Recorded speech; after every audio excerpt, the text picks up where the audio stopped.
This channel is part of the History Hit network. Next on Secrets of War. They were the best-kept secrets of the air campaign in the Gulf War. The controversial strategic plan to wipe out Iraqi targets. The classified missions of airborne spy planes, and the clever deception that used harmless decoys to overwhelm Baghdad's air defense network. Steel Rain in the Gulf War is next on Secrets of War.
Operation Desert Storm has been described as the definitive demonstration of air power in war.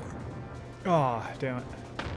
For true believers, television images of laser-guided bombs flying through ventilation shafts were proof that the technology of strategic bombing had at last caught up with the doctrine.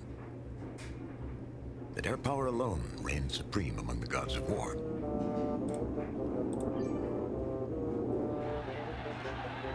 As the raucous homecoming celebrations and victory parades faded from view, the true story of the 43-day air war against Iraq remained cloaked in secrecy, or obscured behind waves of breathless Pentagon press releases. Deployed in the Kuwaiti theater of operations. Our mission. Only recently have hidden details begun to emerge, revealing levels of ingenuity and frustration that more fully depict the complexities of the air campaign. It's one of the prophecies I made that was true, is that so 10 years from now I'll still be writing about this war, and we're still doing it. We're still finding some of the pieces, unraveling some of the pieces.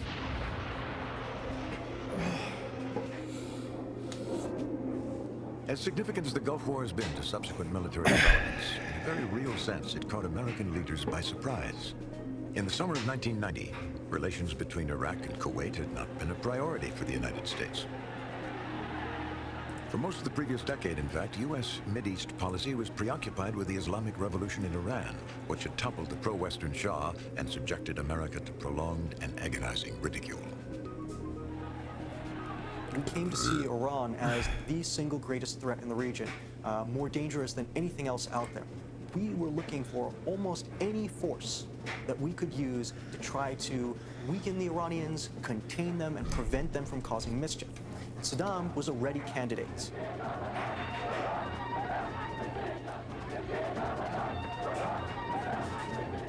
Saddam Hussein had shown his Western leanings. I'm set up pretty well here. In Iran at the time of the revolution.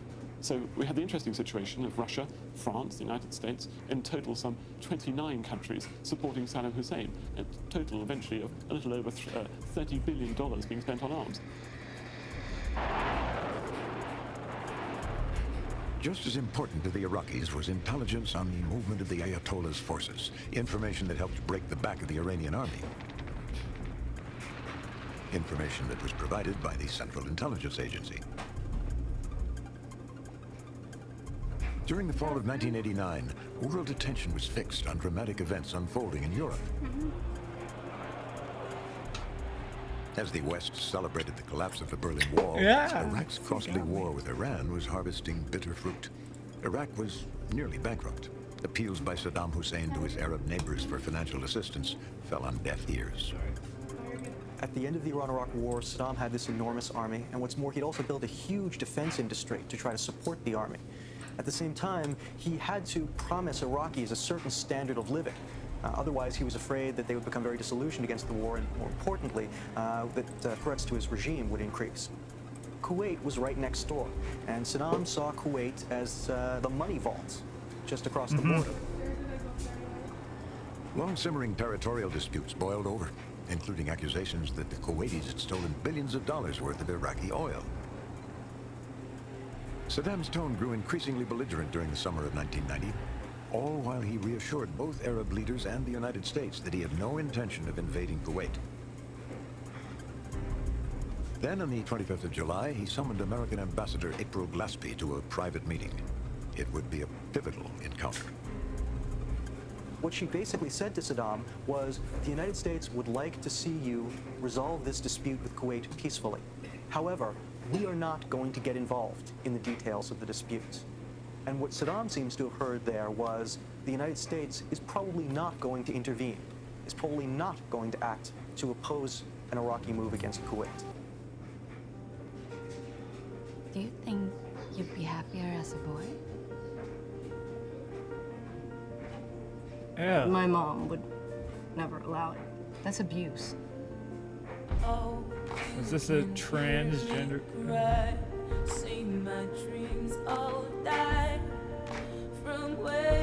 What the fuck?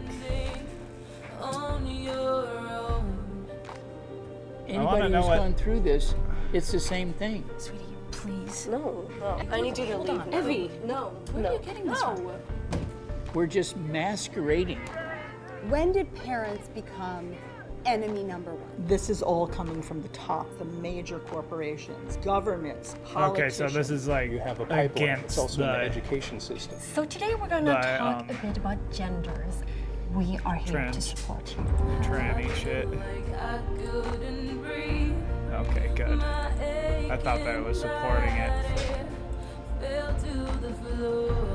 I've talked to hundreds, if not thousands of parents. Our stories are all the same. They told my parents if I wasn't allowed to transition, I would be at risk of suicide. This was a group where they basically gathered vulnerable children Okay, and taught them that it was us against. At first I was like, what the fuck? As Why troops is this in massed my... in southern Iraq, operational control of American spy why are satellites they giving me shifted from the ads of CIA this? to the DIA, the But- Defense Intelligence Agency, indicating an increased likelihood of war. Some analysts warned of an Iraqi invasion, but the new administration of President George Bush relied instead on the personal assurances of Arab leaders that Saddam was only bluffing. In the meantime, the Iraqis, as part of their invasion plans, had quietly obtained commercial satellite coverage of Kuwait and Saudi Arabia. The imagery was sold by the French, with no questions asked. On the 1st of August, an estimated 300 tanks and 100,000 Iraqi soldiers were poised on the Kuwait border. U.S. intelligence declared Watch Condition 1, the probability of imminent hostilities. From an intelligence standpoint, it was a milestone event in the waning days of the Cold War. Oh, you motherfucker. All of the national collection assets, meaning spy satellites, spy planes, all of this kind of thing, were given that as their #1 priority. And that was the first time in 40 years that the former Soviet Union ceased to be the #1 priority. The CIA issued a final warning to the National Security Council. An invasion would come in 24 hours. At 2 a.m. on the 2nd of August, 1990, Iraqi forces crossed over the border into Kuwait. The entire country was occupied in 6 hours. The United Nations condemned the invasion and demanded an immediate withdrawal. Saddam Hussein's intentions were unknown. There was little stopping him from continuing into Saudi Arabia. That scenario weighed heavily on the Bush administration. On the 7th of August, F-15s of the 1st Tactical Fighter Wing took off from Langley Air Force Base, Virginia. 15 hours and 9 aerial refuelings later, they arrived in Saudi Arabia. The arrival of these F-15s was the first tangible demonstration of America's resolve to protect her access to precious Persian Gulf oil. Another group of American airmen was also on the way to Saudi Arabia. With a large What the fuck? antenna-studded reconnaissance aircraft.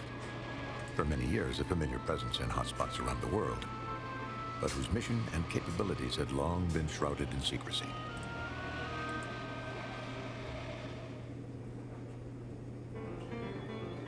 Modern conflict is sustained by electronic information. What was known as signals intelligence during the Second World War is now broadly defined as electronic warfare, encompassing everything from computers to radio communications to aircraft and missile radars. For the intelligence analyst, acquiring an electronic blueprint of the enemy's capabilities is as vital as the information provided by more traditional photographic and human sources. This blueprint is called an electronic order of battle. The electronic order of battle tells us about an enemy's electronic capabilities. Radars, early warning systems, surface-to-air missiles. You fucked tracking us, you radars, fucking things cunt. like that. Within days of the Iraqi invasion of Kuwait, an RC-135 reconnaissance aircraft was in the skies over the Persian Gulf. One of the several modifications of the Boeing KC-135 aerial tanker, this version of the RC is called Rivet Joint. Its mission is to collect information to establish an electronic order of battle. It's one of America's most critical and most highly classified spy planes. The RC-135 Rivet Joint is not as widely known as other reconnaissance platforms, such as the SR-71 and the U-2. And that is for a reason. The plane's operators avoid publicity. It's not found at air shows, and unlike the E-3 AWACS, whose mission of watching the skies is often widely promoted for diplomatic reasons, the arrival of a Rivet Joint on station is always low-key. What they're doing is looking and listening. They're seeing where those electronic emissions are coming from, where the radars are. They're mapping and mapping. They're saying these units are here. This missile is over here. Knowing those frequencies, it's now possible Motherfucker. to develop countermeasures, either to jam them, to send them spurious information, ultimately Bro, I to just got defeat those as fucking potential shit threats. luck here. Any information broadcast over the electromagnetic spectrum can be monitored, analyzed, and stored by Rivet Joint's onboard systems, or passed on in real time to any place in the world. A fleet of 17 of these aircraft are based at Offutt Air Force Base in Omaha, Nebraska, home of the 55th Wing, but the aircraft regularly deploy from bases in England and Japan. We're deployed on a daily basis. About 50% of the fleet is out there servicing our requirements. Our folks are on the road a lot. Among the many distinguishing characteristics of the Rivet Joint is its air-to-air refueling capability. The commanders would like to keep us airborne round the clock and out there to collect and keep an eye on the world. I have flown in the RC for 27 and a half hours. That's my longest sortie. It's a long time to be crammed up in an airplane. For most of its operational career, the Rivet Joint orbited along the boundaries of the former communist bloc, listening to and recording electronic signals for later analysis in Washington. During the height of the Cold War, its mission was so sensitive that even photographing the airplane was considered a breach of security. The airplane itself was so closely identified with a very classified mission that a photograph was seen as revealing the mission, which was utterly ironic because once the aircraft was airborne and off the coast of, say, the Soviet Union, Soviet pilots would come up and waste miles of Kodachrome taking photographs of the aircraft in excruciating detail. On the 1st of September 1983, for several hours, the Soviets tracked a different version of the RC-135 named Cobra Ball. It regularly monitored compliance with nuclear treaties. Suddenly, on their radars, an object crossed into Soviet airspace. Interceptors were scrambled, the intruder was shot down.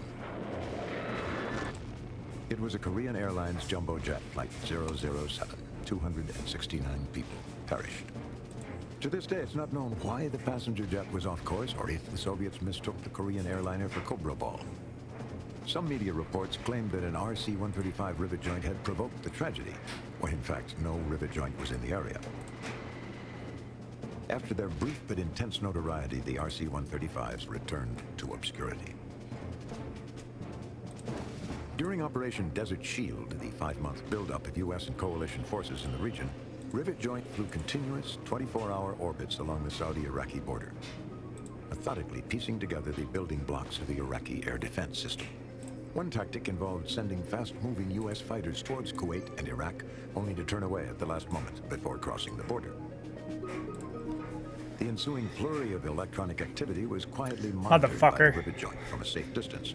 And although the Iraqis eventually caught on to the deception and quickly turned off their radars, the Rivet Joint needed only a few seconds to capture the essential information.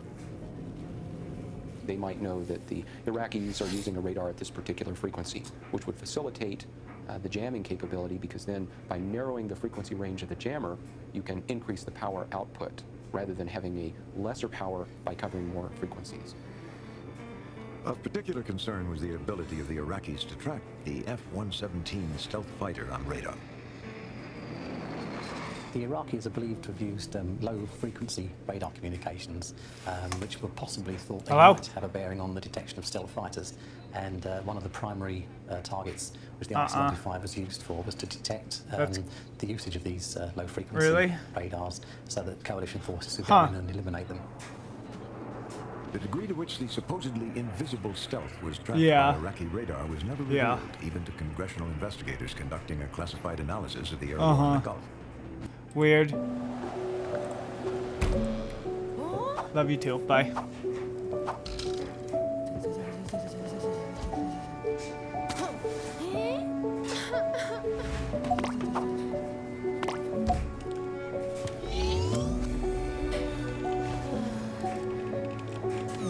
Ah, damn it.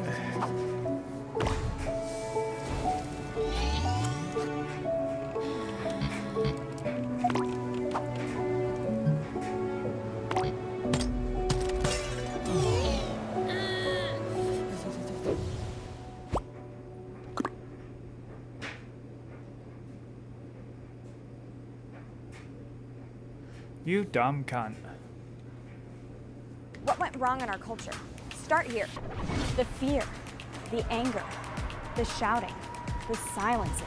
Cancel culture has spread like wildfire on college campuses. But now, it's not just college students trying to shut you down. It's activists. It's big tech. It's the government. Our legal system is being weaponized by cancel culture to force you to say and do things you don't believe. Don't let freedom get canceled. At Alliance Defending Freedom, we've got your back.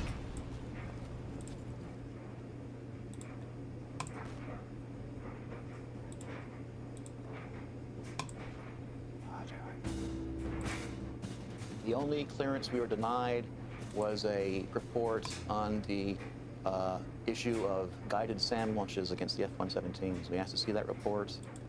We were denied access to that report. For the first time on television, these images reveal Rivet Joint's inner chamber. The business end of an RC-135 is crammed with 45,000 pounds of high-power computers and displays, processing information at a rate equivalent to 10,000 of the fastest home computers. Oh, you never. The electricity you motherfucker. required to run this vast Why would you do array that? is enough to light up several city blocks. 3 electronic warfare officers, called Ravens, locate and analyze enemy radars. Another 12 to 16 information operators from the Air Force's Air Intelligence Agency, many of them trained linguists, oversee the aircraft's most secretive election task, communications intelligence, or COMINT. Motherfucker. They start listening to the conversation. Pilots talking to the control tower, the ground intercept controllers talking to the pilots, in different units in the field. Although the specifics of its COMINT missions during the Gulf War remain classified, it is likely that Rivet Joint played a key role in what has been described as the strategic intelligence coup of the war. The US National Security Agency, the eavesdropping people, managed to intercept several conversations between Saddam Hussein himself and Nezar Hamdoun, who was his ambassador at the UN in New York. And those conversations provided an absolutely critical insight into Saddam's state of mind and what he really believed he could achieve at different times. So, for example, shortly before the ground war, a lot of us who were covering the story at the time were wondering, well, is this ground war really necessary? And the confidence with people like President Bush expressed that the ground war was necessary seemed a bit puzzling to us. And I think now I can say with hindsight that he was privy to this extraordinary strategic intelligence, which showed that Saddam still thought that his ground forces could bog down the coalition. That was dumb as fuck. It'll be many years before the extent of Rivet Joint's exploits in the Gulf War are fully known, but its vigil in the skies of the Middle East and around the world will certainly continue for the foreseeable future. In the weeks following the Iraqi invasion, as American aircraft and troops flowed into the Persian Gulf, a far-reaching controversy surrounding the use of air power welled up from the basement of the Pentagon. It would influence the most concentrated and sustained air campaign. Because this guy fucking pissed me off by fucking me over when we were on a team. The advertised potential of aerial bombing, when we had an alliance, I'm just gonna... had been an elusive goal. During the Cold War, strategic bombing had become synonymous with obliterating an enemy with the awesome power of nuclear weapons. No sooner had Saddam Hussein made his fateful move than a small Air Force think tank called Checkmate began formulating the use of conventional or non-nuclear bombing in the Persian Gulf crisis. Now I'm just gonna leave Checkmate's because leader, fuck that Colonel person. John Warden, held as an article of faith that air power, using new precision-guided weapons, could by itself topple the Iraqi regime and force its withdrawal from Kuwait.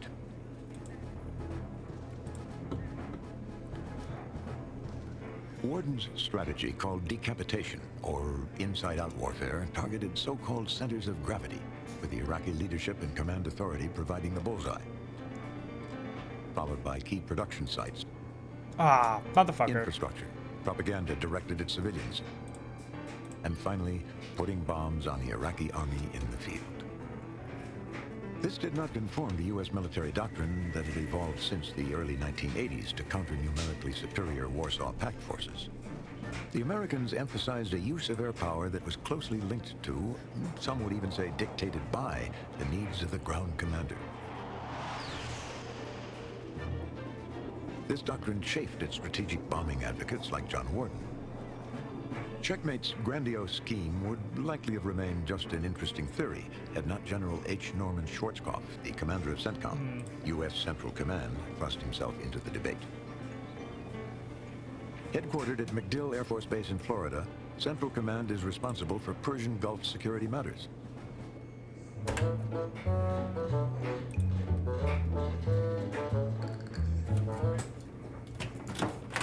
This computer is too slow.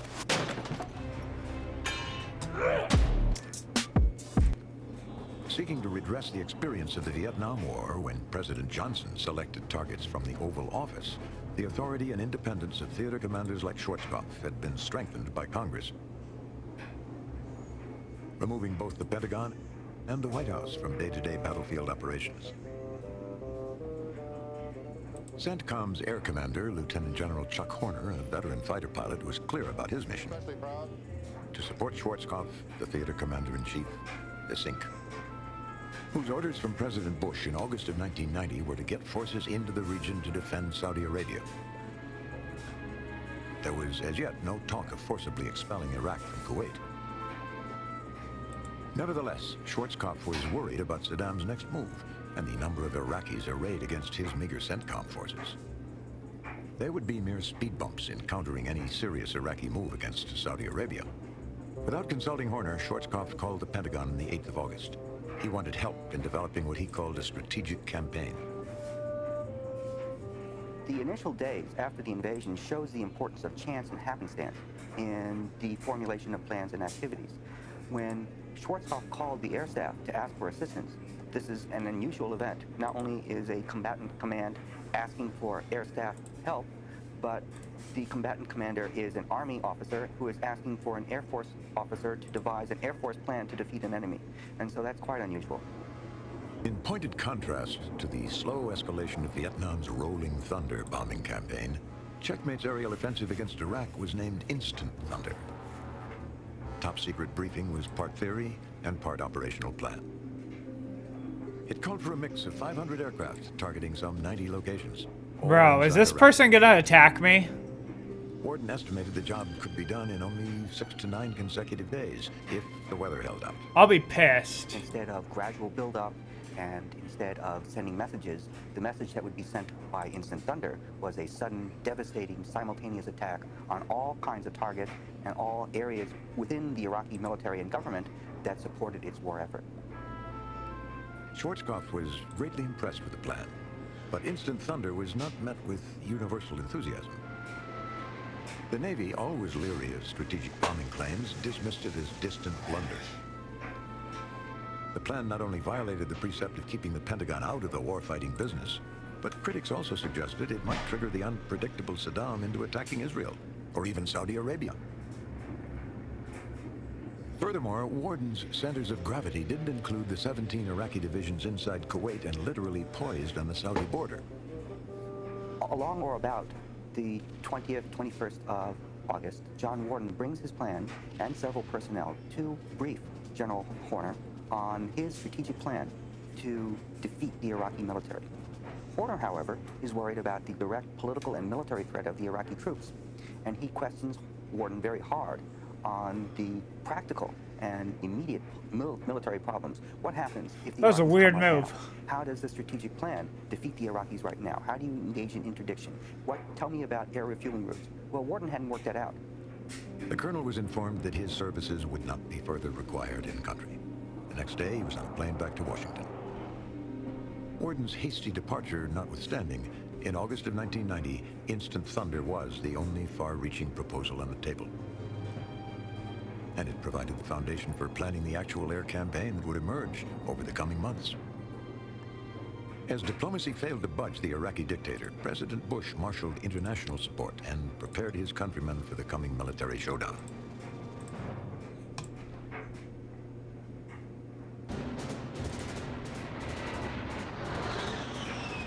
One aspect of planning the air war that had top priority was defeating Iraq's formidable air defenses.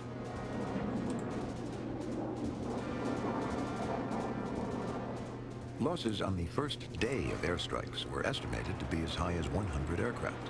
Baghdad bristled with more than 7 times the number of surface-to-air missiles, SAMs, than were in Hanoi at the height of the Vietnam War. My experience in flying over North Vietnam definitely had a great impact on my thinking. We never really went after their Air Force, except after they took off. We never got a good grip on their command and control. Some of those things were emblazoned in my mind, and I watched a lot of people pay a bitter price. What about rights? That is one term. I really hope that everyone this loves. person doesn't fuck me. The right, the left, the wokies, the libertarians, there's a price. Brigadier General Larry Henry, a decorated former WISO, or Weapons Systems Officer in Vietnam, was the Air Force's leading authority on air defense suppression and electronic combat. He was given 3 hours' notice to get on an airplane to Saudi Arabia. Oh, poof. When I got there, I set about setting up an electronic combat planning organization by gathering people from the deploying units to include Navy and Marine expertise so that we could integrate electronic combat assets into a team. Henry ruled out attacking Iraqi air defenses piecemeal or incrementally as had been attempted in Vietnam. On the 21st of August in 1990, his group issued an important classified document, a joint concept of operations for electronic This warfare. person's gonna try The to first fuck one me ever up. to be Oh, executed nope. in wartime. He planned a massive coordinated strike on the Sick. air defense system to break it into chunks and then smash it to pieces.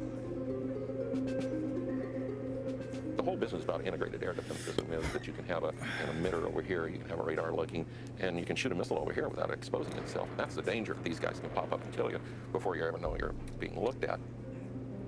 Using the data provided by Rivet Joint and other intelligence sources, General Henry and his group probed the electronic connections of the system's brain, watching how Iraqi ground controllers performed, learning where radar coverage was spotty. You've got to understand how it's all put together, how it works, how the information is put out to those people that are going to shoot you. And then you deny those shooters that information. On the diplomatic front, the UN issued a January 15th deadline for Iraq to either withdraw from Kuwait or face military action. In Saudi Arabia, detailed planning for CENTCOM's air campaign had been turned over to Air Force Brigadier General Buster Glasson. Larry Henry's electronic warfare group joined Glasson's planners in a converted 30 by 50 foot storage room, euphemistically called the Black Hole. One stage, I finally felt like that I had a good understanding of their air defense system, how it worked. But there was a critical piece missing from Henry's puzzle. Months before, engineers from Northrop Corporation in California had approached the Air Force with a plan to use Navy target drones as a deception. It employs reflectors to make the drone look like manned aircraft. And the concept was to use the target vehicles as decoys to stimulate the surface-to-air missile sites and force them to show their position. Henry included decoys in the Iraq planning, but ironically, there were none in the Air Force inventory. Several types were under consideration. Oh, you motherfucker! Although the BQM-74 drone had shown its potential, the small jet-powered vehicle would have to be substantially modified, deployed into harsh desert conditions, and be fully operational, all in a breathtakingly short span of time. What the actual fuck, bro? To go from presentation of a concept to contract to implementation is at least 2 years, probably closer to 3 by the time you really get out in the field. We did it in days. Called in to work with Northrop was a shadowy group of facilitators from the Air Force Logistics Command.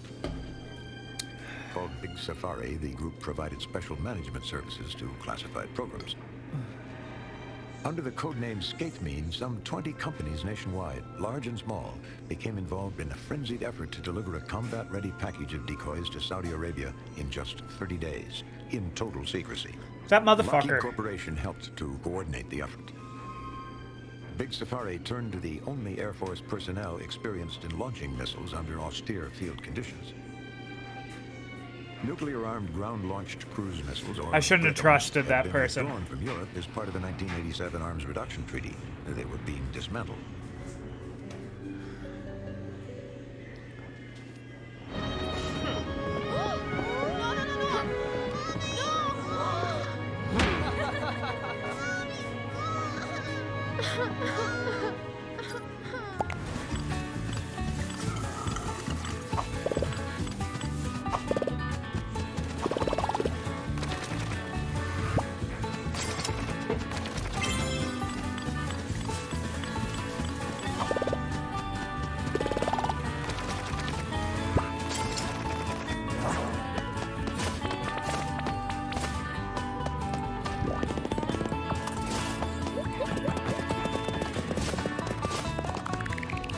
Damn it!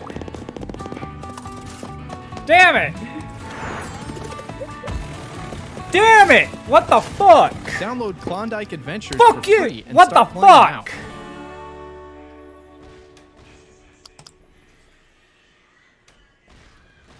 No way, bro. What the fuck? Fuck off. A former Blickham commander, Fuck off. who'd never even heard of the Northrop drone, Fucking was kill ordered from yourself, base in bro. Arizona to a location in Fuck Southern you. California to view some unfamiliar Fuck it. I'm pissed. That was bullshit, bro. Staff said, we need you in theater in 2 weeks. And you could have knocked me over with a feather when he told me that. Livingston was ordered to select 40 Glickham alumni to receive a crash course on setting up and launching the drones. I turned in the list Monday morning. Wednesday night, everyone was in California. That's how quickly things happened. After a quick orientation from the Navy, 40 of the crated drones, tons of support equipment, and Livingston's crew were loaded onto 3 giant C-5 transports. Secrecy was essential. Even family members were unaware that their loved ones were deploying to the Gulf. From the moment the hastily assembled decoy crews arrived in Saudi Arabia, their lives were transformed by constant training and the exhortations of General Larry Henry, who bestowed on the orphan unit his longtime call sign, Puba. We were talking over the Saudi telephone system. I couldn't say anything about, I want this to do that, so I said, your name is now in the party. He was a cheerleader, if you will. We'd go out to train, and he'd say, I'm coming with you. General Henry was normally about 300 miles from where we were, and he would come to our location, and by golly, he would deploy with us. The January 15th deadline for Iraq to leave Kuwait came and passed.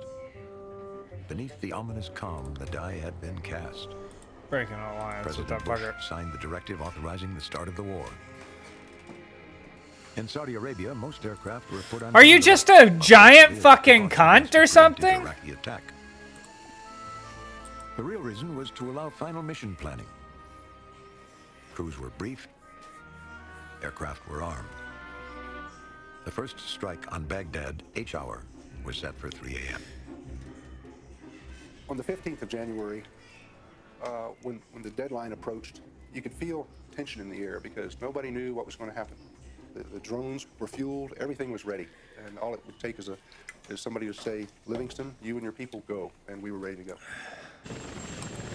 At 2:38 a.m. on the 17th of January, 1991, the pre-dawn silence was shattered by a barrage of Hellfire missiles unleashed by Army Apache gunships.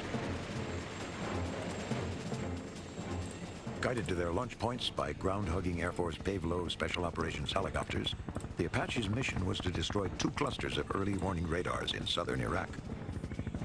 Operation Desert Storm had begun. At H hour, exactly 3 a.m., F-117s released the first laser-guided bombs on the telecommunications building in the Iraqi capital. Minutes later, Navy Tomahawk cruise missiles launched from ships in the Persian Gulf and Red Sea found their targets in Baghdad. Some of the Tomahawks had been modified for an unusual reason. Use of special non-lethal warheads, and it was a carbon wire warhead. This warhead would fly over an outdoor electrical grid. It would spew out like a spider web of these little wires, specially constructed to increase their conductivity, and they would settle like a spider web over these outdoor grids, and that would immediately trip the circuit breakers in the power. What was this called? What were these called? Guided to their launch points by ground-hugging Air Force Pavlo Special Operations helicopters. I didn't realize that everyone was a fucking bot except for me and the host, probably. Operation Desert Storm had begun. At H hour, exactly 3 a.m., F-117s released the first laser-guided bombs on the telecommunications building in the Iraqi capital. Minutes later, Navy Tomahawk cruise missiles launched from ships in the Persian Gulf and Red Sea found their targets in Baghdad.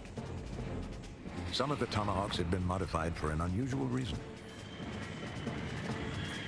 Use of special non-lethal warheads, and it was a carbon wire warhead. This warhead would fly over an outdoor electrical grid. I wish that you could just tell him to fuck off. A spider web of these little wires, specially constructed to non-lethal warheads, and it was a Tomahawk cruise missiles launched from ships. Yo, do you have any Zins or something like a Zin?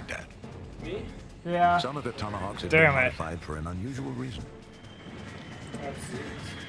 Use of special non-lethal warheads, and it was a carbon wire warhead. This warhead I'm playing one would more. fly over an outdoor electrical grid. It would spew out like a spider web of these little wires. I don't know what the fuck is going on with me lately, bro. I'm getting... I just keep getting fucked. Their conductivity, and they would settle like a spider web over these outdoor grids. I haven't won a game in like fucking 2 or 3 days. They would go offline. Now, I don't they knew understand that what the these power fuck's plants going on. with the mainframe computers that integrated all these air defenses. While the Iraqis were firing at shadows, a second force bore in. Puba's party, right on cue. For the first time on television, this video shows the actual launch. These are the 9-inch Guggenheim Professional Tailor shears. But I'd like to show you how good they are. Yeah, kind of a fucky position here. With ease. And you see, it folds over when I'm trying to cut. But when I use my Guggenheim, I get a nice, clean line every time. Even down to the very tip, they're still sharp. 2 years and they're still sharp. They just glide through the, these thick layers, especially up here. This is like the thickest part, and it just goes through so easily.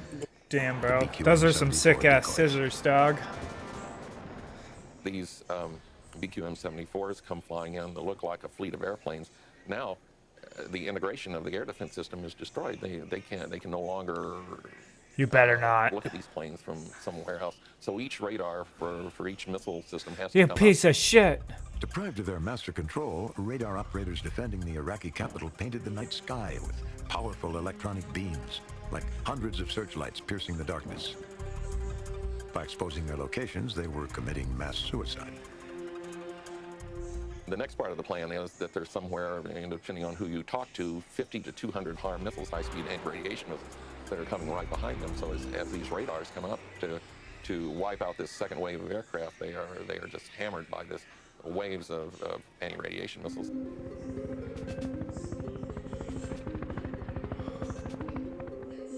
In the 3 hours before sunrise on the first day of Operation Desert Storm, more than 400 combat aircraft swarmed over the border to hit targets throughout Iraq.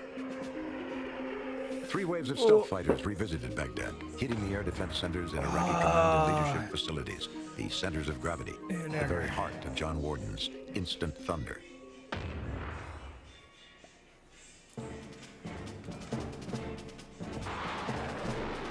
The use of decoys combined with anti-radiation missiles was crucial to suppressing Iraq's missile defenses, leading to unrelenting Allied aerial bombing attacks. night and day. A 43-day rain of steel that preceded the ground assault to liberate Kuwait. By day 5 of the war, ground-based Iraqi radar defenses were effectively eliminated. But suppression efforts continued. Rivet joint operations, far from subsiding, became more intense.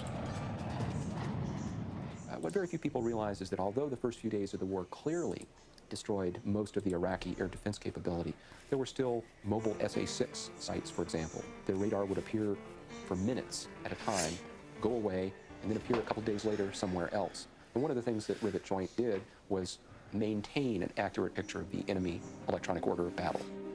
During the whole of the air campaign, only 10 aircraft were lost to Iraqi radar-guided missiles. A remarkably low number when considering the coalition forces flew nearly 70,000 combat sorties.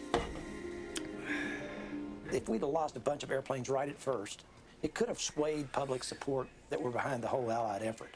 And if you'd had a scenario where you had a bunch of POWs being Oh, dragged you through the piece of streets shit. by a bunch of mad Iraqis, such as you saw in North Vietnam, it would have affected how the public perceived the thing. And public perception was important. Our strategy to go after this army is very, very simple. First, we're going to cut it off, and then we're going to kill it. The Pentagon masterfully orchestrated the ebb and flow of information during the war. That was how the world was introduced to the wonders of so-called smart bombs that seemed to have been designed by public relations genius. And this is my counterpart's headquarters in Baghdad. This is the headquarters of the Air Force, and keep your eye on all sides of the building as the airplane overflies the building and drops the bomb down through the center of the building.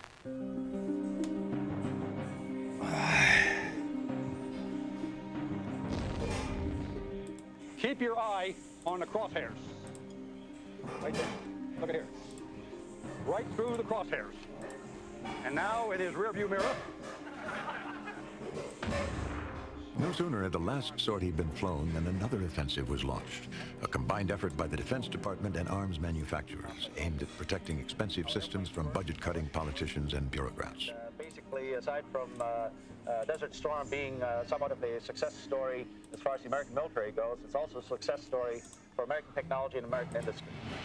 The F-117A has demonstrated that it has unmatched survivability while destroying high-value targets in a dense threat environment. In a world where potential adversaries may possess superior numbers of weapons and near technological parity, the F-117A stealth fighter is a vital defense asset.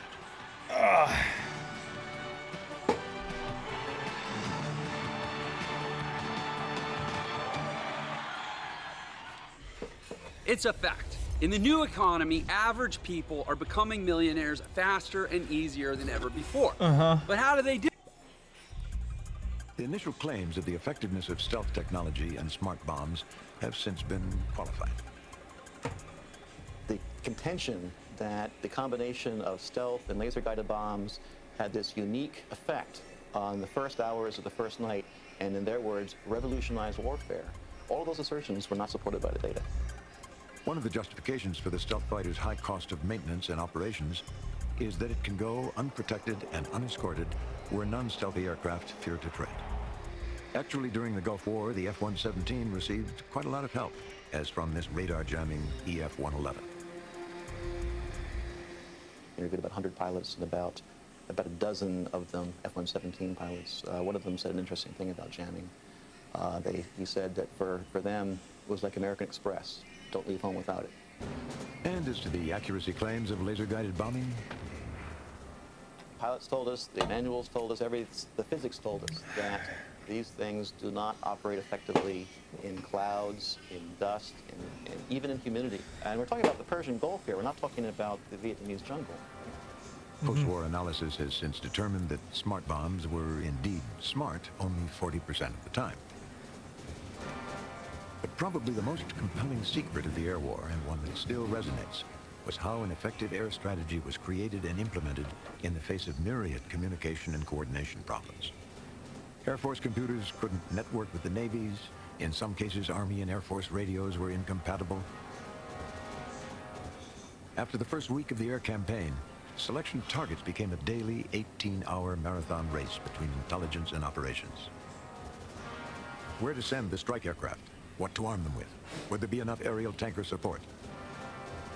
Finally liberated from official Washington interference, CENTCOM battle commanders developed ad hoc arrangements for critical information from personal contacts and associations inside the Pentagon, sneaking in the back door, so to speak, because the black hole required information faster than was available through established channels. In planning and executing the air campaign, the secure telephone became General Glossen's personal link to intelligence, not from his own specialists in Saudi Arabia, but from the Defense Intelligence Agency in Washington, thousands of miles away. Officers in the black hole said, basically, that we don't have time for this, and we can win the war without the formal part of the intelligence organization helping us. We can get that help that we need to figure out what targets to attack and to evaluate our attacks elsewhere, and they did. The air campaign during the Gulf War marks a turning Oh, point you in the can't. application of air power. Secret advanced technology sensors provided vital information on the enemy's capabilities, even the enemy's frame of mind. Yet the demand for that information, immediate information, overwhelmed the means of dissemination. The fog of war was not lifted. Friction of war was not lifted. There was no one single coherent picture of this war. And the fact that we fight now with such a complicated organizational structure means that for our senior leaders, they don't really understand what's going on. They want to present the image that they understand what is going on in the war. In point of fact, they neither understand nor can they manage what is going on in that war. There are too many people, there are too many weapon systems, there are too many activities going on to understand. Luckily for the United States and its coalition allies, whatever command and control difficulties they experienced were dwarfed by those of Saddam Hussein. It is unlikely that the next adversary will be so accommodating. But in analyzing the war's problems and successes, seems like a it's weird important place to put consider it. one overriding fact. This was the first military engagement in recent history in which the needs of battlefield commanders, for the most part, outweighed political considerations. From the standpoint of those tasked to go and fight, that was no small achievement.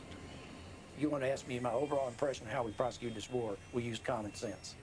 And one of the things I found out in my career is common sense isn't common. Common sense ain't common. Take it out, take it out. Yes. Yes! Hopefully they don't, hopefully that guy isn't able to.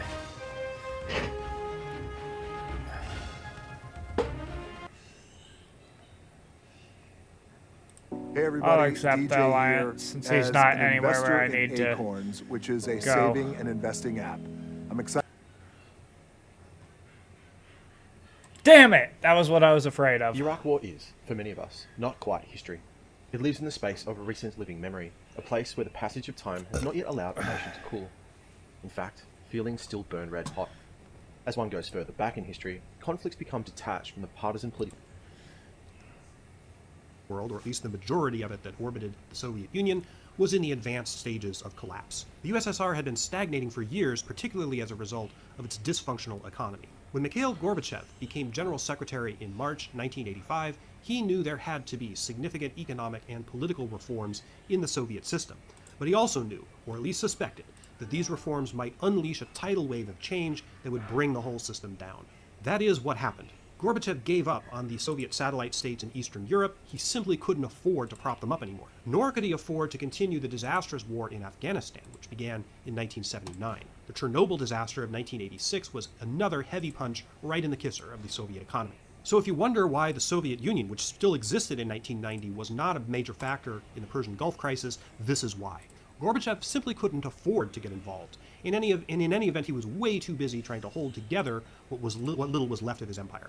In the West, Bush and his friends, Thatcher, West German leader Helmut Kohl, Bush's foreign policy wonk Brent Scowcroft and such, they interpreted the weakening of communism as an unqualified victory for neoliberal capitalism. They were looking forward to a world in which the United States was the sole superpower, which it was thought would validate decades of ferocious anti-communist rhetoric about why the West and its free market economies were so superior. These people deeply misread the world situation. The world wasn't becoming simpler, it was becoming more complicated and much more dangerous. Nevertheless, the blinkered assumptions of 45 years of reflexive anti-communism created a distorted picture in the minds of Western leaders, especially Bush and Thatcher. As I think I've demonstrated, the main motivation of Saddam in taking over Kuwait was financial. It was a robbery. He cloaked his motives by bringing up various grievances that Iraq supposedly had against Kuwait. For example, Saddam claimed is he that gonna Kuwait Jew had me? always been part of Motherfucker. Iraq, and only meddling Western colonialism had separated. Oh, never mind. As we've seen, that's far from clear, and a pretty disingenuous argument, but it wasn't totally false.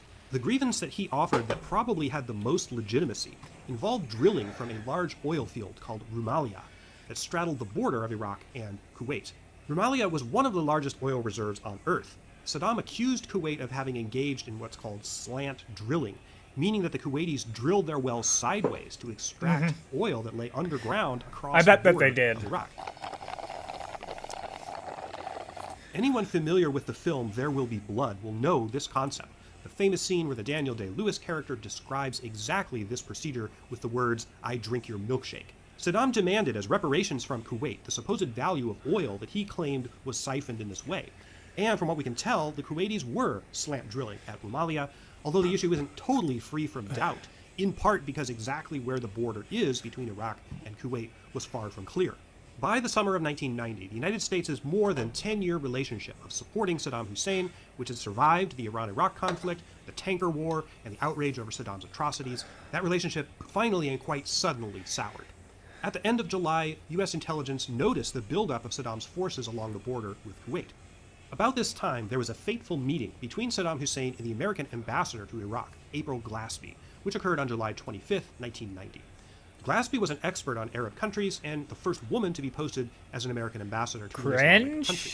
At this meeting, she Women asked being Saddam about the American military ambassadors? buildup at the border. Cringe, bro? Saddam had been pressing Iraq's territorial claims against That's pretty Kuwait, which fucking we've cringe, seen Doug. was somewhat disingenuous, though not entirely fabricated. According to Glaspie, Saddam denied that he was planning to use force to settle this dispute.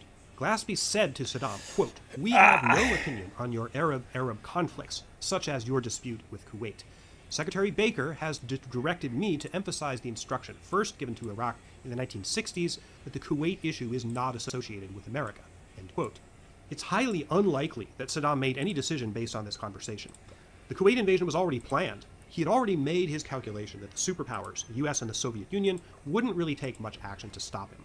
He was wrong about this, of course, but it's worth looking at why. Over the course of his career, Saddam repeatedly underestimated other countries' willingness to use force to impede his plans. When faced with the possibility of a bold military move, Saddam usually concluded, whoever his enemy was, they have no stomach for a real conflict with me. We've already seen how he made this mistake once, in 1980, at the start of the Iran-Iraq War. Incredibly, he would make it again on the eve of the invasion of 2003 that ultimately took him out. His goal in taking over Kuwait was principally to loot it and to cancel the debts that Iraq owed to that country. However, significantly enlarging the percentage of the world's oil reserves under his control would also enable Iraq to wield a lot more leverage on the global petroleum market. He could use that influence, he thought, to get oil prices back up to a point where Iraq was no longer hemorrhaging money, as it had done after the 1986 oil price crash. He could also use that leverage to bully Saudi Arabia militarily and economically. That was what Western powers had to intervene to stop. In the days after the invasion, there was legitimate concern about whether Saddam would keep going and try to take over Saudi Arabia. That was never his plan. He knew, given the close alliance between Saudi Arabia and the US, that that would guarantee American military involvement. But the economic and political influence that he could wield, if he could keep Kuwait, would have Western economies over a barrel. That would never fly in the brave new post-communist world that people like Bush and Thatcher wanted to live in, where neoliberal democracies called all the shots. Bush was willing to do an abrupt about-face on his 10 years of support for Saddam's regime in order to put a stop to that possibility. Throughout the entire crisis, from the beginning until after the end, neither George Bush nor Saddam Hussein understood the other. Neither of them correctly predicted the other's political moves, not even once. Neither of them reacted to the other's actions in the way that the other had hoped or intended. It was a failure of communication and a failure of imagination. In the next chapter, let's turn to what was happening in Kuwait after the invasion. War always sparks massive and sudden population transfers. This was certainly true of the Iraqi invasion of Kuwait. Almost immediately after Iraqi tanks moved in, tens of thousands of people started streaming out of Kuwait. Beautiful. And it wasn't just rich Kuwaitis fleeing to Western countries, as was often reported in the press. Hundreds of thousands of non-Kuwaitis were also there. In the first months after the invasion, the government of India organized a caravan of civilian flights that evacuated over 100,000 Indian citizens from Kuwait and also from Iraq itself. This was the largest civilian airlift in history, bigger in scope than the Berlin airlift of 1948. Indian businessman Mathuni Matthews, who had lived in Kuwait for many years, is credited with coordinating this amazing operation. In addition to Indians, about 200,000 Palestinians left Kuwait. You recall that Palestinians were not eligible for citizenship in Kuwait, and many of them did the lower and middle class jobs in the country. Most of them were technically Jordanian citizens. The Iraqis themselves encouraged the exodus of Palestinians. Once they got in charge, they fired many of them from the jobs that they held. This would turn out to be ironic, as Palestinian political leader Yasser Arafat publicly supported Saddam, but when it came to actually helping Palestinians themselves, Saddam sure didn't go out of his way to help any of them. There would be another mass exodus of Palestinians from Kuwait after the war, another 200,000 left. You can't blame people for wanting to leave. Iraqi troops began fanning out through the country almost immediately, looting banks and jewelry stores and confiscating assets of wealthy citizens. They set up roadblocks everywhere, piece of and shit. troops harassed local citizens frequently. Iraq initially tried to get Kuwait functioning as normally as possible, for example, by ordering everyone to return to work. This happened on the 4th day of the occupation. Many Kuwaitis resisted and refused to return to their offices. When the Iraqis realized that Kuwait wasn't just going to acquiesce in being conquered, they basically put the country on lockdown. Damn, you Even fucking more cunt. roadblocks, curfews, and armed patrols. A resistance movement got going in Kuwait almost immediately. Thousands of ordinary citizens banded together to share food and information, to provide health care, and facilitate communication among the resistance and between the resistance and the outside world. There were a few, very few, satellite phones in Kuwait in 1990, and they were used by the resistance to talk to others on the outside. Westerners, such as the CIA, also helped them with some of these efforts. Saddam tried to crack down on resistance activity. Arrests and repression of resistance activity started from the very beginning of the occupation, but ramped up in the succeeding months.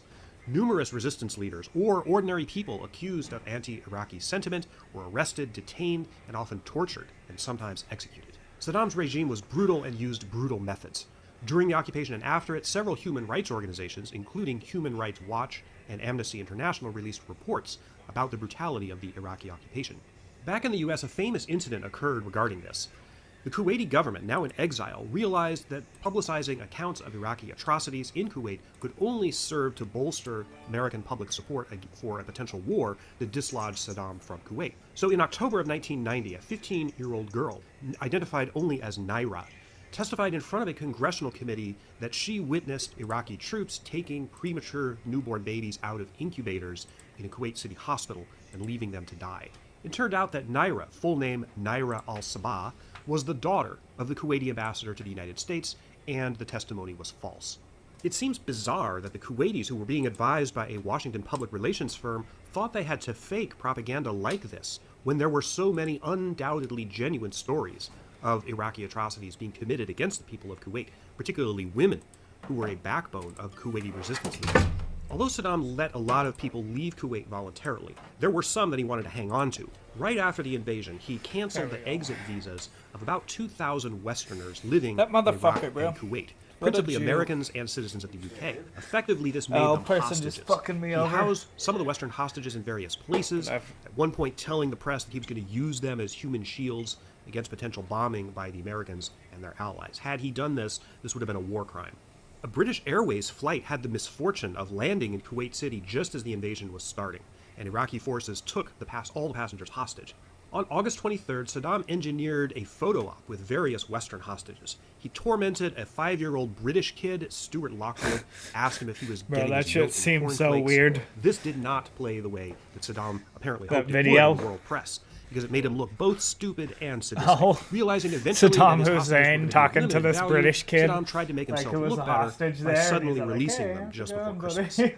Asking This was about, all like, playing the out food against the that they backdrop had of and the shit. diplomatic game, which I'm going to talk about in the next chapter, and the military buildup of American and other coalition forces positioning themselves for military action to reverse the invasion.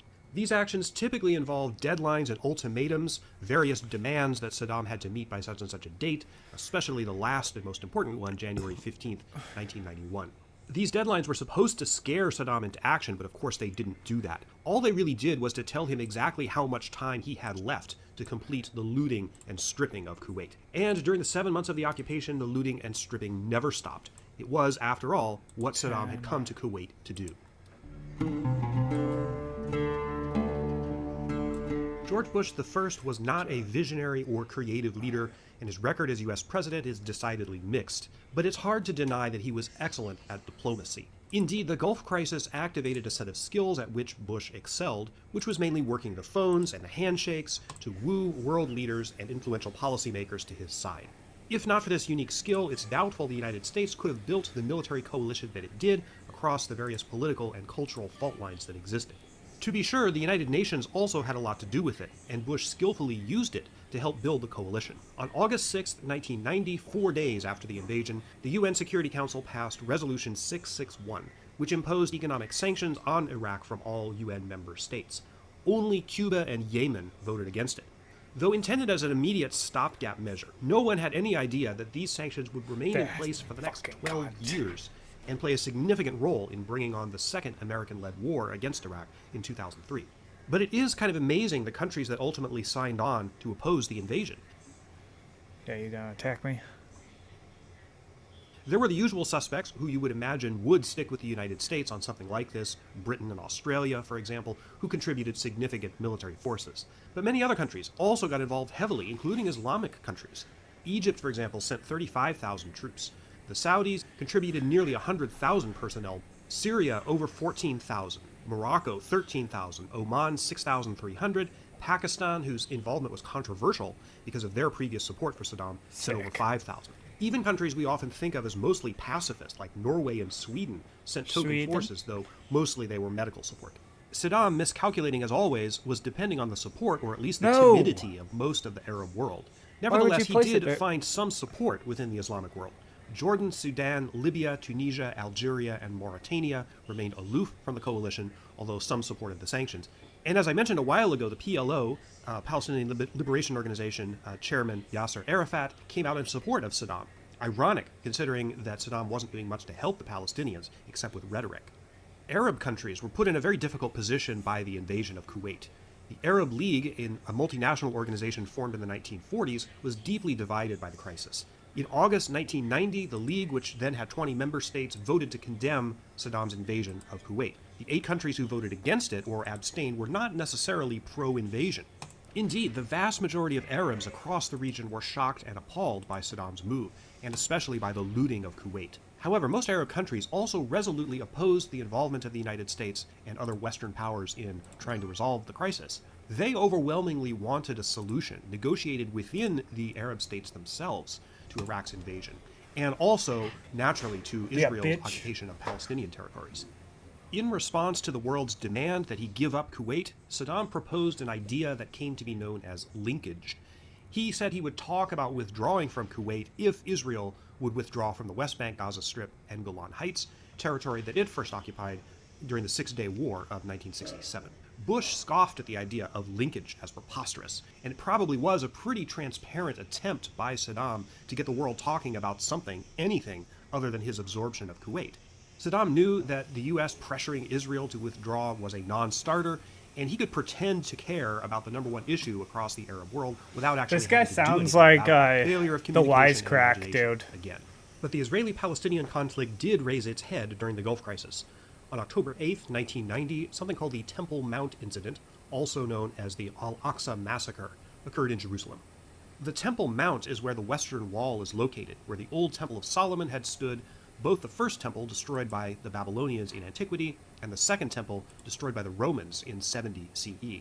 It's also the location of the Dome of the Rock Mosque, and not far from the Church of the Holy Sepulchre, the holiest real estate on earth, sacred to 3 major world religions.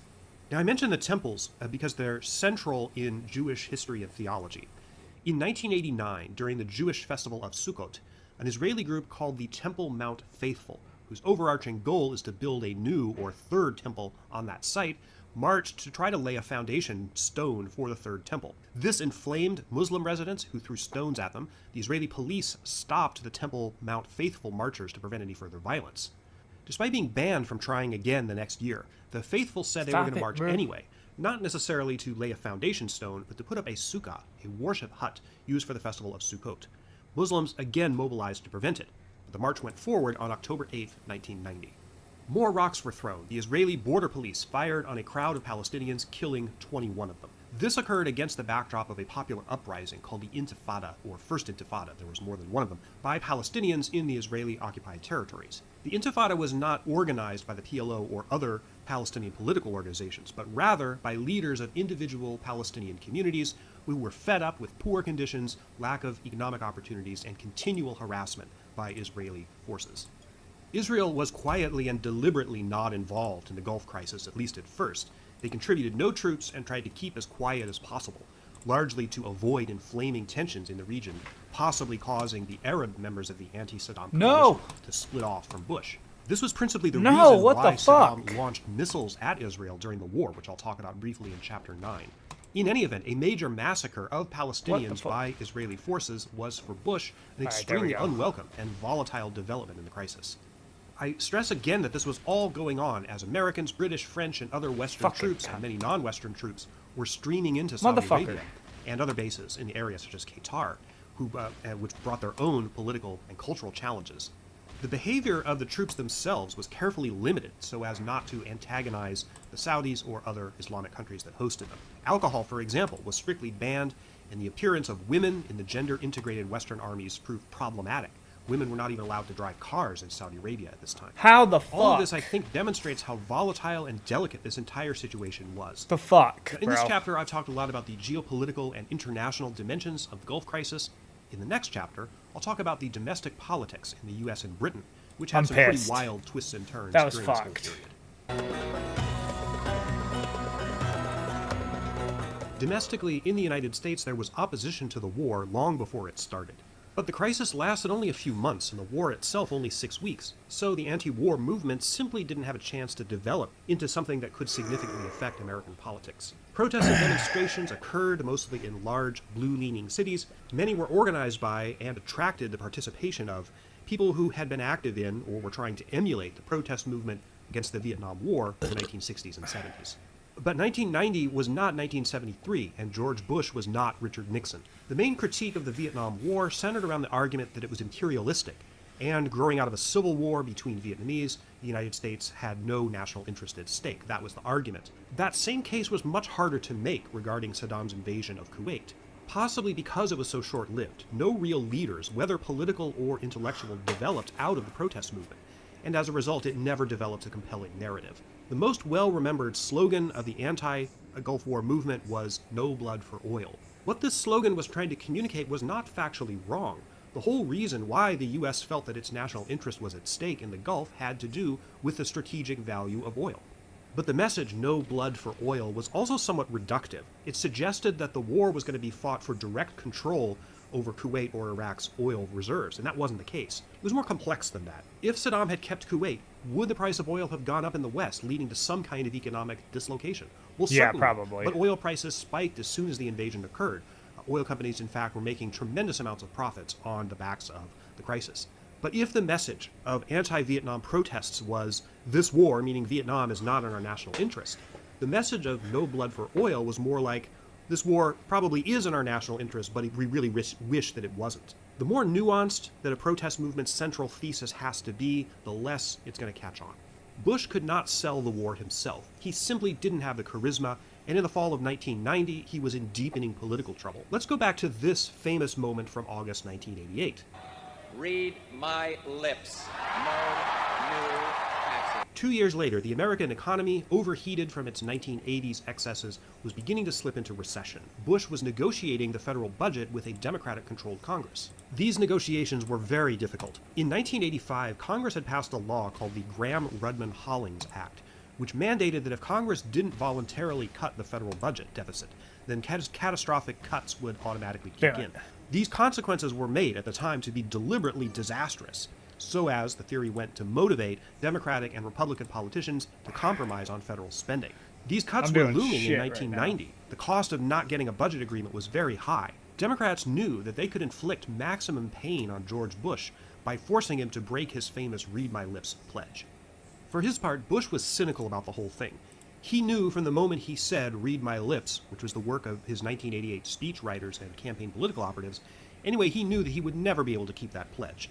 His mistake was assuming that people wouldn't care. After all, it was just a campaign promise, right? Just some words he said to get elected. And everyone knew in the real world that campaign promises were meant to be broken, right?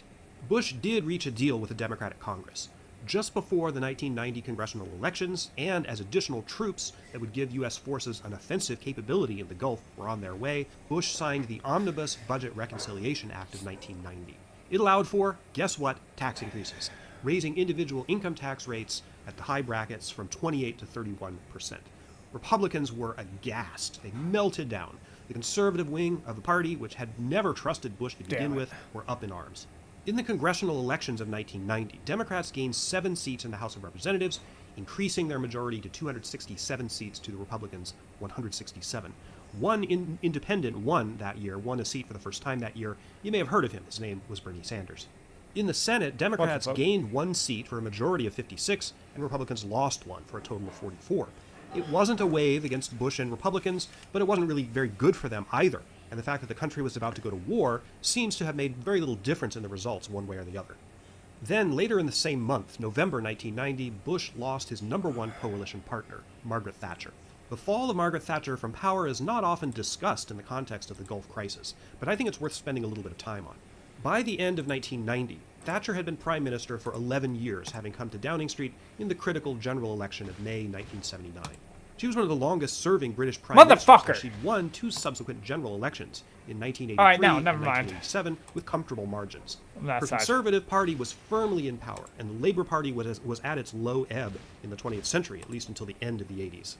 After 11 years, though, cracks had started to appear in Thatcher's rule.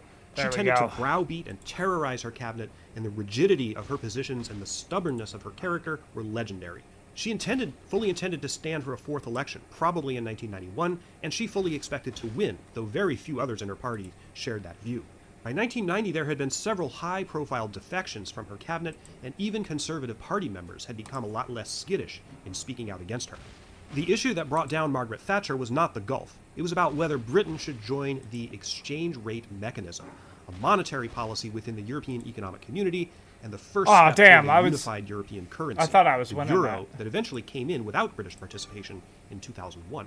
British politics had long been split between Euroscepticism, or distrust of the idea of the European Union, and integrationism, or pro-Europeanism, which favored Europe, including the UK, forming a more integrated economic unit to balance the influence of the big superpowers. Thatcher was a strong Eurosceptic, and she did not want to join a unified currency. Ultimately, though, her cabinet persuaded her, reluctantly, to sign on to the exchange rate mechanism. She did it, but then publicly trashed the idea of European integration, which by her own policy, her ministers were supposed to try to negotiate. Deputy Prime Minister Geoffrey Howe resigned in protest after this. Emboldened, another integrationist in Parliament and former member of Thatcher's cabinet, Michael Heseltine, decided to challenge her in the upcoming leadership election within the Conservative Party. Now, we don't need to get into the mechanisms of this rather arcane intra-party election, which occurred within a committee. It was not a general poll. Suffice it to say, there were 2 rounds. While Thatcher did win a bare majority in the first round, it was not overwhelming, and it was clear that the other top Conservative leaders doubted her ability to win another election, and they told her so. Rather than suffer further humiliation, Thatcher withdrew from the contest and did not stand for that second round of balloting. She announced her resignation as Prime Minister on November 22, 1990, effective in 6 days. Interestingly, Heseltine, the man who had initially challenged Thatcher, also suffered from a lack of confidence within the party. Thinking ahead to the next general election, the Conservatives ultimately backed a dark horse, John Major, the Chancellor of the Exchequer.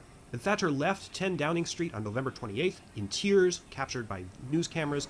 Major became Prime Minister of the United Kingdom. It would fall to him, a brand new, unelected Prime Minister, to lead the UK through its first major war since the Falklands conflict in 1982. In the meantime, Bush and his diplomatic ace, Secretary of State James Baker, were whipping up one last round of worldwide diplomatic support. This time it was for a United Nations resolution that would authorize military force to reverse Saddam's invasion of Kuwait, if he didn't voluntarily cough it up by January 15th. The final vote of the Security Council took place on November 29th, the day after John Major moved into 10 Downing Street. Of the Security Council members at that time, once again, only Cuba and Yemen voted no. China I was gonna trade. Yemen was punished by the withdrawal of U.S. foreign aid and loans from the World Bank and International Monetary Fund, but the resolution passed handily. This was the final deadline. Now everyone knew exactly when the war would start, shortly after January 15th. I Saddam fucked had about up. 6 more weeks to finish pillaging Kuwait. and to try to set up whatever endgame he was capable of to save his own neck. Politically, Bush had one last place to go before the shooting started, and that was to Congress, which had assiduously kept hands off the Gulf Project for as long as possible. Congressional Democrats were skeptical of what they saw as the Bush White House's rush to war. In Congress, the debate, perhaps not surprisingly, came down to essentially a bipolar question. Either authorize the use of force, essentially rubber stamping that UN declaration, or let the economic sanctions run for some indeterminate length of time and see if those would eventually force Saddam to give up Kuwait. For a number of reasons, there was a specific window for potential military action that would be closing before too long. Ideally, the Pentagon wanted the war to be concluded during the winter months before the heat of the Saudi and Iraqi deserts made operations much more difficult.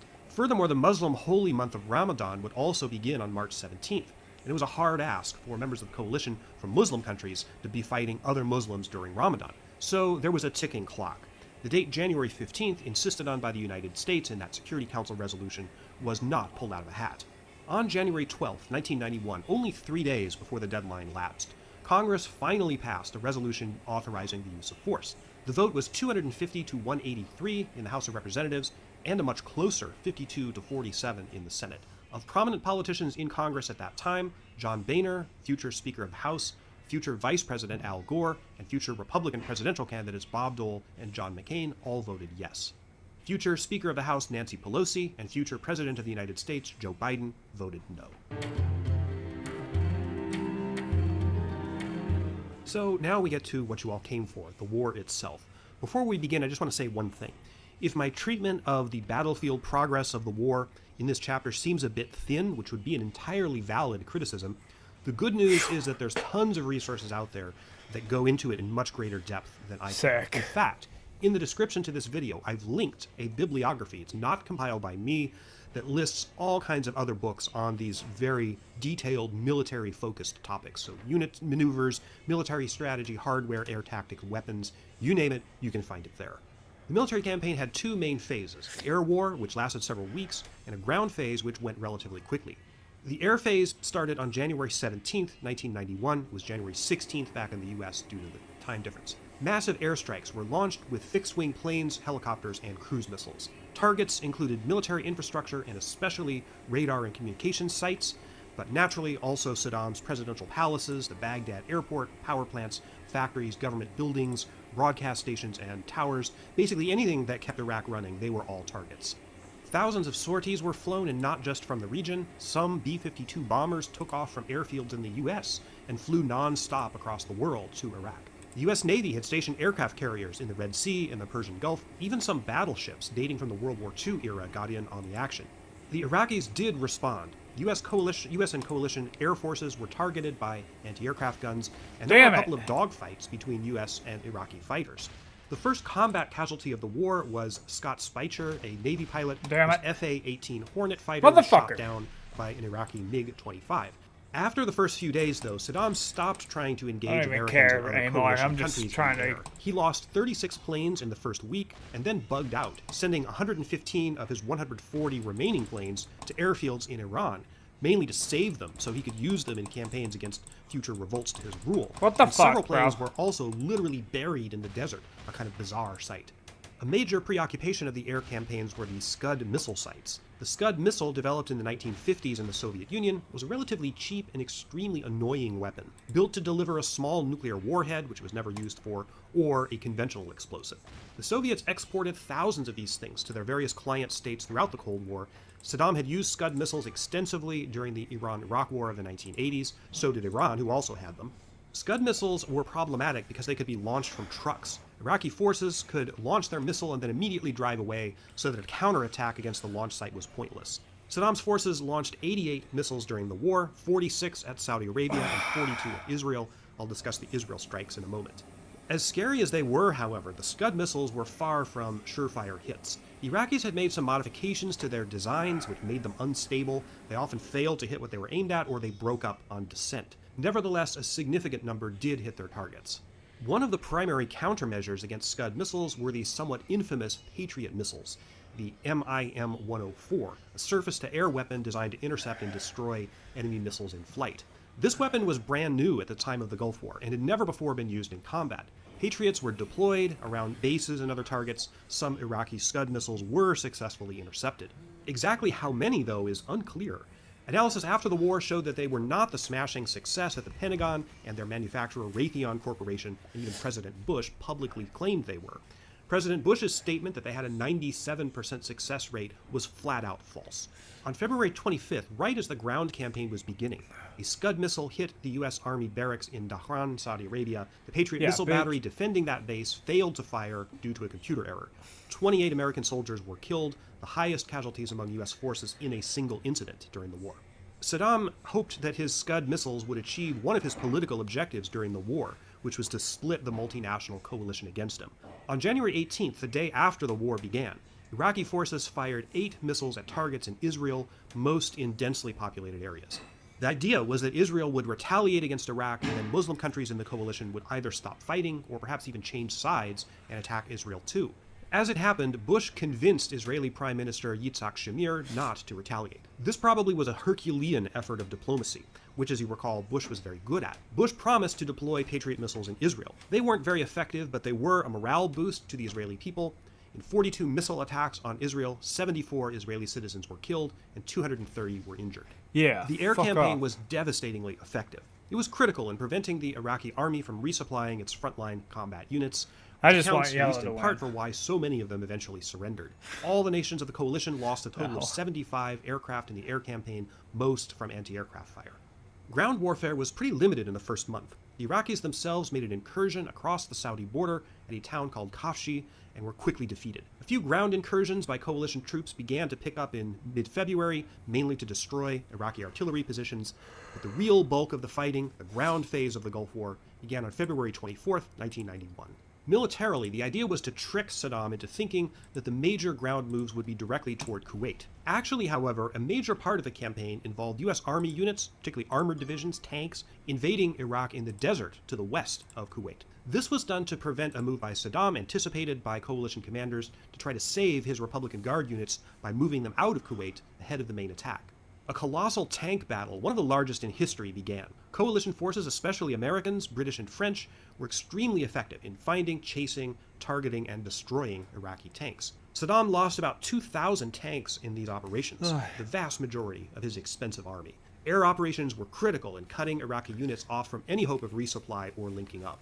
Kuwaiti forces, bolstered by U.S. Marines, went into Kuwait itself, and particularly Kuwait City. For political reasons, it was thought that Kuwaitis should be the ones to retake the capital. There were some intensive firefights in Kuwait and Kuwait City, but Iraqi troops behaved here like they did most other places. They put up a stiff fight at first, but then mostly ran away or surrendered. The number of troops that surrendered was absolutely staggering. Tens of thousands of them gave up when they realized the fight was more or less pointless. Coalition aircraft dropped leaflets written in Arabic all over Iraq and Kuwait, explaining and illustrating, often in comic book format, how to surrender without getting shot. This was not like World War II or Vietnam, where surrendering troops could expect to be sent to POW camps and held indefinitely. The Iraqi prisoners were generally held only a very short time and released unharmed. At least in most cases there were reports of coalition troops abusing some of them. Although some Republican Guard troops had varying degrees of loyalty to Saddam Hussein, the rank-and-file Iraqi soldier was usually a poorly trained grunt and deployed mostly as cannon fodder. Nevertheless, casualties were fairly high. Probably about 25,000 Iraqi troops were killed in the war, compared to the coalition's 147 killed by enemy action, a grossly disproportionate result. That figure of 147 does not incidentally include Kuwaiti casualties during the occupation. On February 26, Saddam gave the order to retreat from Kuwait. The advance of American and coalition forces was actually much faster than anyone, including their commanders, expected. On February 27th, with Kuwait secured and Iraq's military largely shattered, President Bush gave the order that a ceasefire would go into effect 100 hours after the ground combat started. Went into effect on February 28th. The final hours of the war were the most destructive. After Saddam's order to retreat, a huge column of Iraqi vehicles, tanks, military trucks, civilian cars, anything that would roll, headed north on Highway 80, leading out of Kuwait City back toward the Iraqi border. On the night of February 26th, U.S. Marines planes dive-bombed that highway, first targeting the Iraqi army vehicles at the head of the column. Then more aircraft came down to strafe and destroy everything backed up behind it. This came to be known as the infamous Highway of Death, and it was, in very simple terms, a war crime. It's hard to know how many people were killed in this attack, which became very controversial, so much so that it was reported to the International War Crimes Tribunal. The U.S. commander, Norman Schwarzkopf, specifically ordered this strike so as to eliminate as much Iraqi heavy equipment as possible. After the bombing, ground troops came in to sweep up whatever was left. They found bodies hanging out of burned-out tanks and trucks amid literally mountains of loot that was being dragged out of Kuwait. Due to YouTube's content restrictions, I can't show you pictures of the aftermath of the Highway of Death attack. They're easy enough to find on the web. Google them. Don't hold me responsible for any subsequent loss of all remaining faith in humanity. The commander of the coalition forces, General Norman Schwarzkopf, wanted to have the hostilities end with a dramatic surrender ceremony, preferably held somewhere inside Iraq. He chose an airfield at the town of Safwan along the Highway of Death as the venue. One problem, though, his information that the U.S. forces had taken Safwan was wrong. An armored unit was quickly sent there to capture the town, and there was a standoff with the Iraqi Republican Guard which held it. Eventually, the Iraqis backed down and Schwarzkopf got his surrender ceremony, though it was considerably less dramatic than he probably would have liked. The Iraqi general who signed the surrender was Sultan Hashim Ahmed. While there were still some skirmishes and encounters after the ceasefire went into effect, as of March 1st, 1991, the Persian Gulf War was officially over. The Persian Gulf War was the first large-scale military conflict the United States had been involved in since the end of the Vietnam War. As they say, generals are always fighting the last war, and this was certainly true of the Gulf. American military and political leaders, at least those surrounding Bush, seemed to want to blame America's unhappy experience in Vietnam on the media. The Bush White House and Bush himself were notoriously hostile to the press, and in an attempt to control what the media reported on, and thus what the average American saw and read, was a major effort in this conflict. On August 14th, 1990, just a week after King Fahd agreed to the presence of American troops on Saudi soil, Schwarzkopf's command office issued a memo called Annex Foxtrot. I love these military names. This memo established how the military would control media coverage. Reporters would not be allowed to roam free through combat zones as they had in Vietnam. In fact, they wouldn't be allowed in at all, except in groups, and their members had to have special credentials to get there, and they would be, in the language of the memo, quote, escorted at all times. It's not entirely clear where the genesis of this policy was, whether it came directly from Bush himself, or more likely Secretary of Defense Dick Cheney, or the top commanders themselves, most of whom were Vietnam veterans, and who generally shared the view that the news media had lost America the war. We would have been in Southeast fine Asia. if it wasn't for But what this guy definitely being a is true fucking is cunt. that this system, called the pool system, had a huge impact on how the war was reported and how the American public reacted to it. For their part, the media played along. CNN was the first round-the-clock 24-hour news network, and they jumped on the Gulf crisis, which provided wall-to-wall content to cover even before a shot had been fired by coalition forces. Once the shooting did start, the war was the most dramatic show on television. Grainy infrared pictures of missiles shooting off or bombs falling on Baghdad in real time was something that TV viewers had never seen before, even in the Vietnam era. Schwarzkopf and the commanders eagerly fed the media's appetite for drama and flashy visuals, so long as they supported the mission. I remember watching in real time Schwarzkopf at a press conference showing off this video called The Luckiest Man in Iraq. Right there. Look at here. Right through the crosshairs. And now in his rearview mirror. Dude. This was what the war looked like on TV, a video game, or a movie maybe with Tom Cruise. In the meantime, the Highway of Death photos never made it to the mainstream media. It wasn't a true picture of what was going on. To be sure, not all reporters went along blindly. Peter Arnett, a New Zealand-born reporter for CNN, who had made his career reporting stories from Vietnam that angered the Lyndon Johnson White House and military commanders, he was still around in 1991. And for a time, he was the only reporter inside Iraq that could reach the outside world other than through a military-controlled pool. He reported from a local hotel in Baghdad, which had a working phone line. Midway through the air campaign, Arnett even broadcast an interview with Saddam Hussein. Predictably, Bush and the military accused him of being a tool of Iraqi propaganda. The media had changed a great deal since the Vietnam era. In the 60s and early 70s, reporters and news organizations were treated kind of like a public trust, providing reasoned, objective coverage that had the effect of keeping political and military authorities accountable to the public. Walter Cronkite, legendary CBS anchor, affected the outcome of the war by broadcasting an editorial in early 1960s. All right.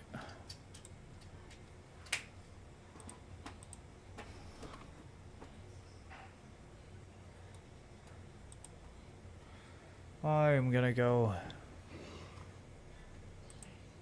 smoke a cigar and then I'll get to actually looking up about the Gulf War. I found a place full of charms, a magic.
All right.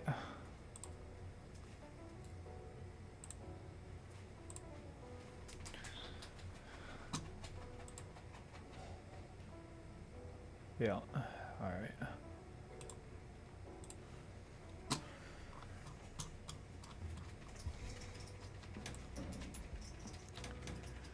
Here we go.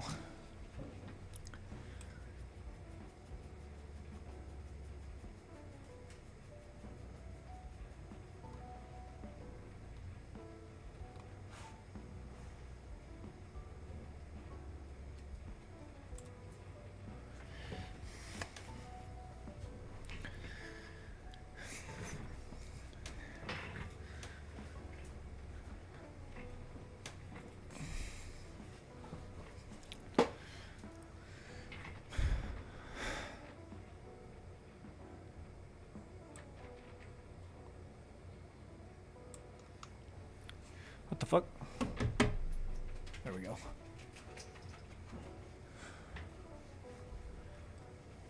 See, like, look. Oh, he's not even back there. What the fuck?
April 7th, 1991.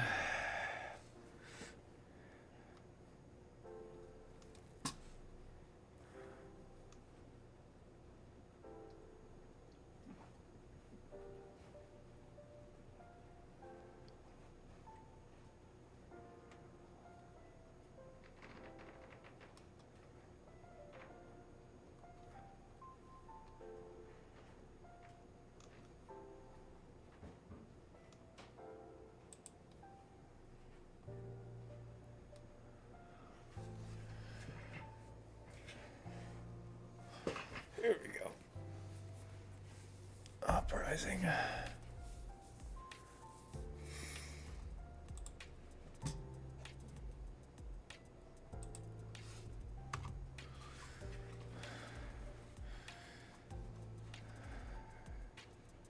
April 6, 19.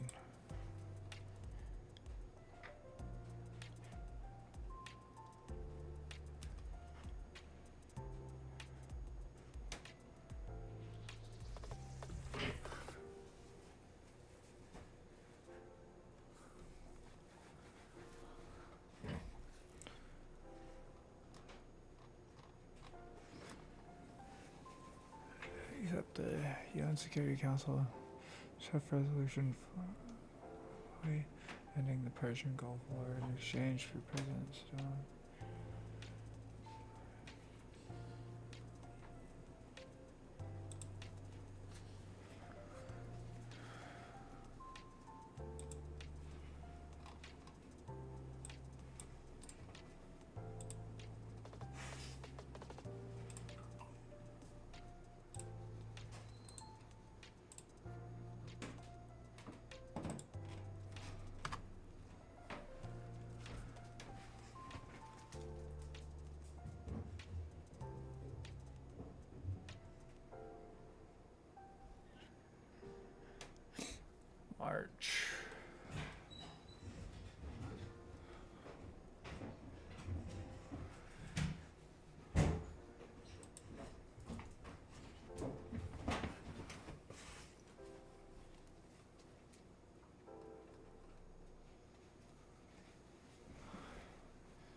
The end of the Iraq.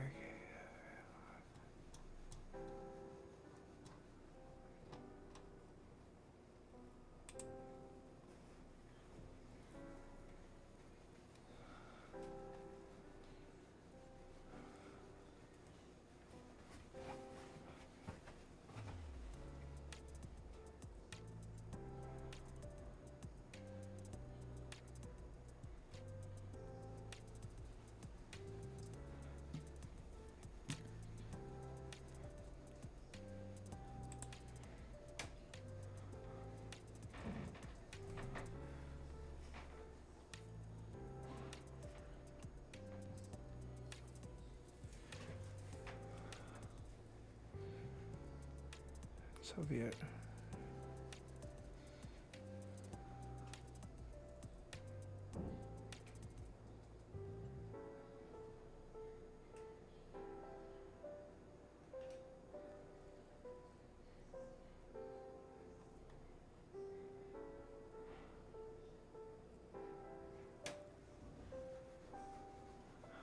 This isn't anything with the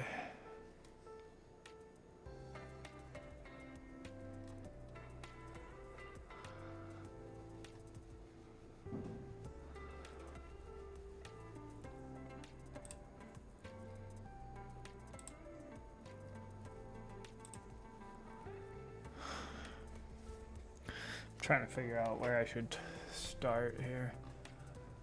Alright, I guess we can go right here.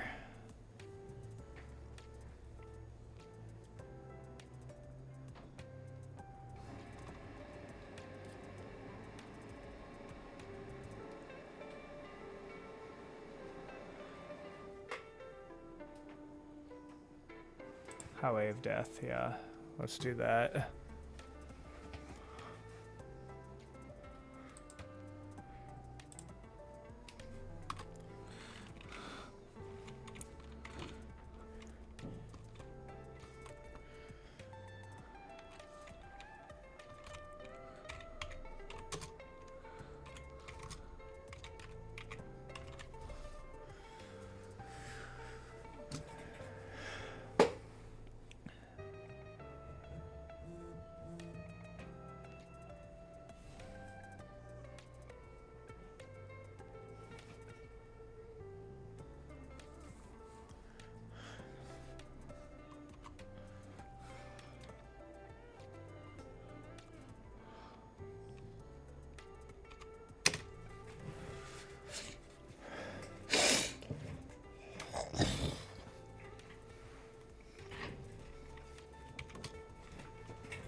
Damn, bro, I didn't even know that they had 6-lane highways in Iraq.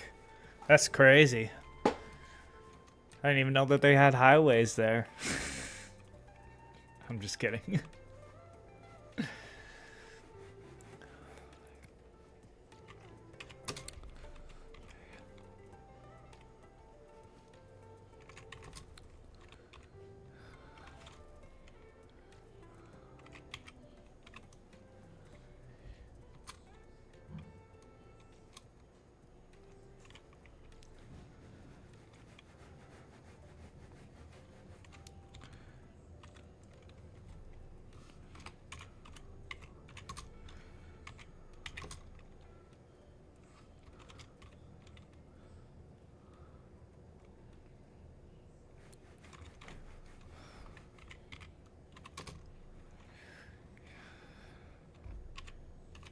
I think that it's this highway right here. I'm fairly sure. Wait. Not that one. What the fuck? This one right here. Wait, where is Highway 80?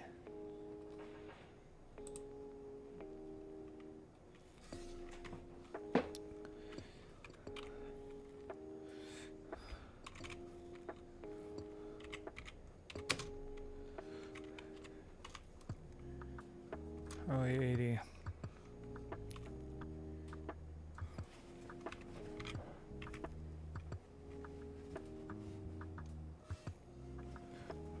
Enter. Let's see. Oh, it's... Yeah, I was right. It is this highway right here.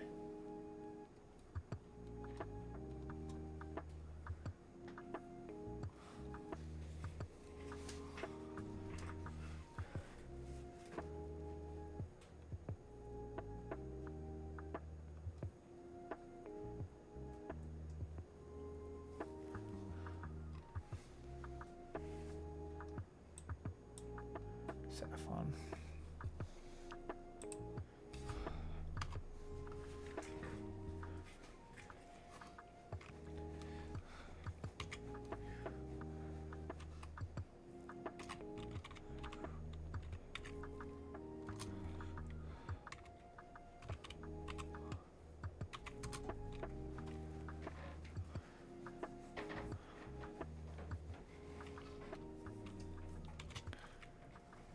I don't know. I didn't put Kuwait instead of I typed in Iraq. That's weird. I knew that it was in Kuwait too.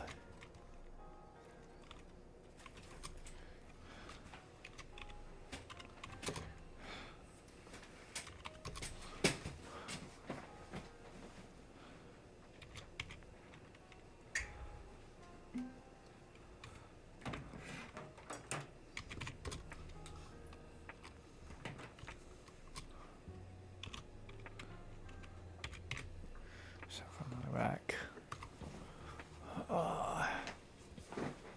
The road was used by Iraq Army Division. Invasion of Kuwait.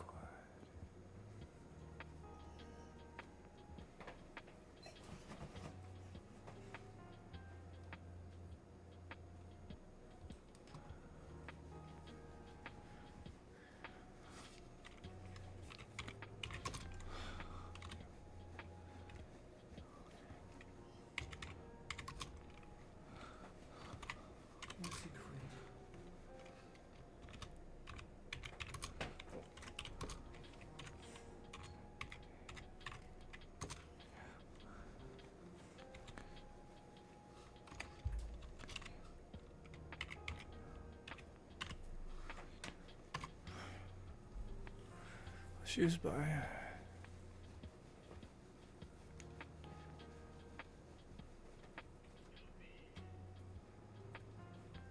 What up, what up?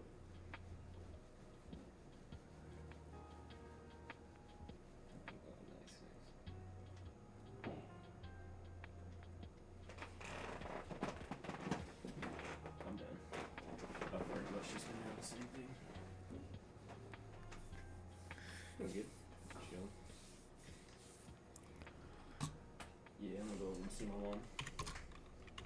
And have dinner with her, and then probably just come home.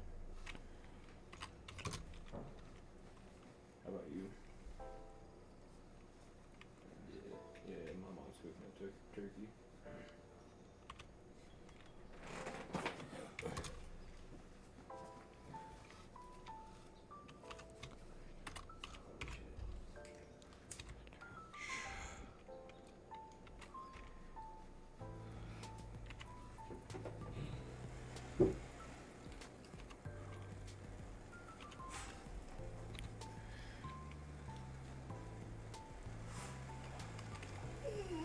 I think I could just use.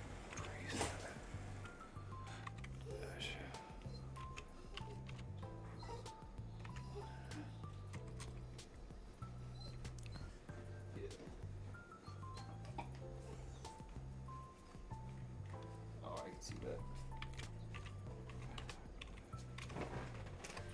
I'm gonna just type in US actually.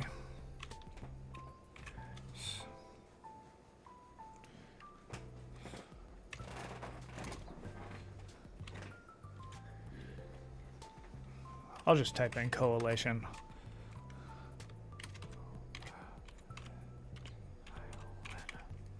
Yeah, that's pretty shitty.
shit.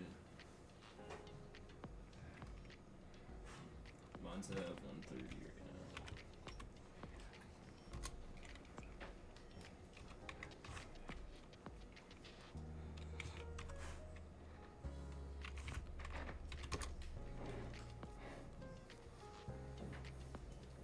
I'm doing horrible right now.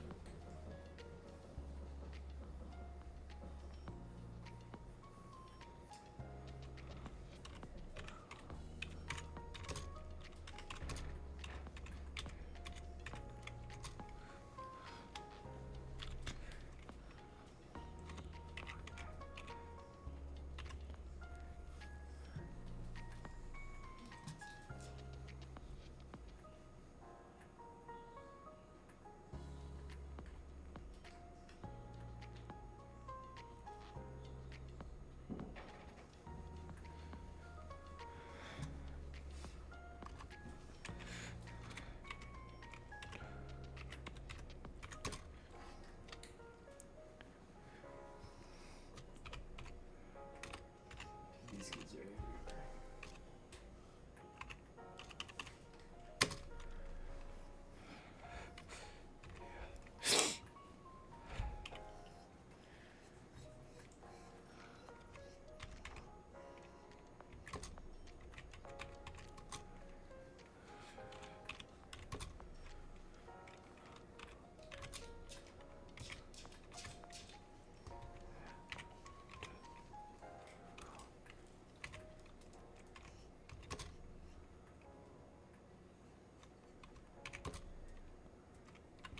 Yeah, I think I've got more assists than I have kills.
Same. Yeah. It's busy right now, so I'm at like 140.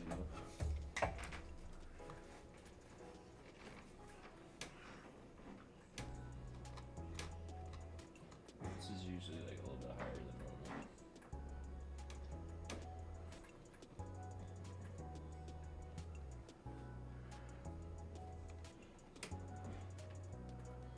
Same. I've tried to shoot it down like 3 times.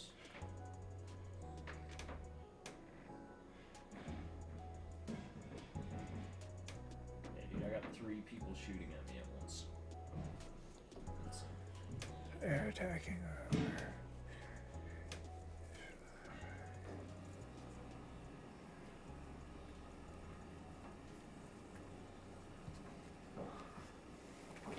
Dude, my game can't even load this shit.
I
couldn't see you. There he is. Well, I could see you, I guess. I went to my recent players. Like on my friends list, it says 3 people.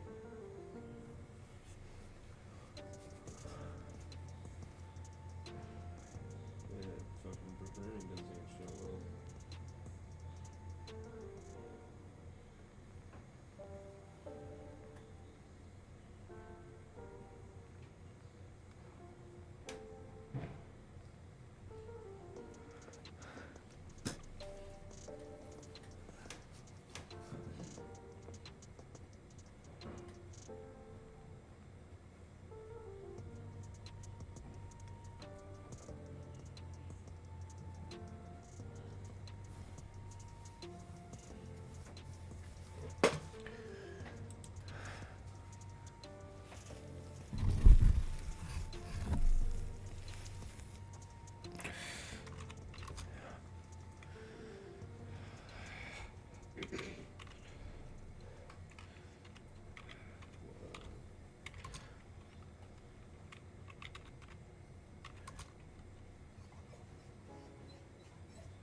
I think so. Yeah. Yeah, because I have it. Mine's just on cooldown.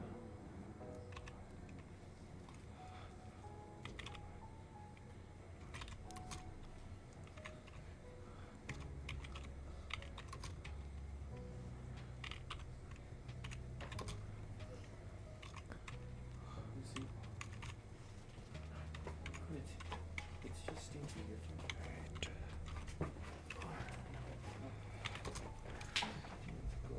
Honestly, it is a little fucked up that they did that when there was just a bunch of people retreating.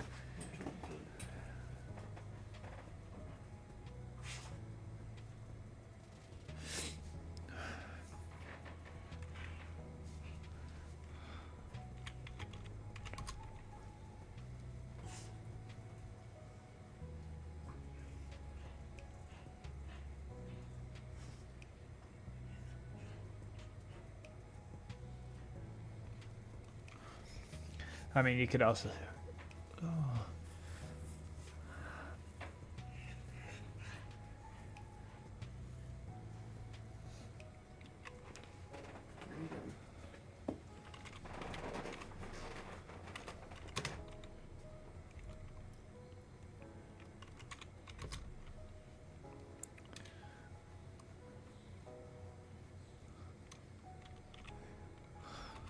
But I don't know if they were following the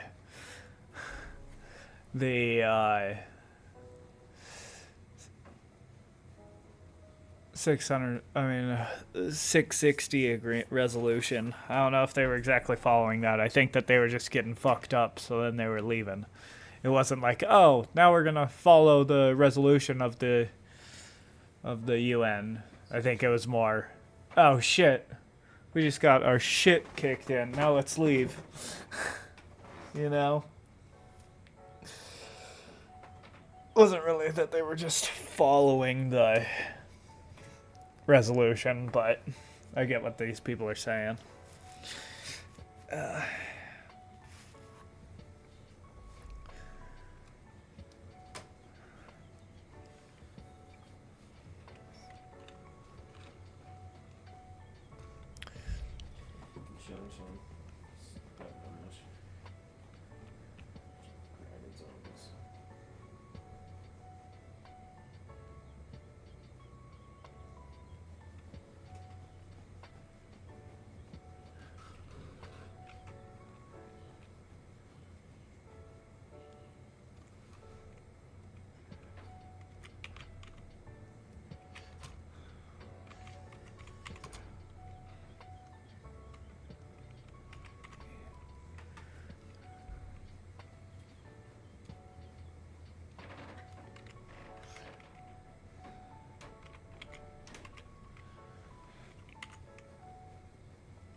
Also, didn't the resolution give them a date that they needed to retreat from Kuwait? Also, so it wouldn't be in compliance with the resolution. I forget what the date was, but I guarantee if I click on here, it'd tell me what the date was.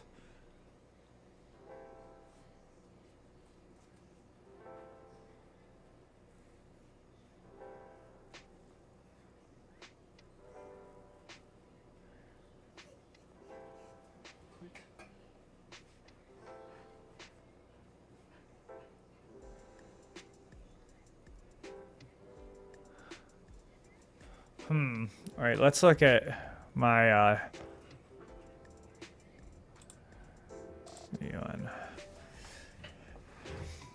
There we go.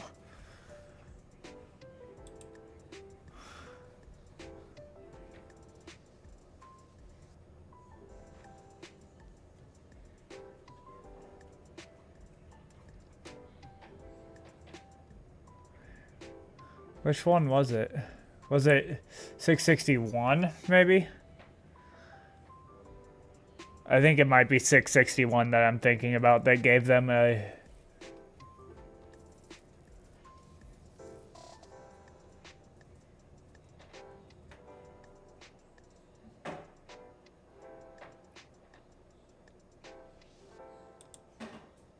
Oh, no.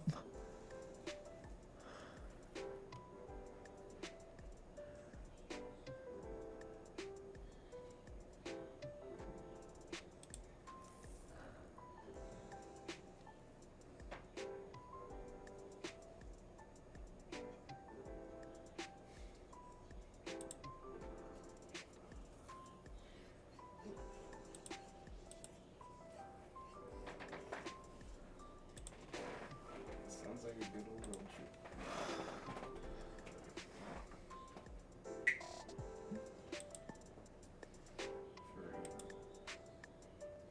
Bro, what the fuck?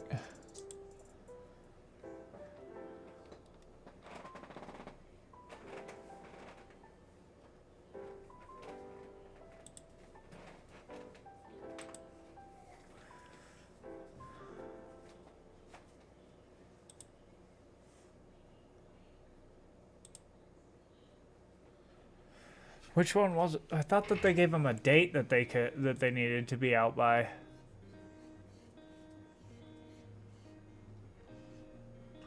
What the fuck? I could have swore that they gave them a date that they needed to be out by.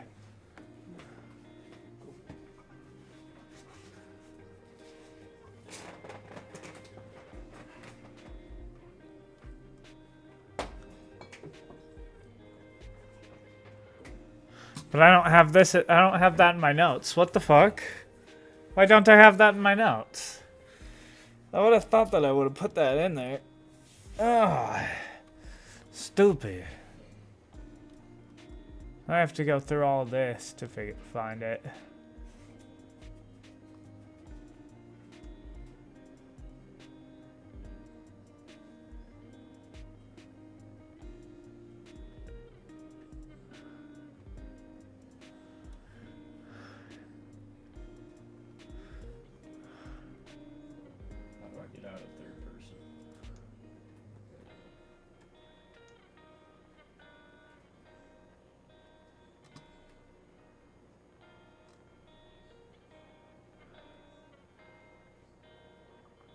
Oh, this was 678 where they gave them. Okay, I found it. Never mind. Fuck.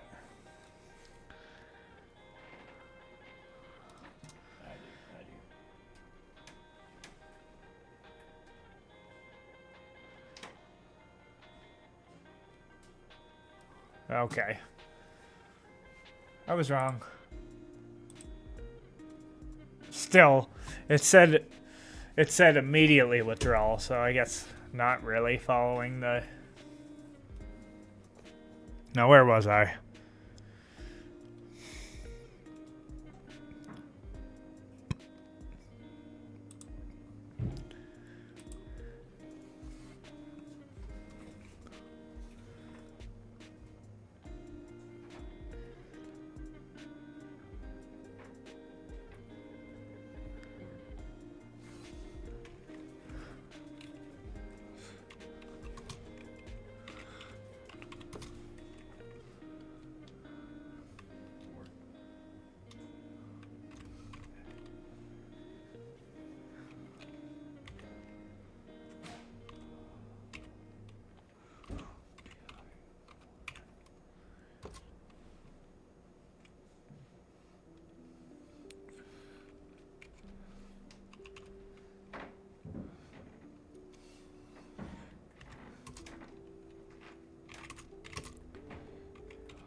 Oh shit, I'm not in the, yeah, you're driving.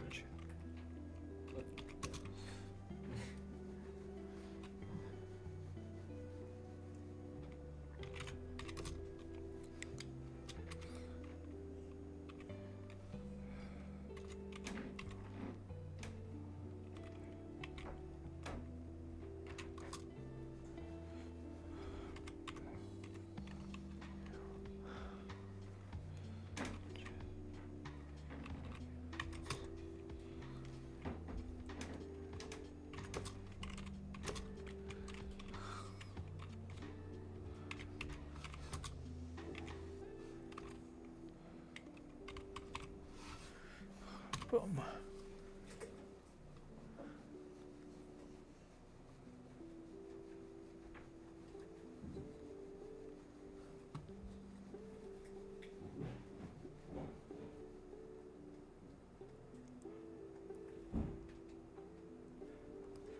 Palace. I thought that I read PLL. I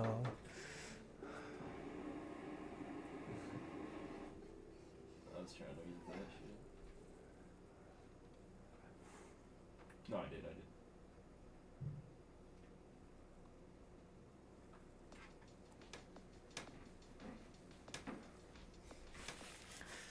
To leave Kuwait.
Article 3.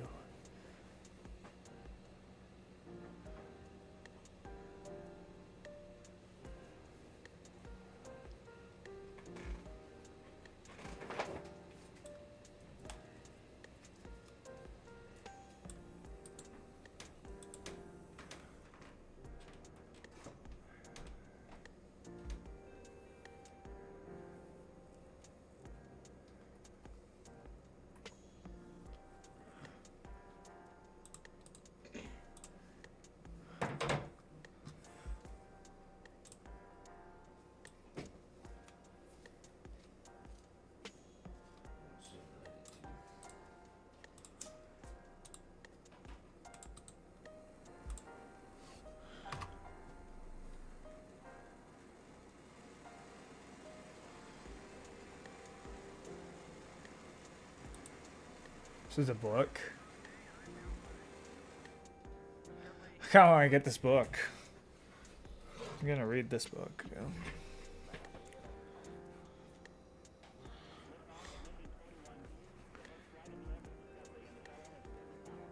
I wonder if this also includes the Iraqi war, or if it's just the... Oh, no, it was made... Wait, when did it say it was made over here? Where the fuck was I? Oh, yeah, so it was 1991, so this doesn't include the Iraqi war.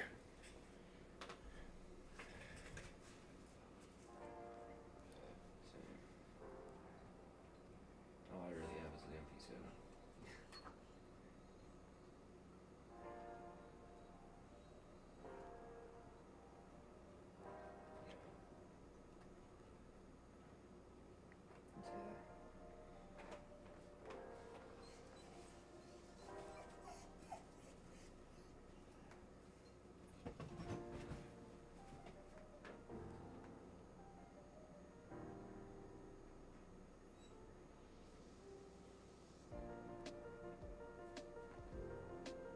Do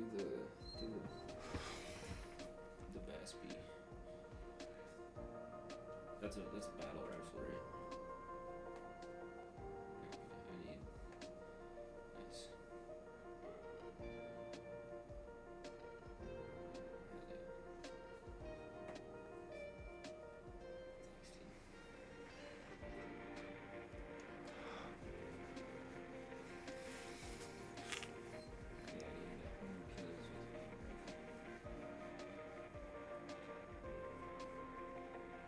All right, cool.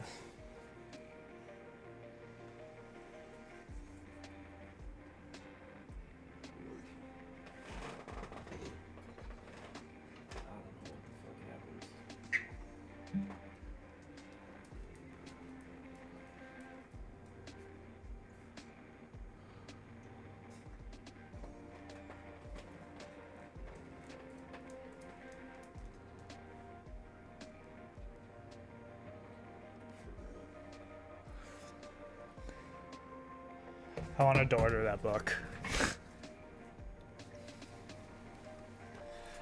There's a whole book that or I guess it's just a report on all the war crimes that the U.S.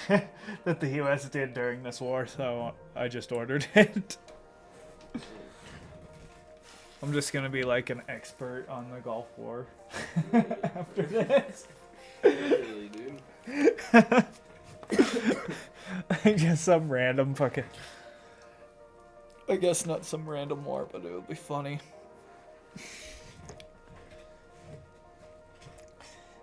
I kind of want to do one of these on the French Revolution after this. Nice.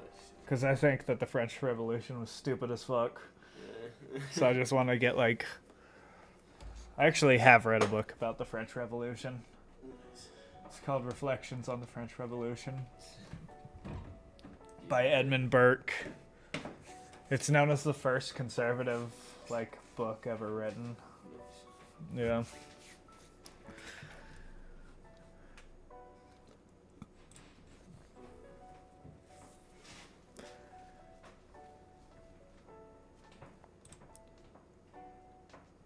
Where the fuck was I? There we go. Lucy. Come here.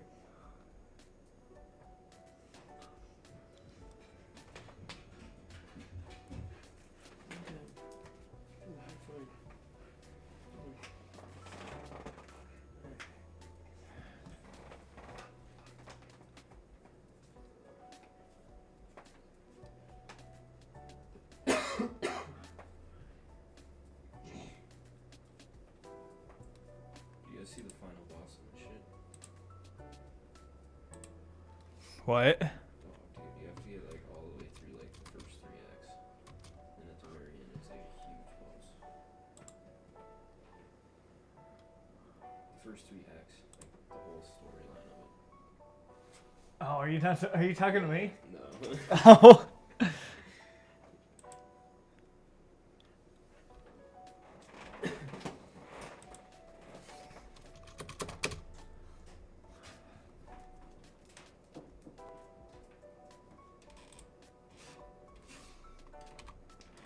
Oh, what the fuck?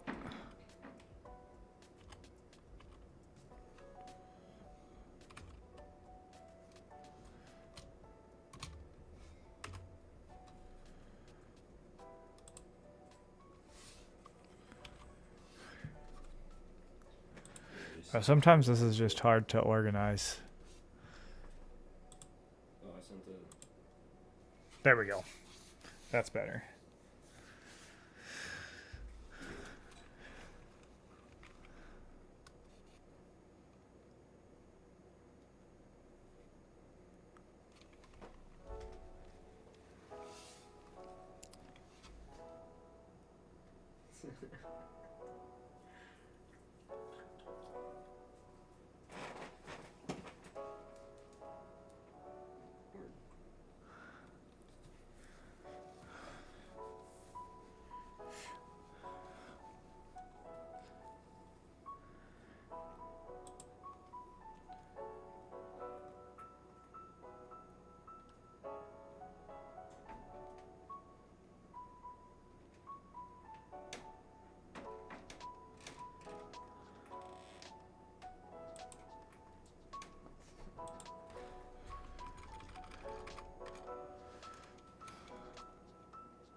Okay, there we go.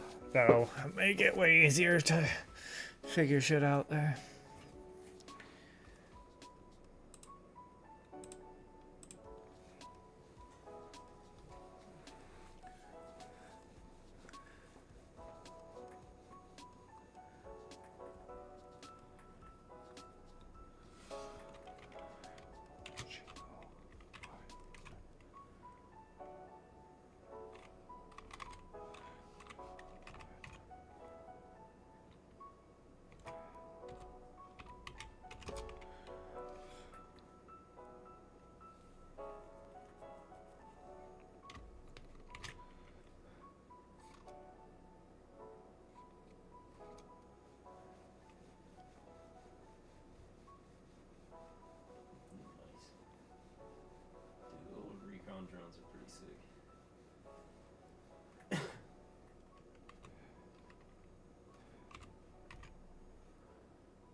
That's some bullshit.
No, not yet. Oh shit, that. Oh, I didn't. I meant to say troops.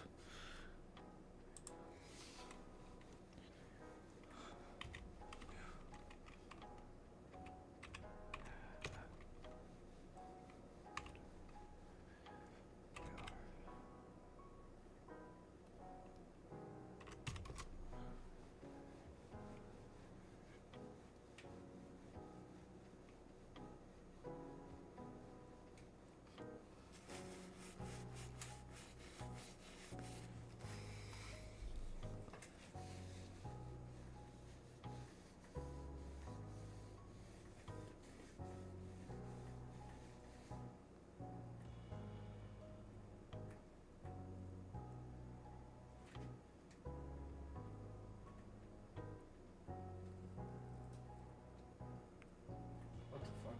This.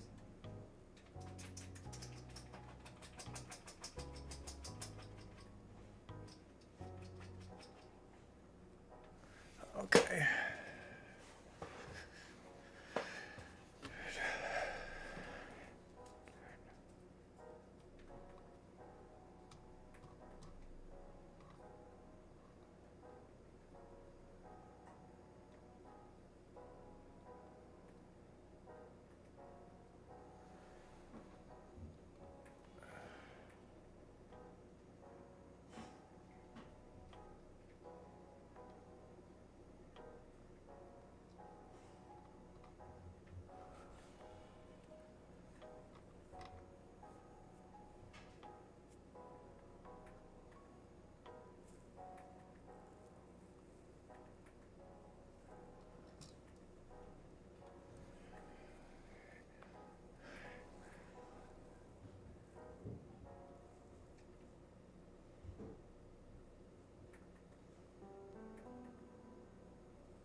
Yeah, yeah.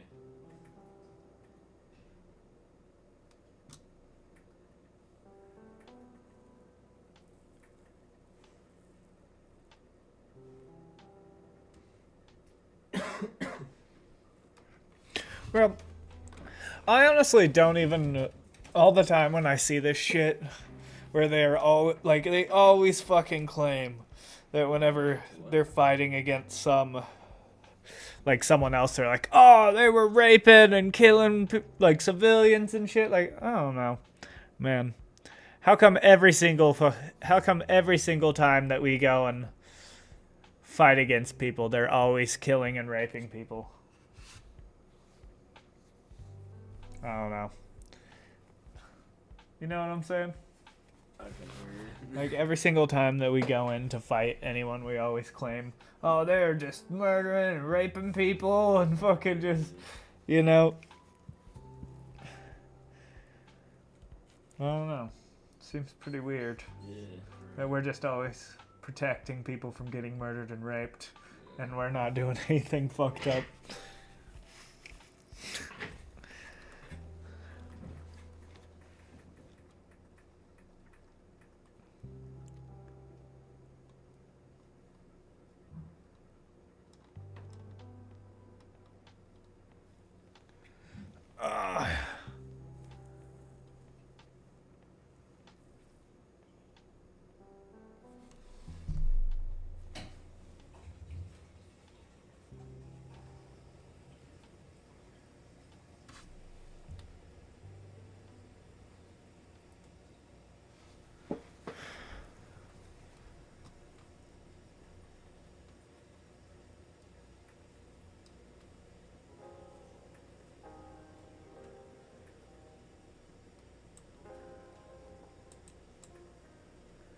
Yeah, I'll paste that in there too.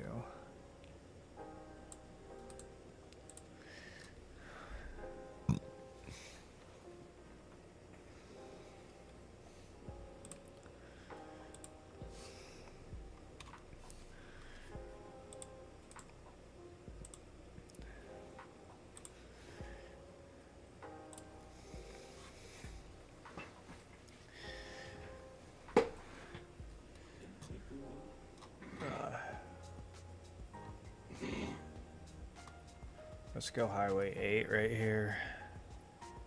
Close that. Oh, what the fuck?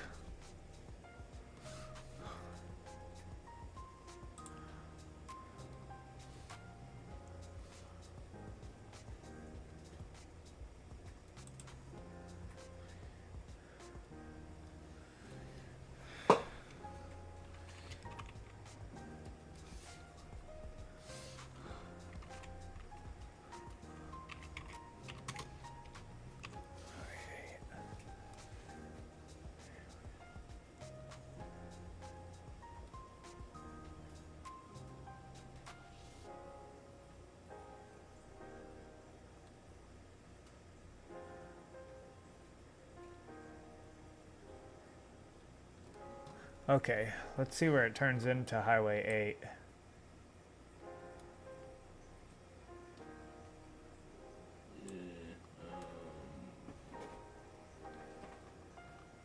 Keep going straight. Oh, right there. That's when it's Highway 8 is right once it crosses the border, it looks like. Yeah. Okay. Just keep going straight that way. Go down to the right. Follow that road.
There we go.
to figure out how I want to.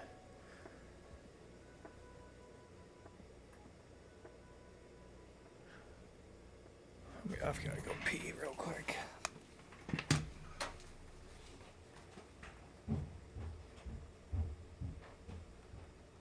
No.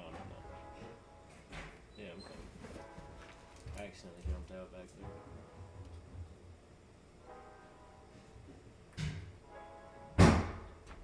What?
How'd you just pass me on a ladder?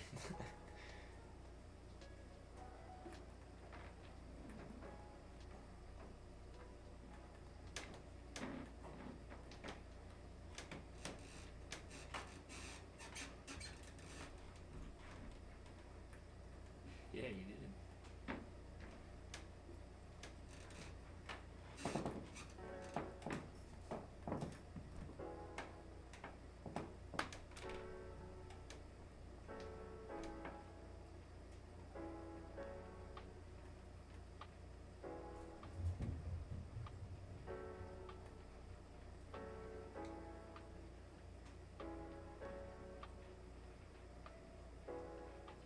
Bro, this game is so broken.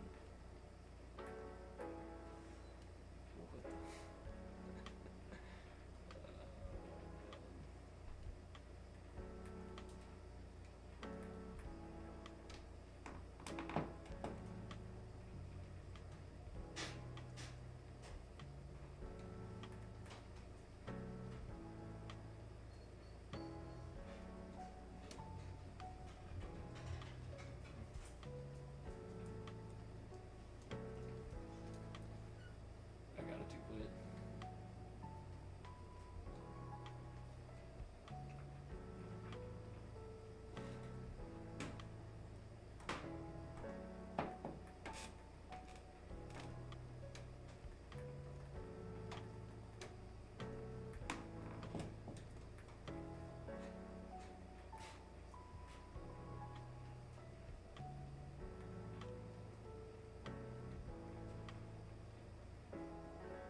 it's been glitching. It won't let me in.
Dude, it drops essence or whatever it is.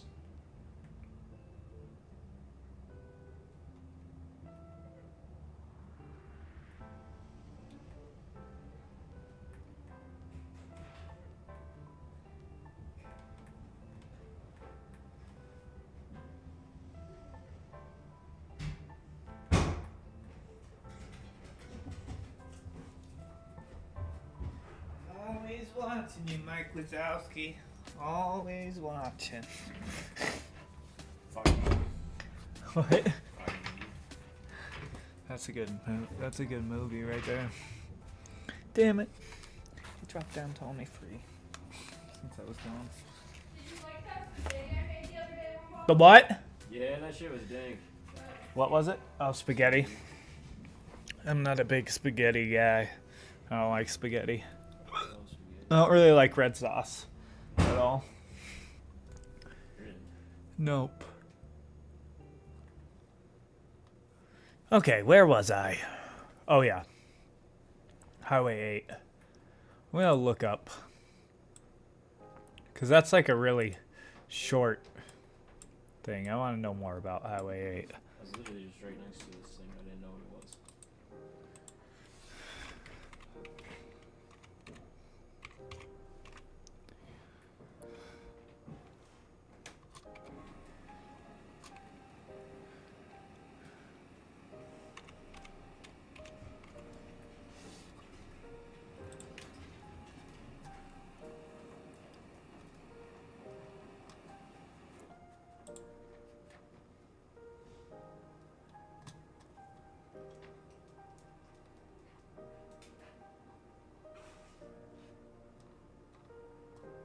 Is that it?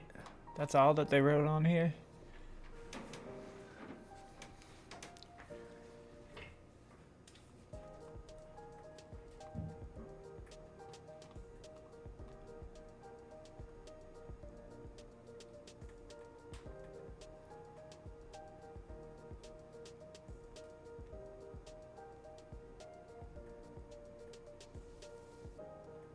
Bro. The death toll estimated range is from 300 to 10,000. That's a... Bro, did you hear that? You couldn't get a better estimate? They said that the death total estimated range is from 300 to 10,000. Like, what the fuck? How you get that big of a estimated range, bro? That's a big range, bro. Yeah, that don't make any fucking sense. Whoever counted was really bad at it.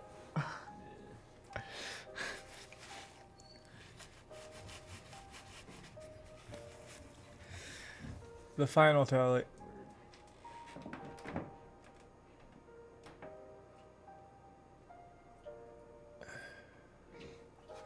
This one's retarded. I don't want to read this. It doesn't make any fucking sense, bro. Damn, bro. Look at that picture. shit. Those are all That's blown the up cars? yeah. That's the highway of death, is what they called it. Where America, they were all retreating out of Kuwait back into Iraq on this highway right here. See, so they were in Kuwait City, which is back over here, basically. And they were all trying to retreat, going down this highway, and America was just like, motherfucker, and just came, boom, boom, boom, boom, boom, just fucked them up.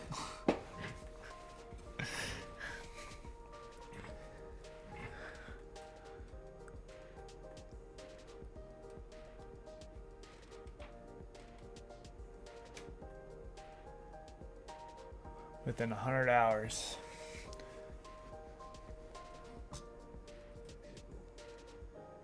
With that thing,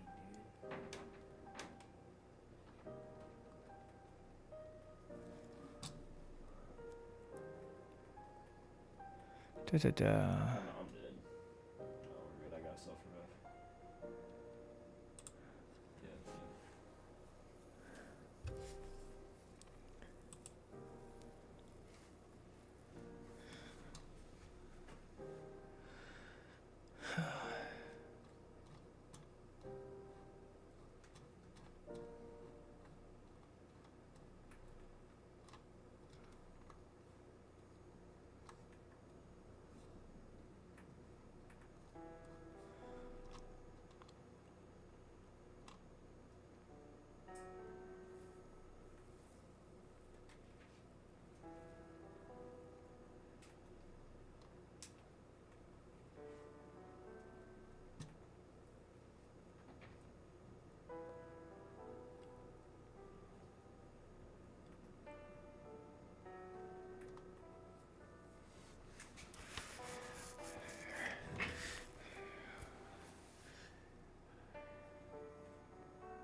I don't really know what a...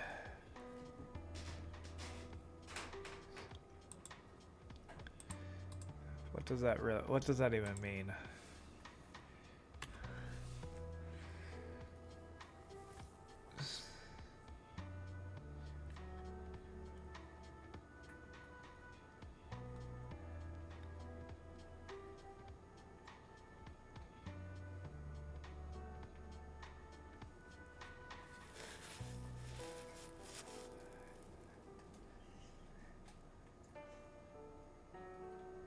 Wait, what's up?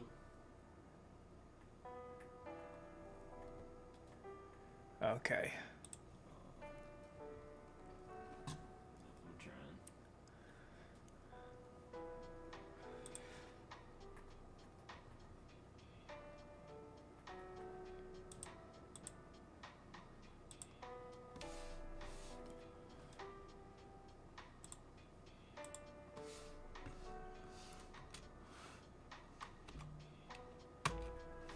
The fuck? There we go. Okay. I almost made it. I was out of place. What the fuck is going on? There we go. Phew.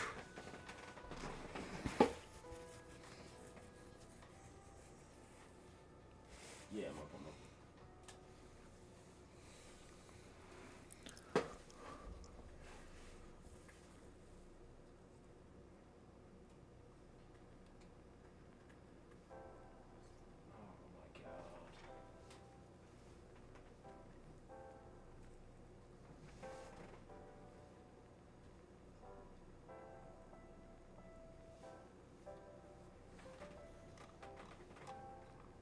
That is crazy. I wonder if I can paste images in here. Paste. Damn, you can. All right, if I. That's what's up. Yeah,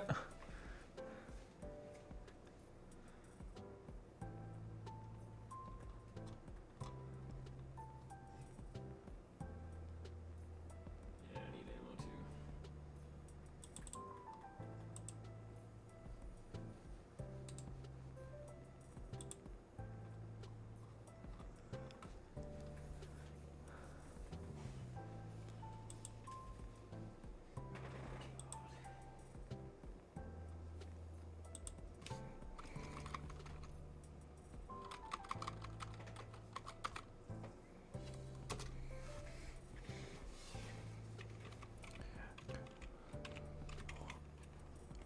Right here. Next to me.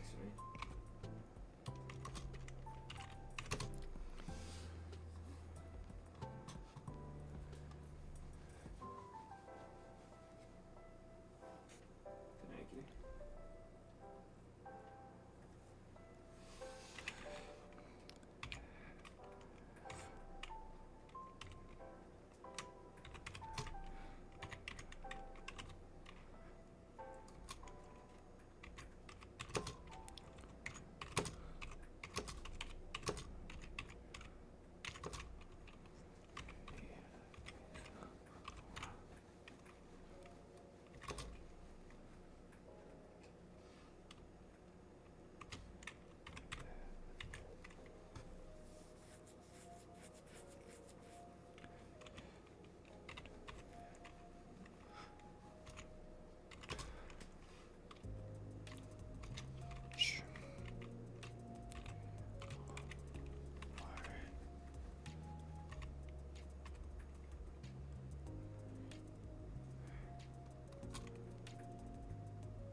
Now we gotta post the picture in here.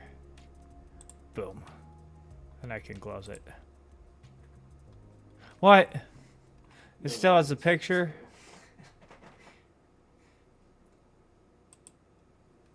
I can't just close it so that the picture closes in? Oh, yeah, I can. Nice. Sweet. No, I want the picture. I want it closed.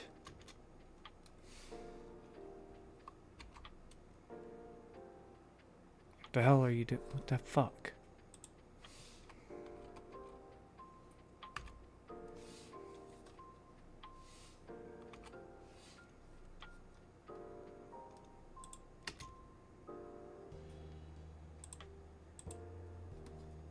There we go.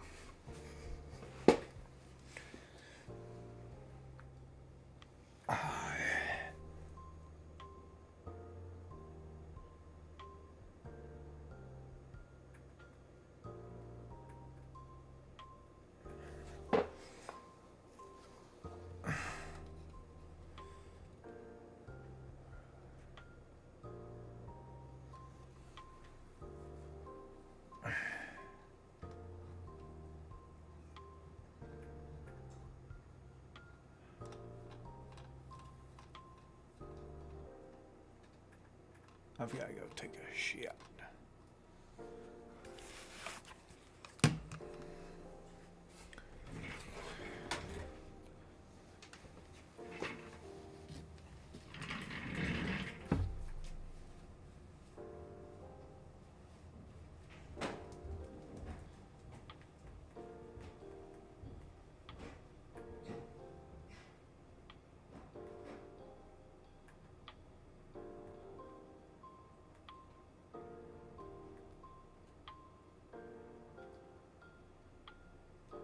I don't know if I can't, shit.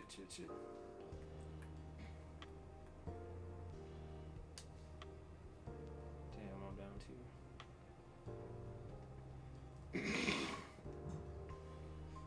I have a self-revive.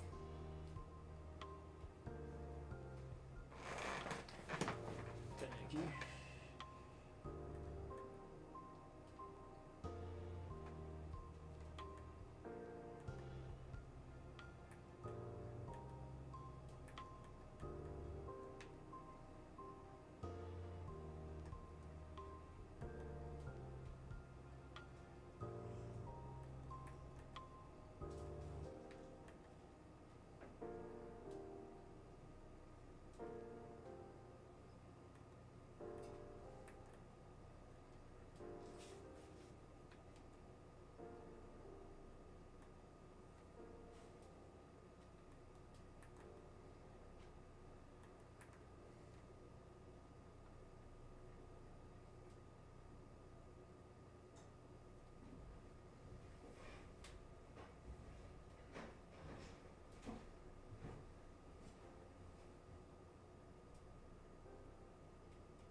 Well, what the fuck?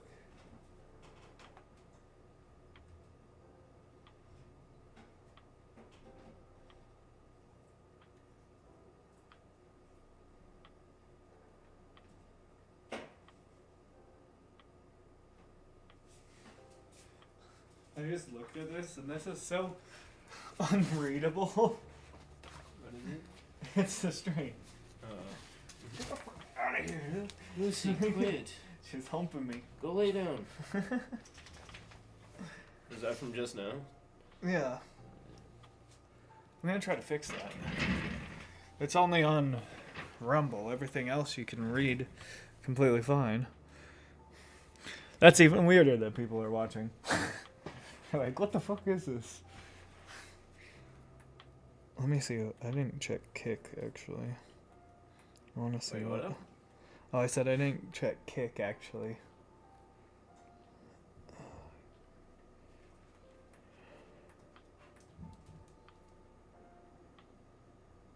Yeah, it looks fine on Kick, too. What the fuck?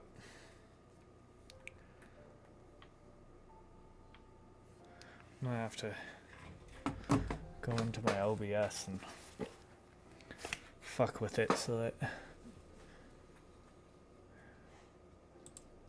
shit, I might be dead.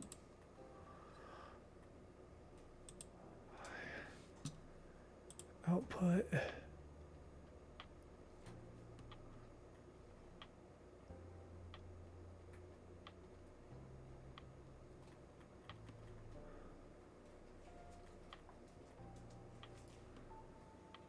My bad, I tried.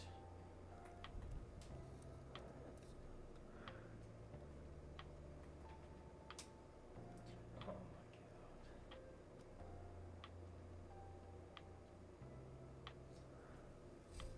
We're getting fucked up right now.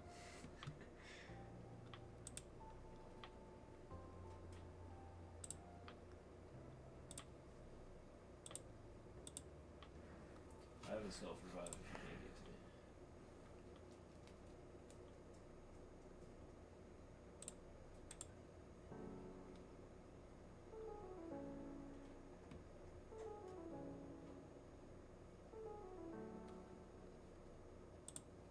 Output...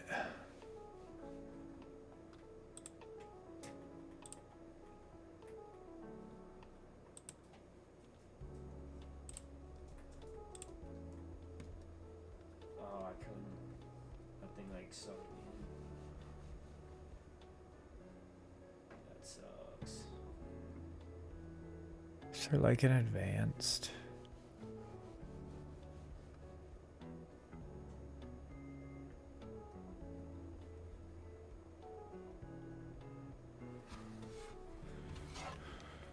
Yeah, I watched that.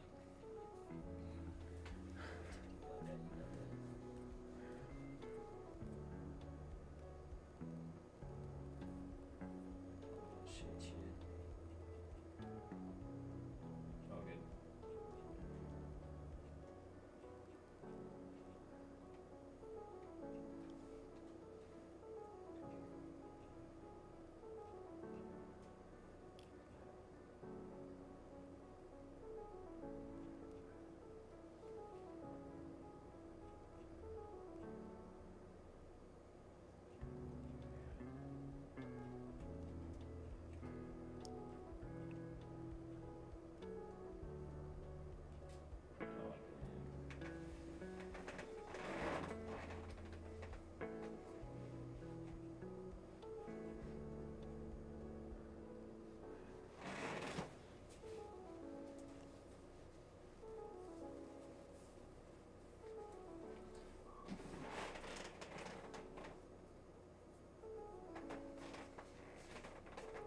Yeah, I don't even have it unlocked yet.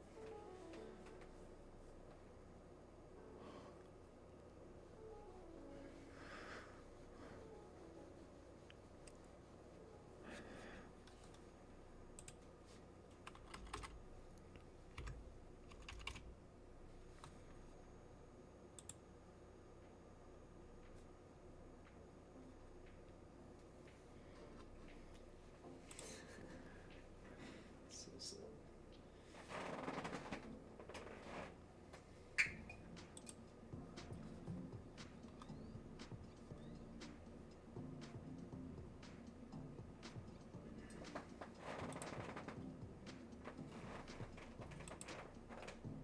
There might be one coming.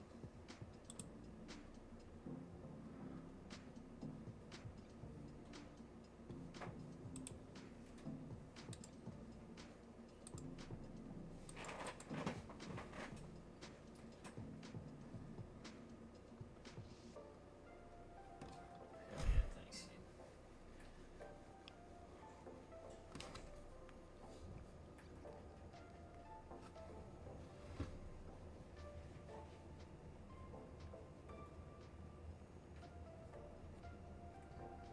Hell yeah. Who's down now?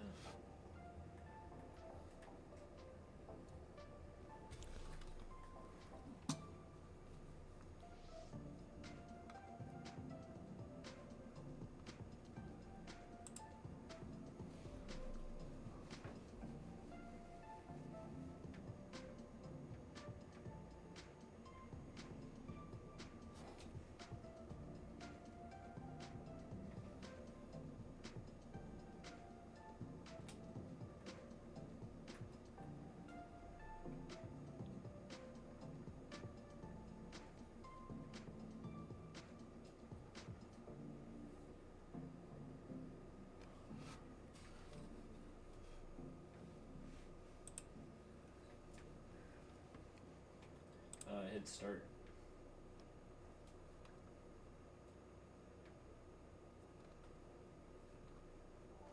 Oh, what? You can't run them over?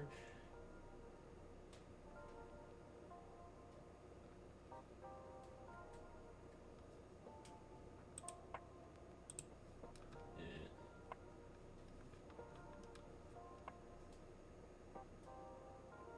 Oh, I'm down.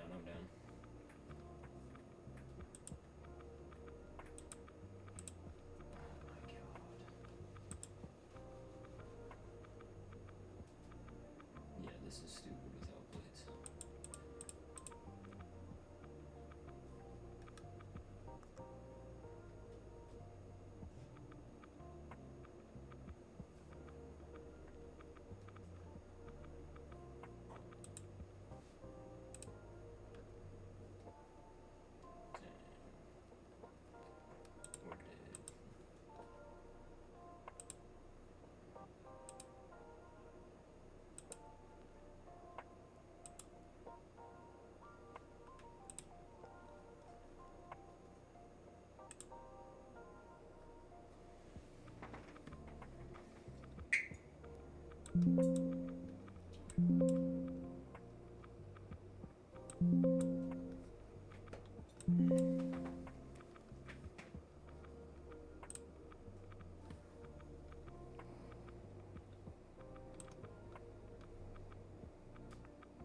I wonder if it's just me or if it's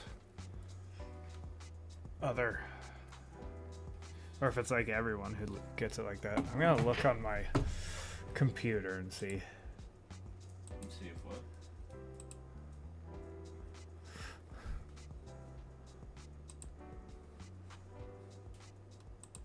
Oh, what that stream looks like on Rumble.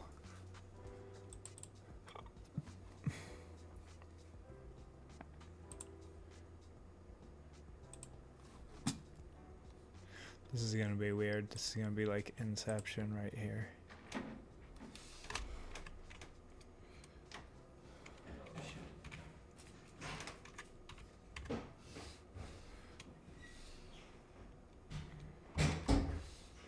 Wait, what the fuck? What the fuck just happened? Exit out of that. All that Thanksgiving prep took it out of me. Okay. What's up? Oh, I was just telling Jace that all that Thanksgiving prepping took it out of me. I'm tired.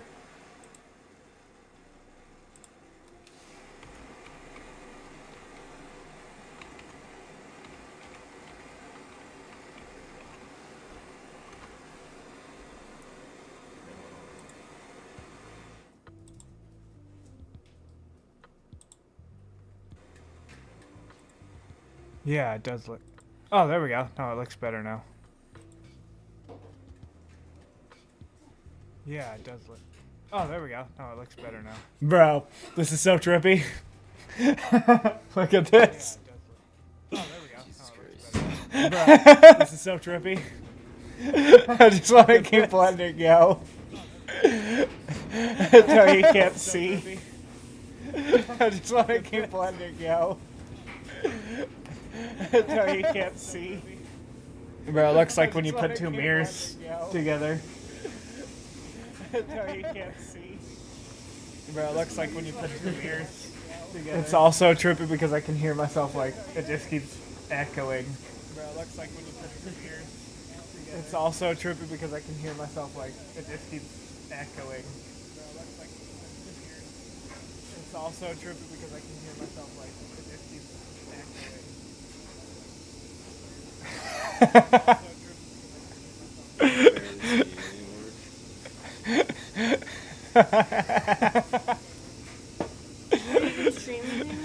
Yeah.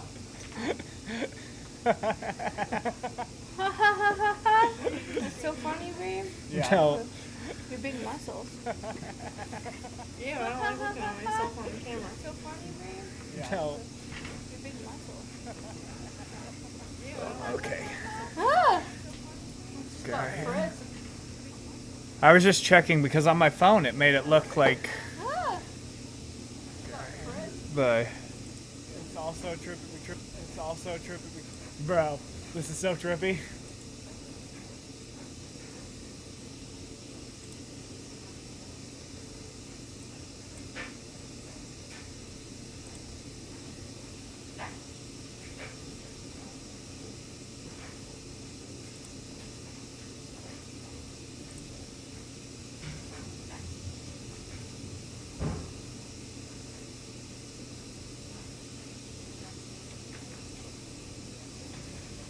Okay.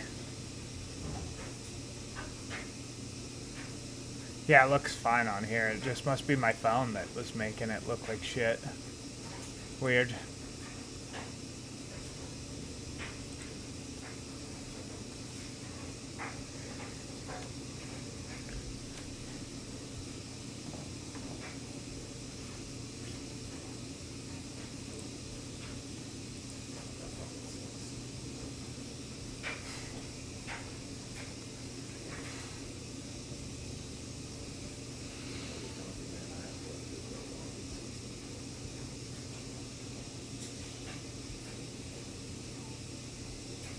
Wonder if it still looks like that on my phone.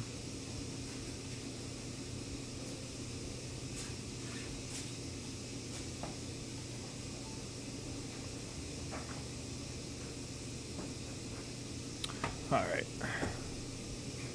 Yeah, it's just my phone that's doing that then. That's weird.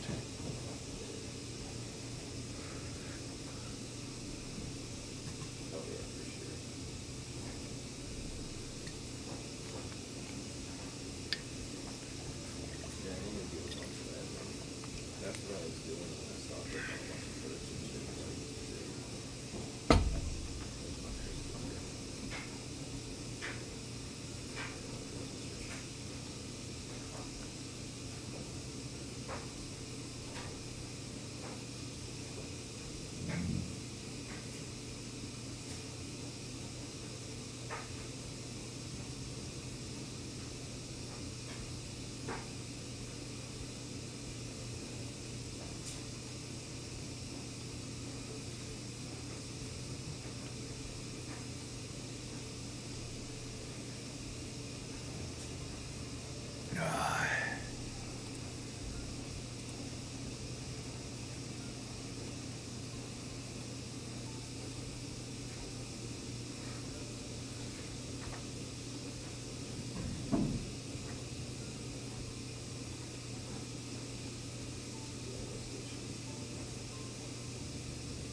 We'll set up the next battle.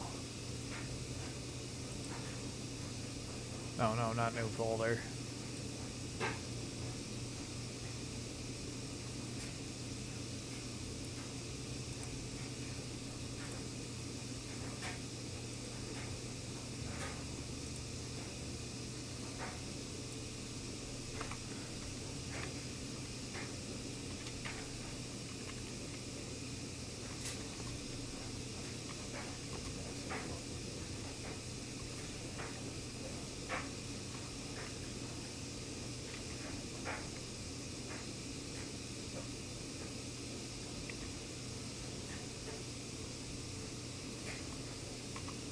Alright, I'm gonna, let me see if I can play any games of Risk anymore.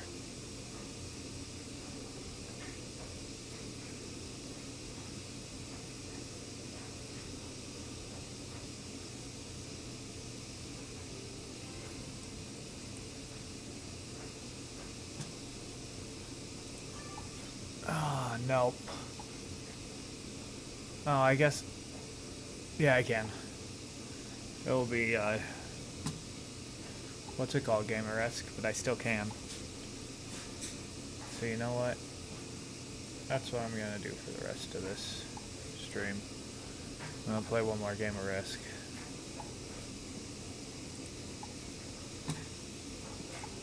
And, let's see.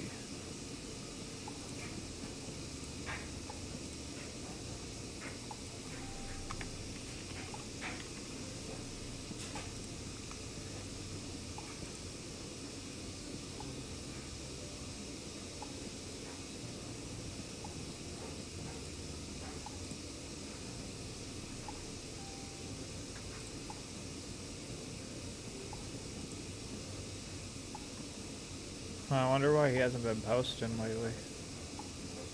I bet, oh, it's probably because it's Thanksgiving.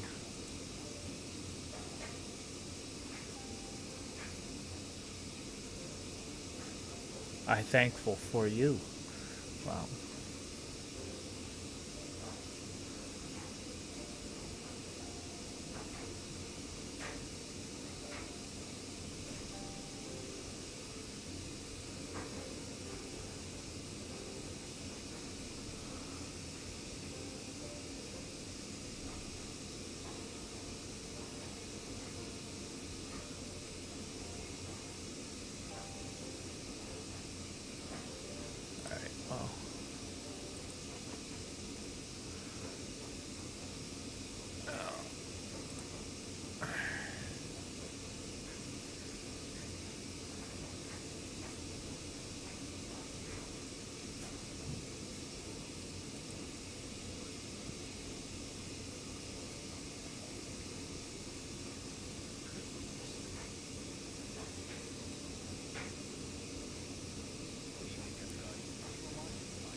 I think that this is funny because this guy, I found him, but he posts a bunch of shit about the Ninja Turtles, and then randomly he'll just post shit about like right-wing commentators on his channel, relating it back to the Ninja Turtles, which is just funny to me.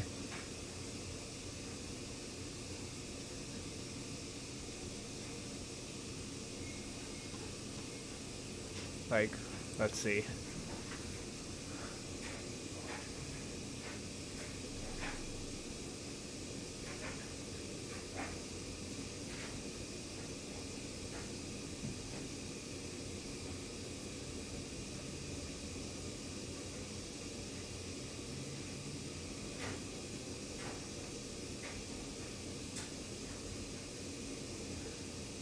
See, Ethan Ralph. Oh. Kyle Rittenhouse. Tim Pool.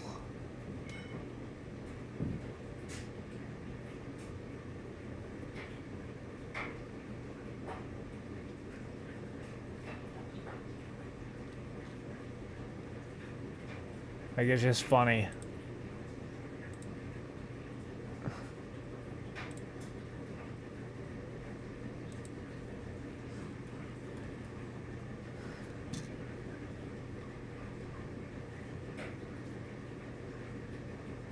Where's the Tim Pool one? Right there.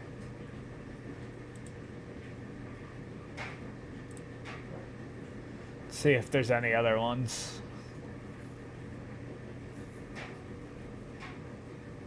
Josh Peck. Weird. Yeah, no. There's no other ones, but it's just like, what the fuck? Probably the weirdest one is Ethan Ralph, though. Like, who the fuck knows who he is unless if you're, like, involved with, like, Cozy and shit, you know? Like, no one knows who the fuck he is. At least I didn't until I... Good evening, everybody. You are watching My Ninja Turtles channel. My name is Ninja Turtles Jay Fuentes. We have a great video for you today. Very excited to be here with you to talk about the Ninja Turtles and Nick Fuentes. Nick Fuentes, what's his name?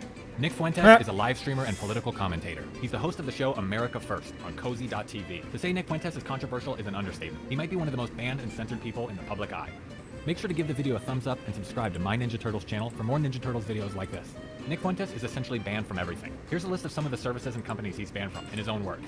I am device and IP banned from Twitter, Facebook, Instagram, TikTok, Reddit, Discord. I am banned from PayPal. I am banned from Stripe, Coinbase, Airbnb, Email Octopus. I am banned from every payment processor in America. Not only am I banned from all the social media, I'm banned from the banks, I'm banned from flying on an airplane, I'm banned from having money. We make a movie about it, and then I get banned. Then the movie about that gets banned from the film festival. You can't say my name because I keep it too real. So what does Nick Fuentes think about the Ninja Turtles? What's the connection between Nick Fuentes and the Turtles? Has Nick Fuentes ever mentioned the Ninja Turtles on his show? The short answer is yes. Michelangelo, Krang, Ninja Stars, Master Splinter, Casey Jones, Nunchucks, Donatello, Ninja Turtle dolls, the katana. But is he a Turtles fan? Let's get into it. Nick Fuentes and his viewers seem to have adopted a cartoon frog character as their unofficial mascot. This frog character is frequently portrayed as it's not Pepe. Ninja Turtles are It's the Groiper, isn't it? Universal. Why the fuck is he These showing drawings would be Pepe? meme-worthy if the frog was drawn as an obscure character. You don't have to explain these drawings. Everyone knows the Ninja Turtles. I think one of the reasons Nick Fuentes might be considered controversial is because he's not afraid to be different. While the world was worried about coronavirus, Nick was busy professing his love and devotion for Ninja Turtles popsicles. After learning the classic ice cream truck jingle was going to be modernized and turned into a rap song, Nick publicly declared a strike and boycott against an ice cream brand and claimed he would only eat Ninja Turtle and Tweety Bird popsicles in protest. Born in 1998, Nick probably grew up with Cowabunga Bomb Pops and ice cream popsicles from the 2003 TMNT show. These ice cream popsicles are iconic. They've even been turned into collectible vinyl figures. Another thing that's iconic and has become permanently linked with Ninja Turtles is pizza. Whether it's pepperoni or pineapple, Ninja Turtles fans love pizza almost as much as the Turtles themselves, as long as there's no anchovies. So does Nick Fuentes ever talk about pizza? No anchovies. I ate a huge pizza before the show. I ate a large pizza. If you have a really good pizza, you don't need toppings. I wish I was eating pizza right now. If you have a good pizza, it should be good as a cheese pizza. I had a large cheese pizza because I like a different pizza than you. That makes me weird. We all eat pizza. I like pizza. I like to eat pizza. Wow, he certainly has a lot of opinions about pizza. So what does he think about the Ninja Turtles? We know Nick Fuentes is aware of the Turtles. He's mentioned that hosting a talk show has led him to feeling like Master Splinter, and his viewers are like his fans. I'm like Master Splinter from Teenage Mutant Ninja Turtles. Does that mean that Nick is a fan of the Turtles? A viewer of Nick's show who goes by the name Poopy sent in a message asking Nick who his favorite Ninja Turtle is, and Nick responds to the question for a few minutes. His answer is interesting in some ways and disappointing in others. Mine is Michelangelo. I always liked Michelangelo. What's up, Nick? Favorite Ninja Turtle? Yeah, what's your favorite Ninja Turtle? What? What's your favorite Ninja Turtle? Oh, Raphael. Raphael? Mine's Michelangelo, bro. Raphael's pretty cool, too. Who's one with the orange that likes pizza? If you were a TMNT character, what animal would best represent you? I would be, who was the one with the orange bandana or the orange mask and he liked pizza? I would be him. What's up, dudes? That would be my favorite Ninja Turtle. That's mine, too. Or I'd be Raphael. Yeah, I'd be like Raphael. I kind of feel like, a kinship with all of them. Because Raphael was kind of like the aggressive one, the fighter. I guess I'd maybe be more like Raphael. And I would be Raphael, or maybe who was the purple one with the staff? And he was kind of like more serious. Yeah, well, he was like the smart one. Nerdy. That's Donatello. Donatello was the blue one, right? Light blue. And No. I don't remember.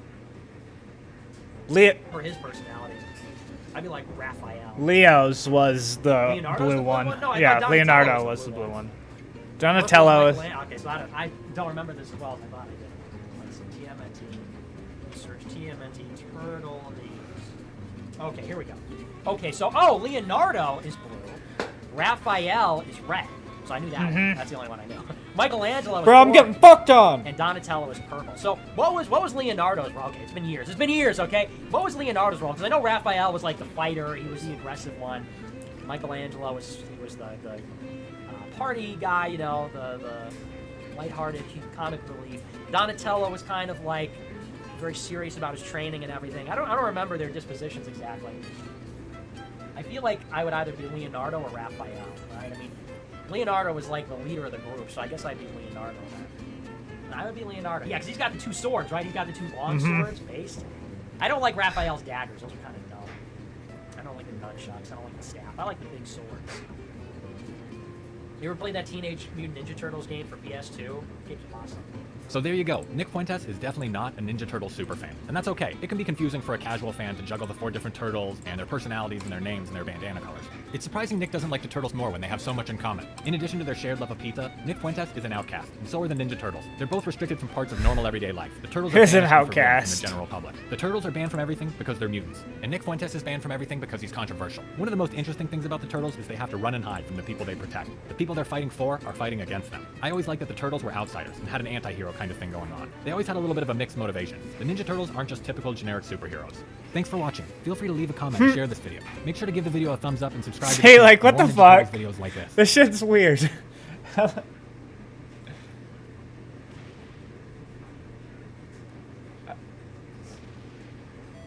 A lot of Turtles fans choose Raphael as their favorite Ninja Turtle. He has heart, and he's a fighter. Raphael is a great character, but this video isn't about Raph. This video is about Ralph.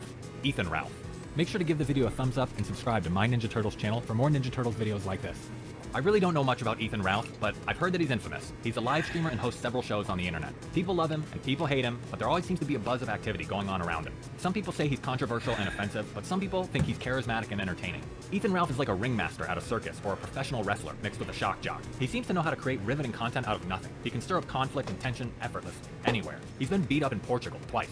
Ethan Ralph is an internet folk hero. So when I heard he mentioned the Ninja Turtles on his show, I had to see it. I love finding out someone in the public eye likes the Turtles. Even if I really don't have too much in common with them, I'm still happy to hear them talk about the Turtles. I could listen to anyone talk about the Turtles. Ethan Ralph is talking about old toys he had as a kid, and when he mentions Ninja Turtles, he said he wishes he still had them. Ninja Turtles, I had a shit ton of Ninja Turtles. I had like, I wish I still had those action figures. Monetary reasons. But I had all the Ninja Turtles action figures. Ethan Ralph almost goes into some sort of nostalgic trance when he mentions the Turtles. He almost gets hung up. He said he misses them, even though he adds on that it's just for monetary reasons. But does he really want them all back just to sell them? Or maybe he would keep a couple. I wonder which Ninja Turtle is Ethan Ralph's favorite. It seems like Ethan Ralph's viewers are big fans of the Turtles toys too. One commenter on his live stream wrote in about their Turtles figures too. They wrote, Bebop and Rocksteady used to get their ass beat by Donatello action figure. Turtles fans are everywhere. And someone else said, I loved my Krang toy. Even years or decades later, they still remember their Turtles figures fondly. It's so funny that some controversial shock jock has fans that love the Ninja Turtles. It's so funny they have a soft spot in their heart for Ninja Turtles figures. Another viewer shared that they had the Ninja Turtles battle van. And someone else said they had Ralph, Donatello, and Splinter. I wonder if they meant to write Raph. Another viewer commented they had Stretch Armstrongs, Ninja Turtles, and Wrestling Buddies. Ethan Ralph and his viewers love Ninja Turtles toys. It's always great to find a Turtles fan in an unlikely place. The Turtles are great, and everyone loves them, even Ethan Ralph. Thanks for watching. Feel free to leave a comment and share this video. Make sure to give the video a thumbs up and subscribe to the channel for more Ninja Turtles videos like this.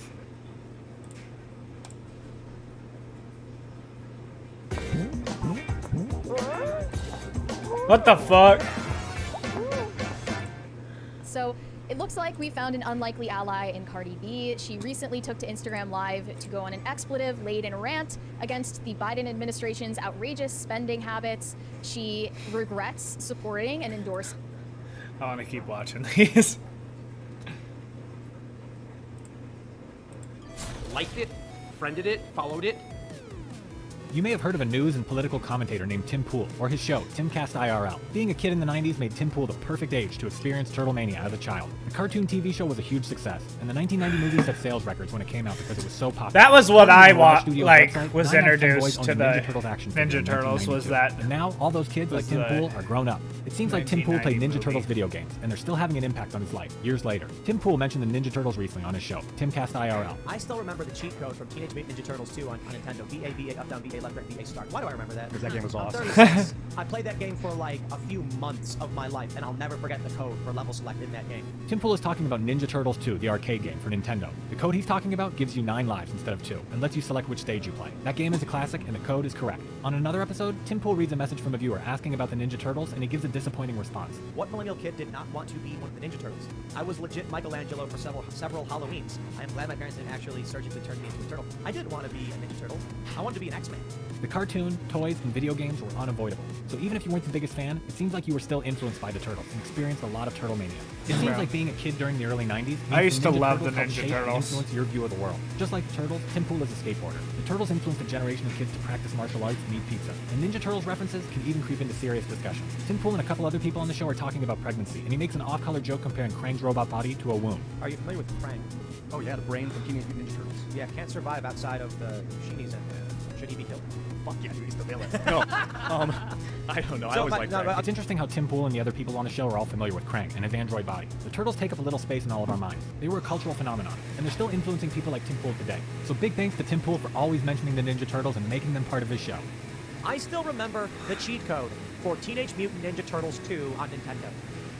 BA, up, down, BA, left, right, BA, start. Thanks for watching. Feel free to leave a comment and share this video. Make sure to give the video a thumbs up and subscribe to the channel for more Ninja Turtles videos like this.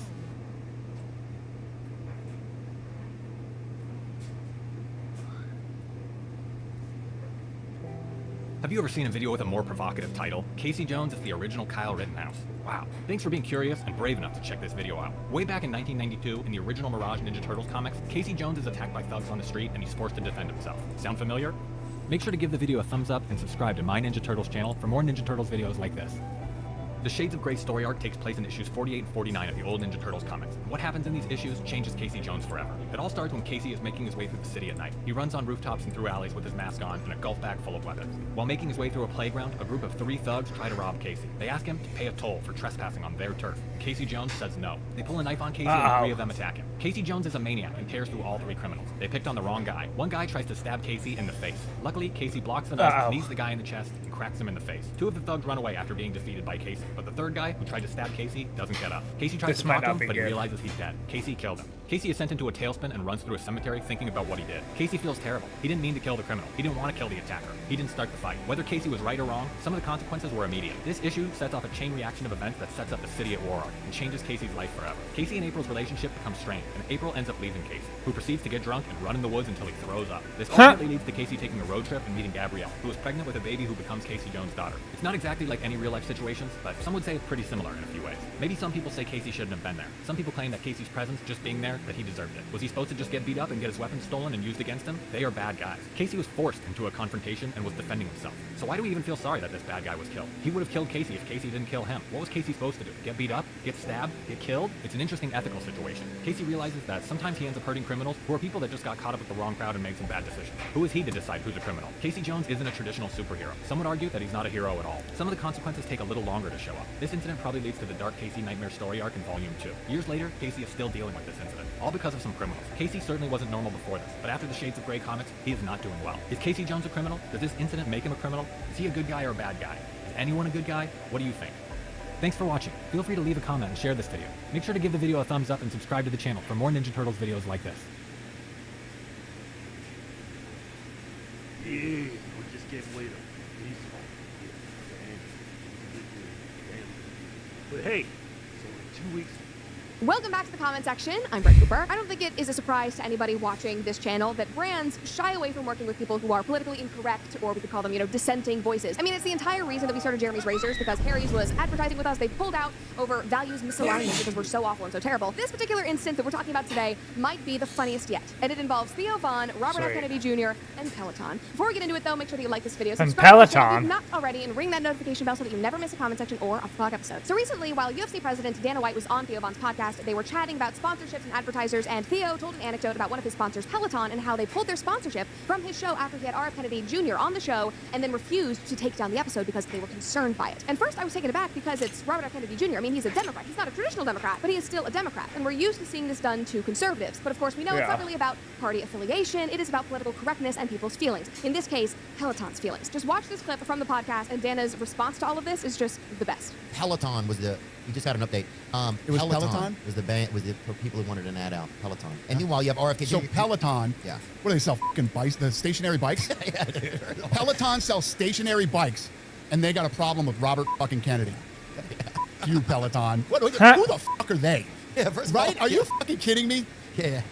Peloton calling, bitching about Robert Kennedy. This is completely the energy that we need to be bringing. Somebody commented and said, literally was buying a Peloton tonight, been on the fence, not now. I have one, but I barely use it, so now I'm going to say that I'm actually boycotting Peloton, and not that I'm lazy, and that I just don't want to walk upstairs to run it. Somebody else said Peloton's marketing team is kicking rocks right now. Haha. Yes, to be honest, they probably are, because after this, they went on and they ranted about the Peloton CEO and about Peloton for like another 10 minutes. I would highly suggest watching because it's very, very funny. But obviously, like you saw in the video, this made Dana White very angry, and rightfully so, because this kind of treatment is not new to him. Because he goes through this constantly with UFC and their sponsors, because he personally is so unapologetic unapologetic about his values, and that impacts who wants to work with UFC. And he has a great quote about this whole sort of thing from when he posted a video of Trump on his social media, and he got a ton of backlash, but he said, quote, "I posted a video for Trump on my personal social media, and one of our big sponsors called us and told us to take that down. You know what I said? Go F yourself. You vote for whoever you want to vote for, and I'll vote for whoever I want to vote for. That's how this all works. I don't even care who you vote for. That's none of my effing business. But F you, don't ever call me and tell me who to vote for." Again, this is the exact energy that we should be bringing to the table. Like, if you're doing business and you're exchanging value for value, which is what you do in business, it's what you do if you are working in advertising or sponsorships,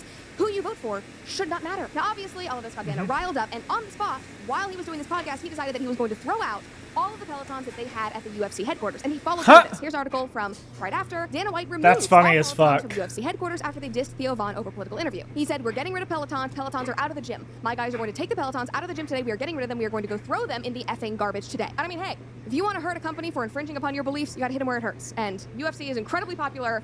This is probably hitting them where it hurts. And of course, since this is now blowing up this week, people reached out to Peloton for comment, and surprisingly, they actually responded pretty quickly, and a spokesperson disputed the claim that it requested Vaughn to remove episodes, and told Fox News Digital that the company pulled its advertising due to the comedian's content going against the company's brand safety guidelines. Like, it's exactly what we heard from Harry's when they pulled out of Daily Wire.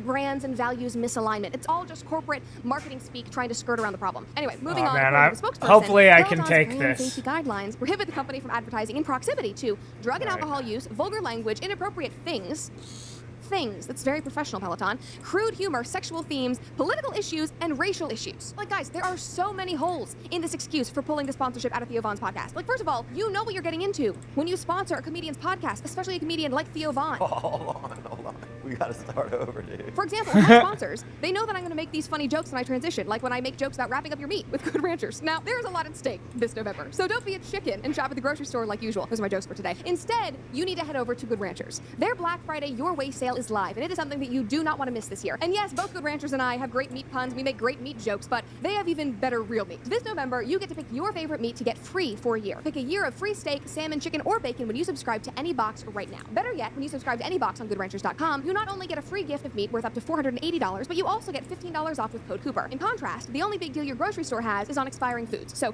ditch the meat aisle and subscribe at GoodRanchers.com today. If you want to get started, go to GoodRanchers.com, use code Cooper to claim your free year of meat and $15 off. Again, that is GoodRanchers.com, promo code Cooper at checkout. And they will not pull any stunts like Peloton because they knew what they were getting into when they sponsored me. And secondly, upon further research and very quick and easy research, aka a Google search, it seems that Peloton actually doesn't care about being in proximity to political or racial issues, which is the reason they claim to have pulled the sponsorship out of his podcast. And the hypocrisy here is just insane, because they have gone out of their way to support causes and issues like BLM. And not just, a little bit of support in posting the black square when it was popular in 2020. No, they have pages and pages on their website dedicated to supporting BLM and all of their advocacy and initiatives. And not just that, they have a racial justice fund. Literally, last year, we unequivocally stated that Black Lives Matter and committed ourselves to fighting for racial justice and equality. We announced the Peloton Pledge, our 4-year, $100 million investment in both the fight against racial injustice and inequity and the promotion of health and well-being for all. And I emphasize $100 million because that is not just some small fund. It's not like they had their employees all make a $25 donation to the BLM headquarters. $100 million. $100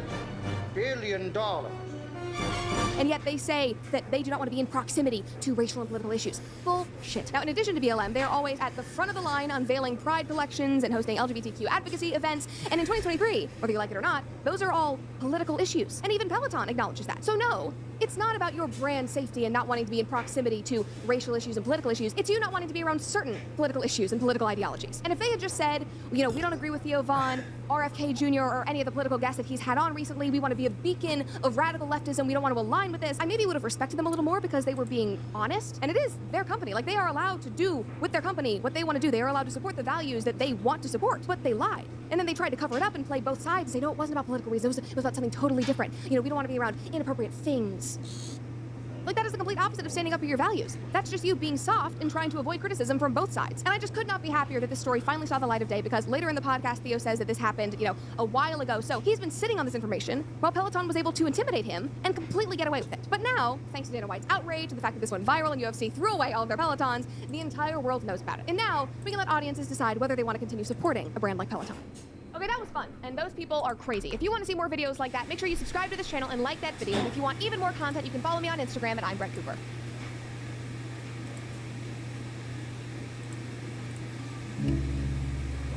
President 4 is now turning on the L3 and open limousine parade. There's a cover-up that's about to happen here. This is Situation Room. I read Kennedy shot in head.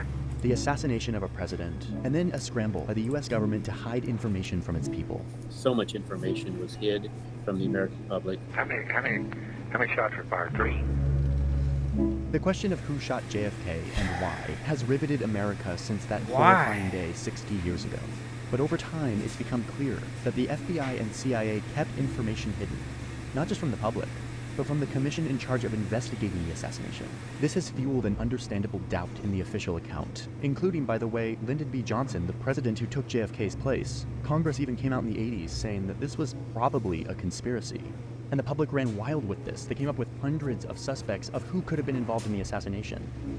Theories like this thrive when government authorities aren't transparent with their people. So let me show you how this happened.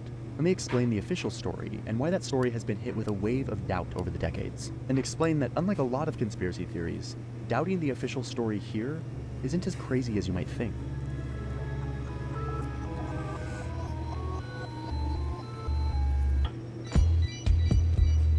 This was a turning point in American history. People all of a sudden decided, I'm not sure they're telling us the truth. JFK is this really symbolic character who lived during a very, very important time in American history, and the story really dives into the context of what it was like to be an American in the 60s. I'm really excited to dive in and show you all of this stuff. I need to thank the sponsor of today's video. Sponsors allow us to do these super deep dives that take months to make with lots of different people. So thank you, BetterHelp. All right, for sponsoring hopefully the video. I can get I'm a the- true believer in therapy. BetterHelp makes therapy more accessible to people using technology. It is a platform where you sign up, you fill out information about yourself, about what you're struggling with, about what you want to achieve, and then it matches you with somebody in their network. It's this giant network of tens of thousands of licensed therapists who then you can Beautiful. communicate with one of those therapists in as little as 48 hours. You can communicate with them on the phone, which is what I do. I do phone therapy. You can do it over video call, or you can do it over text. If the therapist they match you with Damn, isn't bro. a good fit, you can easily be matched with a new one to try someone else out. It makes therapy accessible, affordable, and in my mind, destigmatizes this thing that we all probably need and don't know it. At least that's how I feel. If you do want to sign up or try it out, you can get a discount. There's a link in my description. It is betterhelp.com/JohnnyHarris. When you click the link, it helps support the channel, but it also gets you in on a 10% discount for your first month of BetterHelp. So you can try it out at a discount, see if it works for you, and you can cancel anytime if not. Thank you, BetterHelp, for sponsoring today's video. Let's dive back into this fascinating story of what happened to JFK.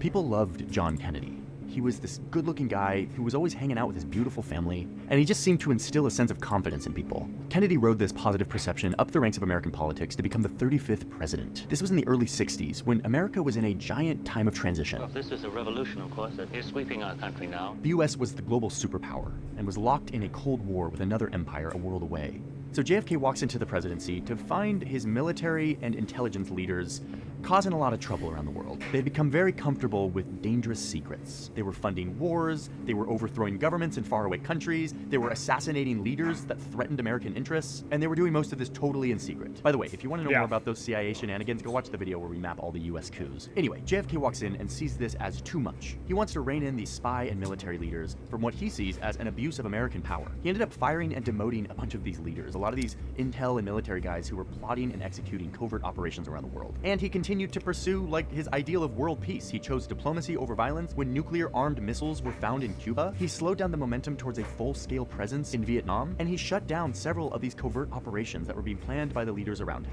This caused great tension between JFK and America's military and spy leadership. All of this context is important when we look back on that day in November 1963. Friday morning, 11:37. The president's jet lands at the Dallas airport.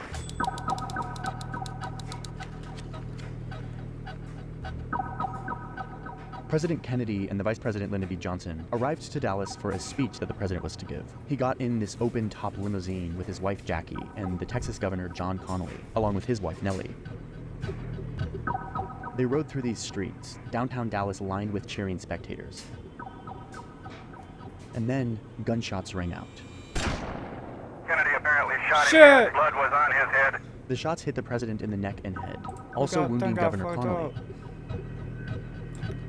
The president was rushed to the hospital, where he was pronounced dead. And very often you'll find a zipper hidden in the arm. Good afternoon, ladies and gentlemen. You'll excuse the fact that I'm out of breath, but President Kennedy and Governor John Connally have been cut down by assassins' bullets in downtown Dallas. The president has rushed to Parkland Hospital.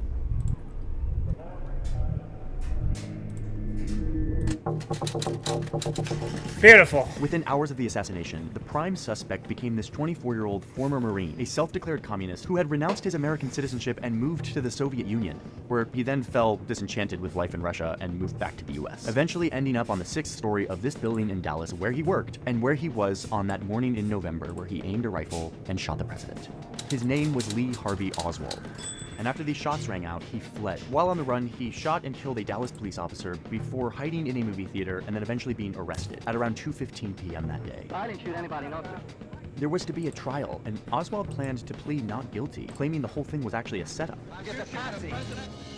Patsy, which is like an old-timey term for like the fall guy, the one who was set up. That same day, the vice president, Lyndon B. Johnson, was rushed back to the presidential plane and sworn in as the new president of the United States before taking off and heading back to Washington. At the same time, the FBI, the top investigatory body in our country, descends onto Dallas. And very quickly, the director of the FBI, J. Edgar Hoover, who's a big part of the story, he comes to a conclusion as to what happened. This is before any investigation had really gone forth. And Hoover decides that Oswald absolutely was the one who did it. He was a communist sympathizer, he was a frustrated misfit, and crucially, he acted alone. There was no one else. Here's a phone call between Hoover and the new president, LBJ. There's no question but that he is the man. Now, the fingerprints think we have. I like some legal representation. These police officers have not allowed me to have any.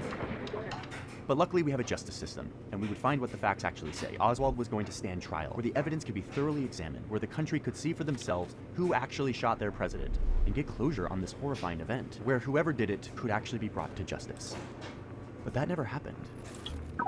2 days after the assassination, while Oswald was being transferred from police headquarters to the county jail, a nightclub owner named Jack Ruby jumped out in front of the crowd of police officers and news reporters and shot Oswald. He was quickly rushed to the hospital, where he died soon after. The same hospital where President Kennedy had died just 48 hours earlier. Lee Oswald has been shot. I think he got what he deserved if he's the one that did it. It is difficult to say how long it will take for the full realization of what happened to really sink in. With Oswald dead, there could be no trial, no real sense of justice. This left the government investigators, the FBI mostly, with the opportunity to really own the narrative of what happened. The very next day, the Deputy Attorney General sends a memo to the White House, stressing that the public must be satisfied with this explanation that Oswald acted alone. He didn't have co-conspirators that were still at large. This had to be the story, and I'll explain why in a sec. This memo also included some wisdom and kind of a foreshadow of what was going to happen over the next several decades, where the memo urges the White House to release as much information as possible to the public, so as to avoid public speculation. Just remember that advice, release the information to avoid public speculation. It's kind of the most important part of the story. We have these recently released phone recordings between the FBI director, J. Edgar Hoover, and the new president, LBJ. And we see in this phone call that the FBI actually didn't want a thorough investigation. I think it would be very, very bad to have a rash of investigation. If you have 3 reading circuits, well, the only way we can stop them is probably to appoint a high-level one to evaluate your report that I can select out of the government and tell the House and Senate not to go ahead with the investigation. Yes. LBJ creates this group called the Warren Commission, and you can see in these phone calls he was asking the FBI director who should be on the commission. What do you think about Allen Dulles? I think he would be a good man. Wait, did you catch that? Allen Dulles. He was the former director of the CIA. He's one of the guys that JFK fired after he tried to overthrow the Cuban government, and now he's about to be appointed to the committee investigating Kennedy's assassination. This did nothing to instill trust in the commission.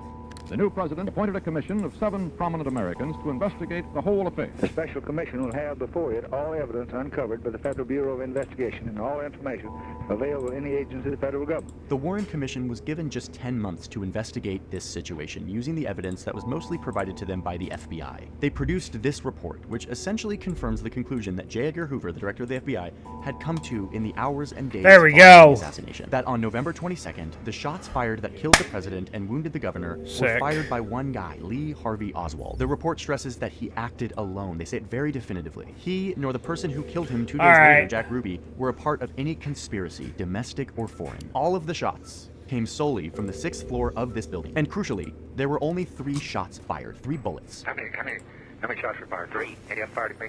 I know, all 3 of the president. All 3 of the president, and we have them. The report says that the first bullet likely missed the car completely, but that the second one did something very interesting. It first hit the president in the back and then exited his chest. It then entered through the governor's back, went through his rib, and then exited through his chest. But it wasn't done yet. It then entered his wrist, shattering the wrist bone, and then exited the wrist, and went partially into the governor's leg. Whoa. Okay, quite the journey for one bullet. Oh, and the bullet in question, which just apparently made 7 wounds, supposedly looked like this, which some ballistic experts have said looks a little too pristine for a bullet that allegedly just went through 2 human bodies. And then of course the third bullet, according to the Warren Commission, was the one that delivered the fatal headshot to the president.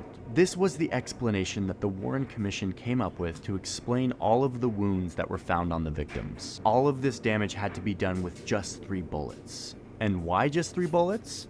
Again, ask J. Edgar Hoover right after the assassination. On that floor, we found the 3 empty shells that had been fired. They only found 3 shells up on that 6th floor. So if all of this damage was done with more than 3 bullets, that would mean that there had to be more than one shooter. A conspiracy. But there couldn't be a conspiracy. Hoover had adopted this line of thinking right after the assassination. This assumption that it was just one guy, and that line of thinking endured into the Warren Commission, a commission that Hoover himself helped the president assemble. In the end, the commission used a lot of cherry-picked evidence provided to them by the FBI that supported their already drawn conclusions. And in the process, they turned any focus away from exploring all the possibilities, including the possibility of a conspiracy. The report focuses almost entirely on one guy, Lee Harvey Oswald, and his 3 bullets. Who killed John F. Kennedy? The commission answers unequivocally, Lee Harvey Oswald. Was Oswald a member of a conspiracy? The commission answers, he acted alone.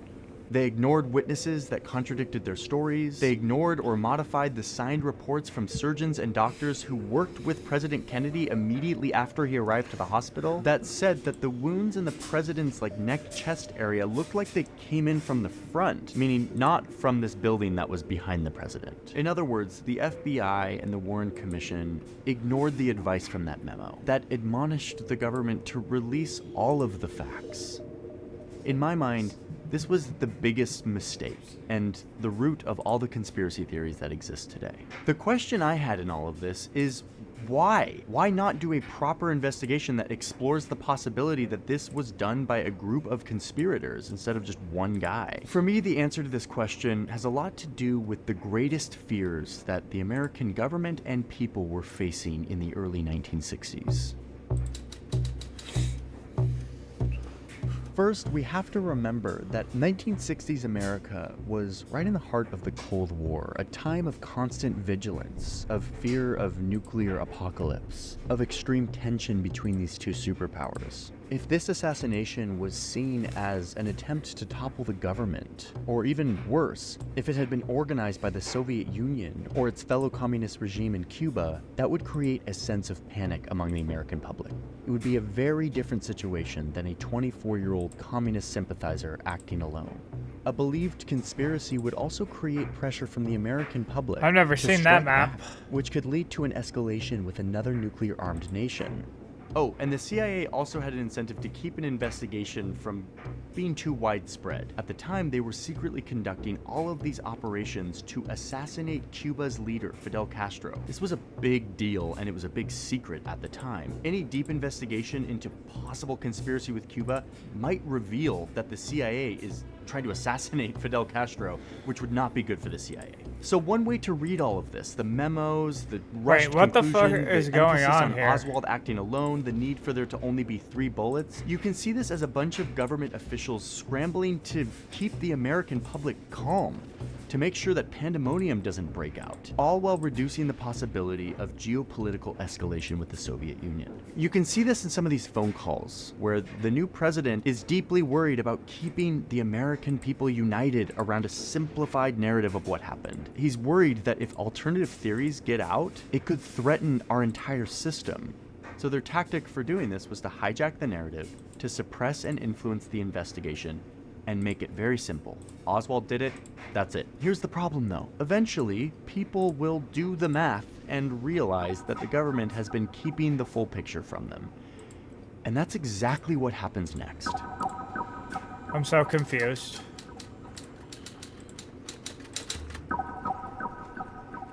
So the Warren Commission files its report with the official story of what happened. But soon after they do so, members of the Warren Commission themselves come out and say, like, they don't actually believe the story that the Warren Commission just put out. Especially when it comes to the key assertion that one bullet was responsible for causing 7 wounds. I could not convince myself that the same bullet struck Wilson. You mean that you yourself weren't convinced about the single bullet theory, which... No, I wasn't convinced. Governor Connolly, the one who was sitting in front of JFK, and the one who was supposedly shot by that one single bullet, he disagreed with the story. I understand there's some question in the minds of the experts about whether or not we could both have been hit with the same bullet. I just don't happen to believe that. Oh, I didn't even see the new this. President, LBJ, wasn't totally convinced. I mean, he was kind of secretive about it, but he eventually did come out and tell a reporter from The Atlantic that he thought that this was a conspiracy, that it was Cuba retaliating against the US for all of these CIA attempts to assassinate their leader. This was not good for the Warren Commission and their story. Then, 12 years after the assassination, this full uncut version of a strip of film that shows the assassination of JFK, it finally airs on national TV. It's the film shot by the Dallas dress manufacturer Abraham Zapruder, and it's the execution of President Kennedy. This was the first time that Americans could see solid visual evidence of this event. But why hadn't it been released earlier? To some, this film contradicted the official account from the Warren Commission. And it sparked this new demand for real answers from a government that kept behaving like it was hiding something. All of this is coinciding with a time in American history where Americans are losing faith in the federal government. You just see this massive, like, nosedive. All of the CIA's covert operations are starting to come to light. The country is mired in this endless war in Vietnam. The president's people were just found spying on their political opponents in a hotel in DC. Like, the government has not earned our trust at this point. So people are like, it wouldn't be a far stretch that the government was also behind the assassination of JFK. This was furthered by the suspicious assassination of Martin Luther King Jr. Dr. Martin Luther King, the apostle of nonviolence in the civil rights movement, has been shot to death in Memphis, Tennessee. This was all too much, and the people wanted answers. So in a shining moment of redemption of our democracy, Congress responded by forming a committee that reopened the investigations into these 2 assassinations, JFK and MLK. This committee did a real investigation. They actually were earnest about this, and they confirmed what a lot of Americans were already feeling, which is that the Warren Commission's investigation didn't sufficiently look into the possibilities of a conspiracy. They say it point blank. They were way too fixated on their assumptions that it had to be this lone gunman that did it, and that their conclusions were way too definitive. And then they specifically call out the FBI and the CIA for withholding information from the investigation. One FBI agent even testified that he was ordered by his superiors to destroy evidence, in this case a letter that Oswald had written to the FBI. And he handed it to me and he said, Oswald's dead now, there can be no trial. Here, get rid of this. Oh man, there's a ton. The FBI asking its agents I'm going to Montana destroy first. evidence. The committee concluded that it was a, quote, high probability that it was 2 gunmen that fired Holy at JFK crap. and that it was probably a conspiracy. That's what it says. But they stopped short of trying to determine who that other gunman was or who had organized the conspiracy. And then they once again make the recommendation that all of the information on this topic be made public. Isn't it time for the American people to at least know what happened at 12:30 p.m. in Dallas, Texas on November 22nd, 1963? Quick caveat, the committee's conclusion that the assassination was probably a conspiracy relied heavily on one piece of evidence, which was the sound recording from that day, where you can hear gunshots and you hear more than 3, and it kind of inferred that there were like multiple shooters. This evidence was later challenged and kind of debunked by the FBI, but also a different research facility that basically said this sound recording wasn't even gunshots. It wasn't even recorded during the time of the assassination. But to me, the whole conspiracy thing was not actually the most important part of this committee's report. The most important part was that they confirmed that the Warren Commission had been cherry-picking evidence and hiding stuff from the American people. After the Congressional Committee confirmed to the American people that the FBI and the CIA had been hiding evidence, the conspiracy theories rose up once again, culminating in this movie in the early 90s that paints an alternative picture of what could have happened here. A shadowy government conspiracy to kill the president, or at least a conspiracy to cover up the real story. Oswald, Ruby, Cuba, the mafia. keeps them guessing like some kind of parlor game, prevents them from asking the most important question, why? Why was Kennedy killed? Who benefited? Who has the power to cover it up? The film was largely conjecture, kind of based on some elements of truth. And some might argue that it was irresponsibly misleading to show the American public hey, the government killed the president. But hey, in a world where the government isn't being clear and forthright to the American people, this film felt like a response. Maybe the government was hiding the truth. Maybe the government did do it, or maybe they're just covering something up. We don't know because they haven't released information. This was a popular movie and people latched on to the theories presented in this film. The notion that there were more than one set of shooters, the way that it's presented physically in this movie is highly convincing. Public pressure got so intense that Congress finally decided to do what they should have done in the 60s, which is force all of these agencies to release all of the information. So in 1992, Congress passes this law that would lay the foundation for releasing all of the documents related to the assassination by October 2017. That was the deadline. They assembled a committee and gave them several years to go through all of the documents and re-examine the official account and prepare these documents for release to the public. We actually talked to the chairman of that committee. I was nominated by President Clinton to chair the Assassination Records Review Board. In the process of going over all of this documentation, this review board found some more inconsistencies and discrepancies and instances of potential cover-up. Like the autopsy. There's an entire video I could make about just the autopsy and the missing brain and all of this. But the crux of it is that what the doctors and surgeons saw moments after the president was shot, they recorded and they wrote down. But then what the official autopsy record actually looked like when it was released was something very different. The way the wounds were described, where the wounds were, what the brain looked like, all of this stuff had been changed or modified. The photos themselves had potentially been changed. And then the brain itself literally went missing. It's unaccounted for. So anyway, that's an entire rabbit hole that you can go down if you want to. Releasing all these records also revealed that the CIA and FBI had been keeping tabs on Oswald's whereabouts, which maybe makes sense because he was a Soviet sympathizer, but why didn't we know that before? We learned that the Secret Service had destroyed documents, the original motorcade route sheets that they had, the surveillance tapes from that day, they had destroyed them. Now, we found those documents in the hands of another agency, so ultimately there was no harm. Judge Thunheim said that, yes, they got a lot of documents, but a lot of stuff was still missing. There was one guy at the CIA who took control of the investigation a couple weeks after the assassination, and all of his records are just unaccounted for. Now, did he destroy them all? Maybe. I don't know. There's no real record of that. So you still have that previously destroyed issue. In total, they finally released 5 million documents by 2017. Basically everything except for a few thousand documents that the CIA still refuses to release.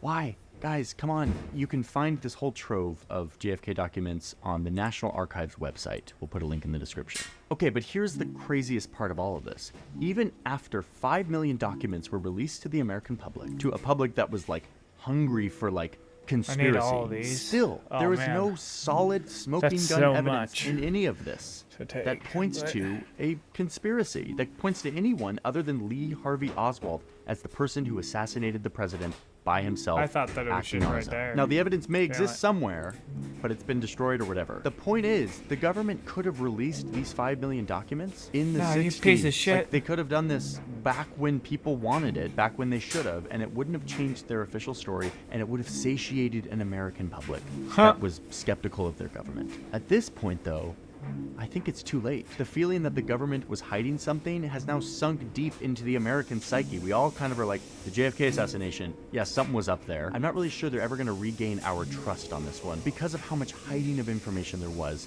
throughout all of these decades. So, on the internet, all around, from people who are actually pretty credible, you have alternative explanations that abound. Maybe it was LBJ who planned it so that he could be president. Or what I believe is perhaps the most feasible theory, which is that some rogue faction in the CIA wanted to take out JFK because JFK was against what the CIA was up to. He was shutting down their covert operations. And then there's, of course, the idea that Cuba did it. I mean, that's what LBJ, the president after JFK, thought. He was it was probably Cuba because we've been trying to assassinate their leader. The point is that because of the information vacuum left by the CIA and the FBI holding back evidence from the American people, people started to look at the evidence they did have and grasp at any evidence they could find for conspiracy. They started connecting the dots of the witnesses who met mysterious or suspicious deaths. Many theorists will fixate on this mysterious man holding an umbrella in this video on a sunny day, maybe giving the signal to a second shooter. It's all very tantalizing, and some of it is actually very valid as like leads for further investigation. But despite a lot of really fishy stuff, I have not seen any solid evidence that proves an alternative story to the one that was told to us back in the 60s, that Lee Harvey Oswald was the guy who did it and he acted alone. I think it's very plausible that there could be some conspiracy. I think we will never know because we simply don't have the evidence. One thing I do know for certain, though, is that the moment this investigation turned into an effort to stifle information and influence the facts towards one conclusion, it laid the foundation for the public to turn this into a cesspool of speculation. Again, I keep going back to that feeling of being lied to by your government. It's very potent. It sticks with you. It creates fertile ground for conspiracy theories of all kinds to sprout. Because when you feel like you're being lied to by your own democracy, by your own leaders, no matter the reason or justification, it makes you feel like you're on your own, like no one's got your back, and that you are the one who needs to find the real truth. And to me, it's that space that the most enduring conspiracy theories find their footing. Have you ever committed any act of violence in your life? No.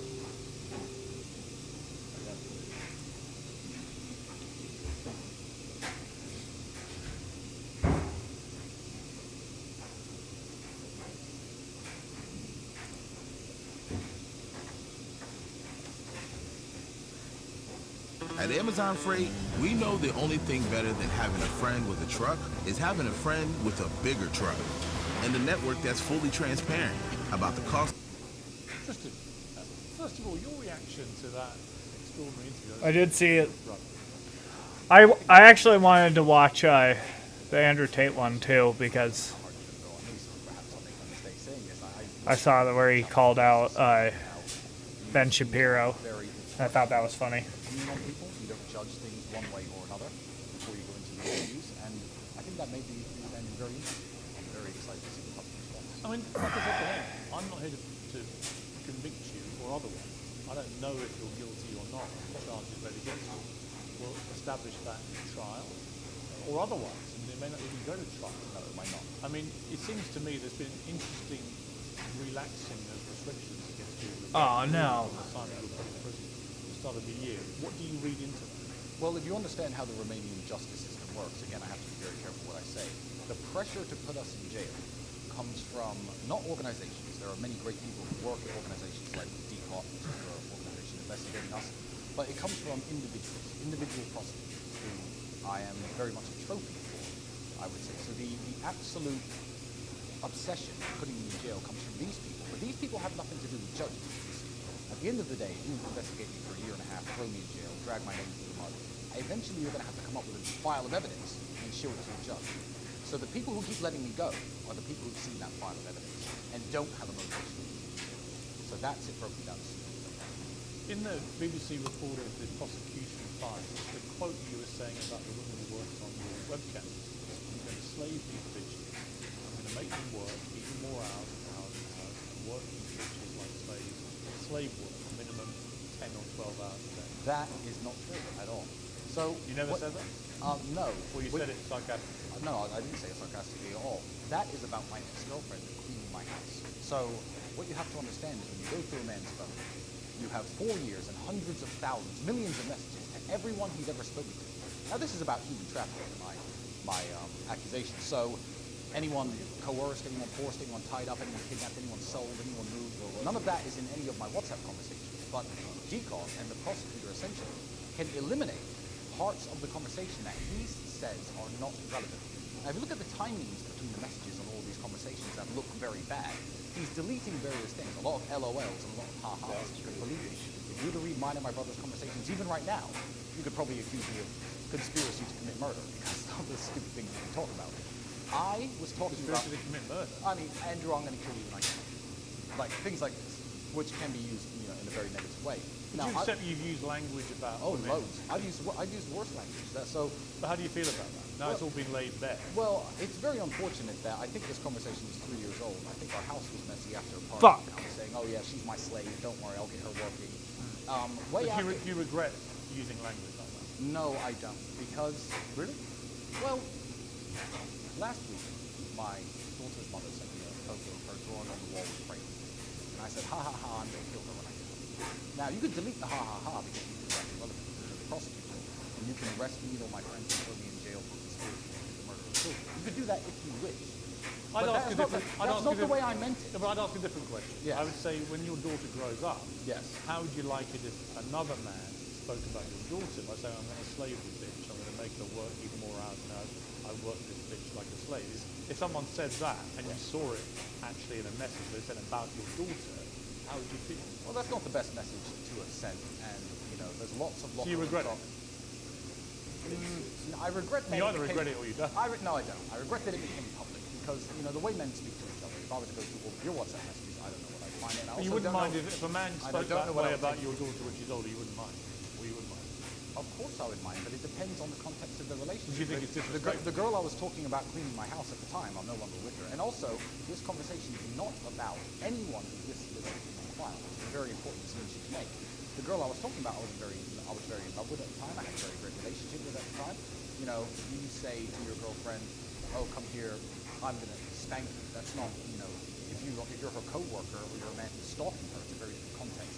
The problem is that in the context of what you've been accused of, the prosecutor can make it look bad. This looks damning. Of course, because what he doesn't do, he doesn't show the whole conversation. That is a carefully manipulated and edited and actually constructed conversation, as all of the conversations are. This whole lover boy thing, right? The suggestion is that you and Andrew, basically, are two good-looking, fast-talking, smart guys, right? And you have plenty of money and you enjoy yourselves, fine. Yes. And that you've managed to, deliberately or otherwise, but the suggestion is deliberately, persuade a lot of women to fall in love with you very quickly, and then you use that relationship and how they feel about you to then guide them towards making money from webcams. Well, that's interesting. Of the 7 women that you listed, none of which you can name, do you know how many of them ever worked at my old webcam business I had many years ago? The 7 victims listed, how many of them were in any way related to any of the activities I did when I ran a webcam studio? The answer is 0.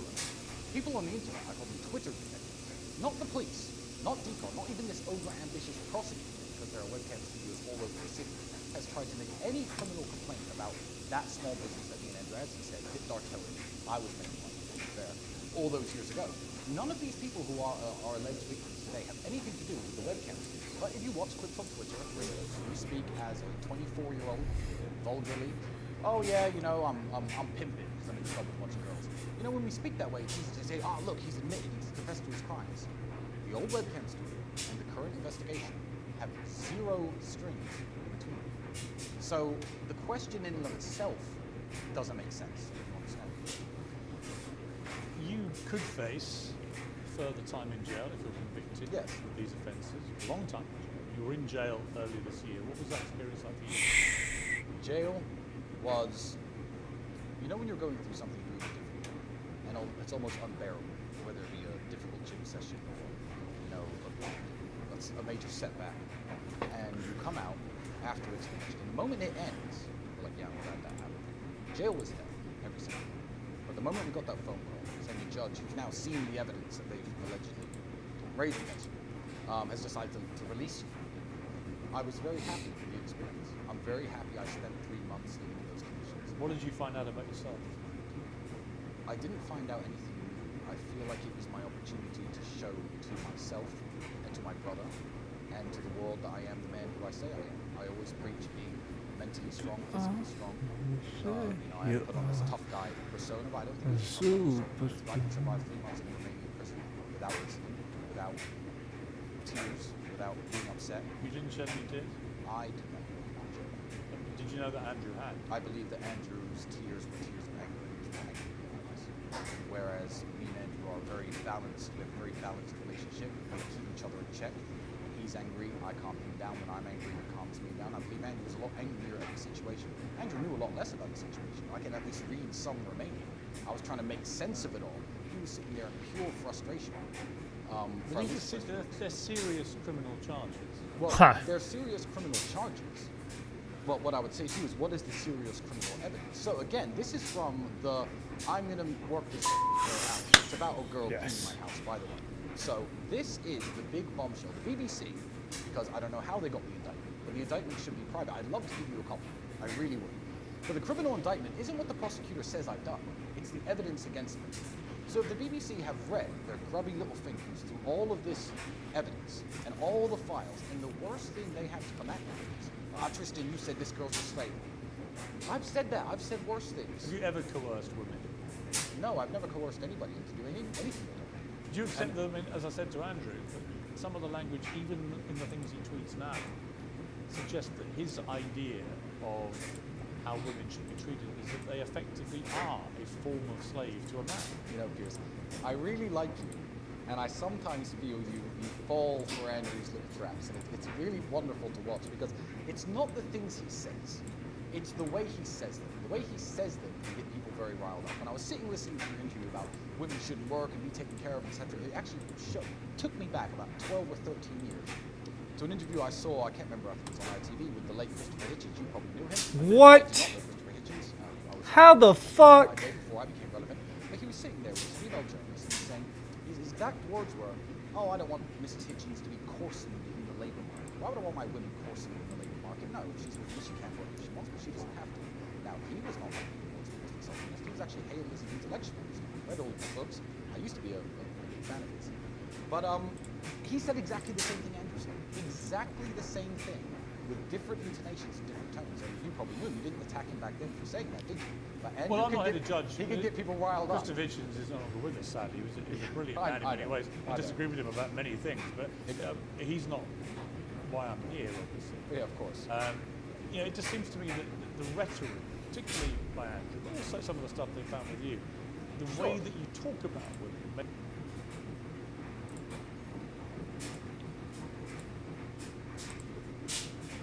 I think a lot of it is just like locker room joking, though. Like, sign to me that he is aware or self-aware of quite how some of this stuff comes out. I understand. And that maybe that has been part of the problem. Well, again, when you look at Andrew Tate and Tristan Tate, you try to label them misogynists, you gender the argument. If I were accused of anything else, they would read the conversation, which they did read between me and my friends. The insults we give each other, the threats we make to each other. Do you think a woman's place is at home serving her man? No. I believe my woman's place is at home serving her family. I serve my family. She shouldn't go to work. She wouldn't have to if she wanted. If I wanted her to and she wanted to, we agreed. If you wanted her to. If we agreed as a family. What if you don't want her to and she does? Well, in the same way that if I was working a normal job and I got a promotion, that would mean that I move out of the city or we move as a family. We'd sit there and discuss it as a family. I don't believe that there's one rule for every single family. I don't. Yeah, but Andrew does. I don't see in the future my woman working. No, because I think I can take care of my woman. I can take care of my family. You wouldn't be. I don't think you'd be with a woman who wanted to work, right? I've been with her. How did that go? Wonderful. I've had some absolutely wonderful relationships. Doesn't that prove the point that that's the whole idea a woman has to stay at home? Serve her man is actually a lot of conflict. Again, I don't think serve her man was something Andrew specifically said. I would. Well, he did. I mean, that's why I read that whole tweet. Well, Andrew's not me and I'm not Andrew. What I would say is a woman serves her family. Are you different in your outlook? Well, me and Andrew are very different. Me and Andrew are very different. Rolling Stone in the profile said this. Rolling Stone. Their relationship dynamic is very odd. It's like Tristan is held captive by Andrew and believes or follows everything Andrew says or does. I don't believe follow a lot of things Andrew says and does. You know, I get asked every single day to counter BJ Dickinson is this woman's name. I think horrible story from she's harassed. So, the things Andrew says and does. I mean, I get asked. What don't you like about his views? Well, the major one. The major one. People say, oh, Tristan, now that you've converted to Islam, I'm like, I don't convert to Islam. He says, I convert to Islam. No, I'm the Orthodox Christian. No, I'm not convert to Islam. What do you think of his conversion? I think that it's not my place to even comment on it. Now, some of the greatest religious discussions I've had have been with Andrew since his reversion since reading the Quran. Most of it involved which he covered in prison. We sit there and discuss these various ideas, but I believe that individual religious conviction is exactly that. It's individual. And I don't believe whether I'm his brother, whether I'm his son, mother, uncle, I have no place to tell him what his religious conviction should be, just as he has no place to tell me mine. So I'm happy for him. Are you rivals? Yes. Oh, absolutely. But in the best and most healthy way. I can't watch him train in the gym for an hour in the morning and not train for an hour. I can't sit there drinking, relaxing, partying while he's on his laptop working. You ever We're- fight? No, never. Never argued. You never physically fight? Well, we used to physically fight. Talking about professional athletes, so we used to beat each other up in the ring or sparring. Who would win? No, Andrew would win. I was good. I was the European champion at my peak, but Andrew was good. Now, you see my broken nose? It leans this way. The first time it was broken was by him, and it got weaker after that. And it broke twice subsequently. But yeah, we are rivals in the way that we inspire each other to work better, to be better, but not rivals in any way that his success will upset me or my success will upset him. When you were in jail together, yes. So a period of about 3 months, you were actually in the same cell. For about half. What did you talk about? Was it just you and him, and you're thinking we may never get out of it? Lots of things. Books, religion, case, obviously, explaining, trying to understand. When you're in a cockroach-infested tiny cell, yes. You've gone from being the top G and his brother with your Bugatti, the cigars, the lifestyle, the women, and so on, to literally nothing. It's a very degrading environment you find yourself in. And you've got no idea how this plays out, how it ends, or even if you get out. I mean, that's a big moment. Yeah, I guess it is a big moment, but I always knew that we were going to be okay. You know, even No! He was banging his head against the wall, self-harming, stupid. Again, he was worried about me. We obviously weren't worried that the other brother, and I know you can't share this conviction. I know it's not criminal. I know there's no cause any of my past. It's exactly the same about me. So we were very relaxed. I guess in jail I was more relaxed than I am now. Because in prison, I assumed that the prosecutor was jobbed by the Romanian constitution. By the way, it's not a district attorney like in the United States where he is told he has to argue that he wants it, and that's it. The prosecutor's job actually here is to discern the truth of the situation. So I was in jail, but relaxing was It was only when I got out that I learned the true motivations behind this that made me actually more worried than I was in jail. So in jail I was relaxed. Trained every day, ate their horrible food, did my push-ups. What? Mental work, no electronics. Did your mother, was she able to come and see you? No.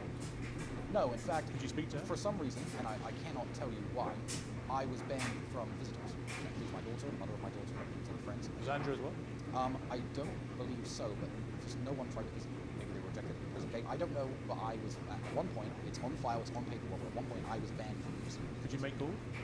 There was some phone time, but I didn't make a single call while I was in. I spent 3 months without speaking. Other than Andrew? No, only my lawyer actually.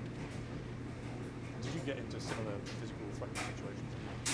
No, I mean, Andrew had like a few Mexican standoffs, let's say, but I think that jail is a world of realities, and lots of tough guys, whether they be Romanian or British or American. Nowadays, the tough guy movies offended me. I'm going to use myself. Called boys.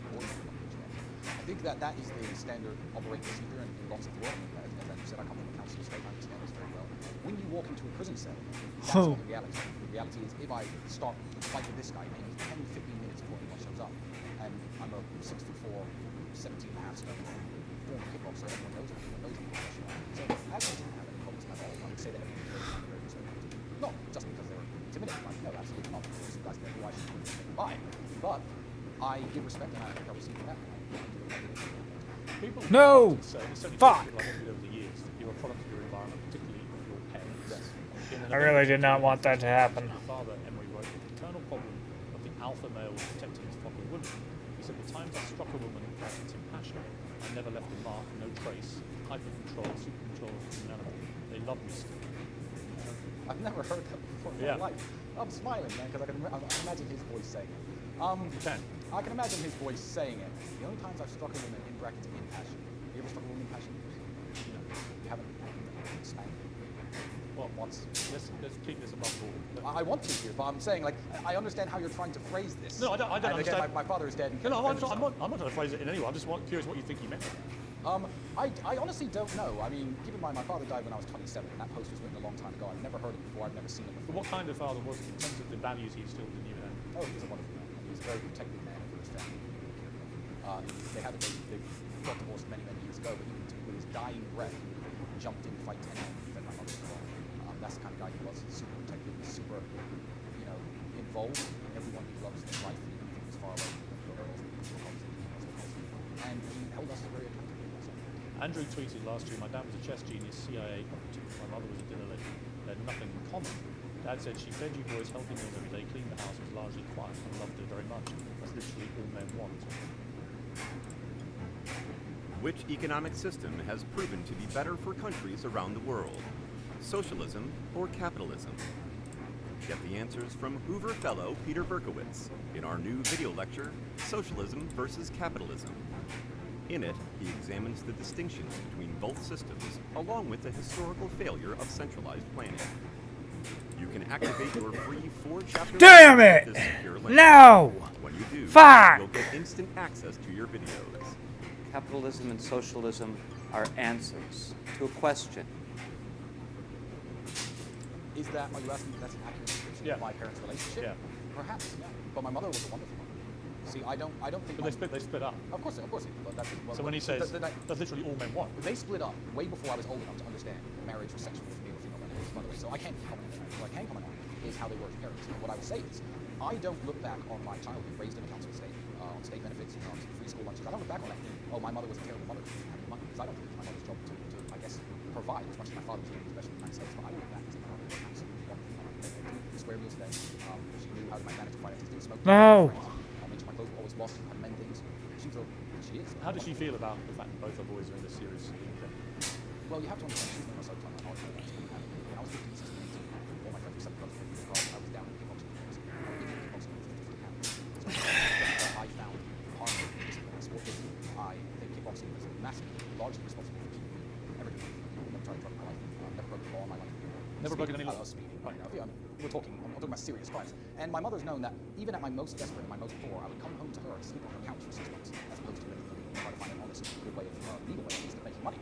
So the idea. She worried about you in the situation? Well, she's not. She's worried about the situation, but she has no doubt in her mind that I haven't done any of these things against women, especially for money. It doesn't make sense that after going through what I've gone through with any legal problems, suddenly I'm hundreds of millions of dollars. And I decide that's the time to start running. When you look at this whole setup of the war room and the generals, and just 4,000 people are members. Yes. When I saw the web chat logs and so on, he says a lot of that is true.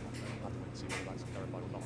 A lot of the language used seems to be that people are being encouraged to spend all this money to join a kind of cult where they are encouraged to treat women as second-class citizens. Absolutely not. One, I don't. But that's what comes over in these. One, I believe the screenshots received.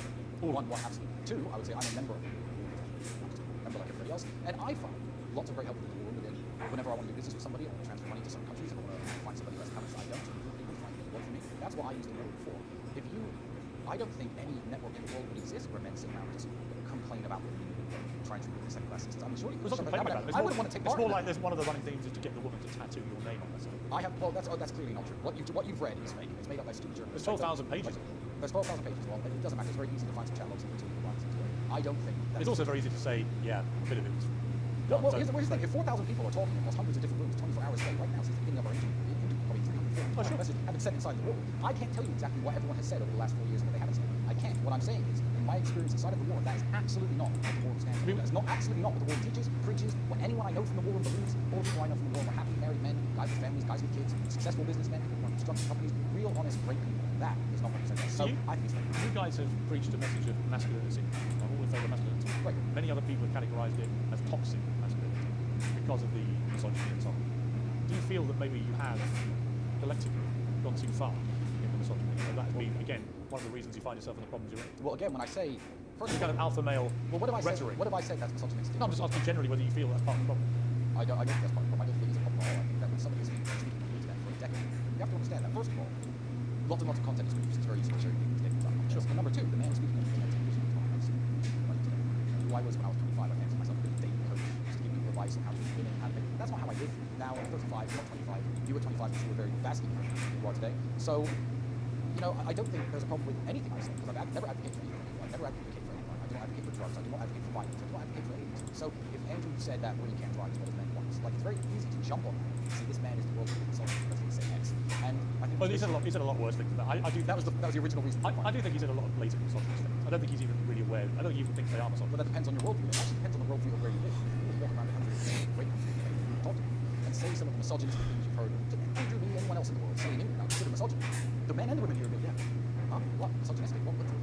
That's not a very good defense. Well, no, it's not. The fact that other countries tolerate it. No, I'm not trying to defend myself, but the man should go out and work and the woman should stay home and take care of the family. This is my point. So in England, that's, for some reason, makes people's heads explode, and I say that's how I want to live. I'm happy. You're perfectly entitled to live how you like. Yeah, absolutely. You guys have made millions and millions of pounds out of preaching that message, and the criticism is that young, impressionable teenage boys in particular have been led to believe by you guys that the only way to succeed in life is with that dynamic. No. Where the man's in charge, he's the hunter, he's the provider, the woman stays at home, she makes herself look good, and her only whole modus operandi each day, a whole raison d'etre is to get up and make a man feel good. I'm going to correct you because I think you're completely wrong about what me and Andrew preach. What me and Andrew preach is a message of masculine excellence. When you are an excellent man, when you are strong, smart, sharp, all of the things that we tell young men to be, disciplined, then you can find a wife and a life and a dynamic for wife, right? And then exactly how you. Oh, sure. And you can have a wife who's more successful. But you do can both, be a judge or a you lawyer do or a both doctor. basically believe women should stay home and not go to work. No, I believe that I want my woman at home with my family, and that's the way I wish to live. That's However, also what you preach. That's also what you preach in your university, right? I mean, you think. I don't preach anything inside of any university. Right. Well, okay. No, the university. Sorry, if you're talking about the real world, the online educational platform, which has been attacked and slandered more than me. Keep in mind, I don't own it. It's been slandered and attacked and said it teaches people how to abuse women.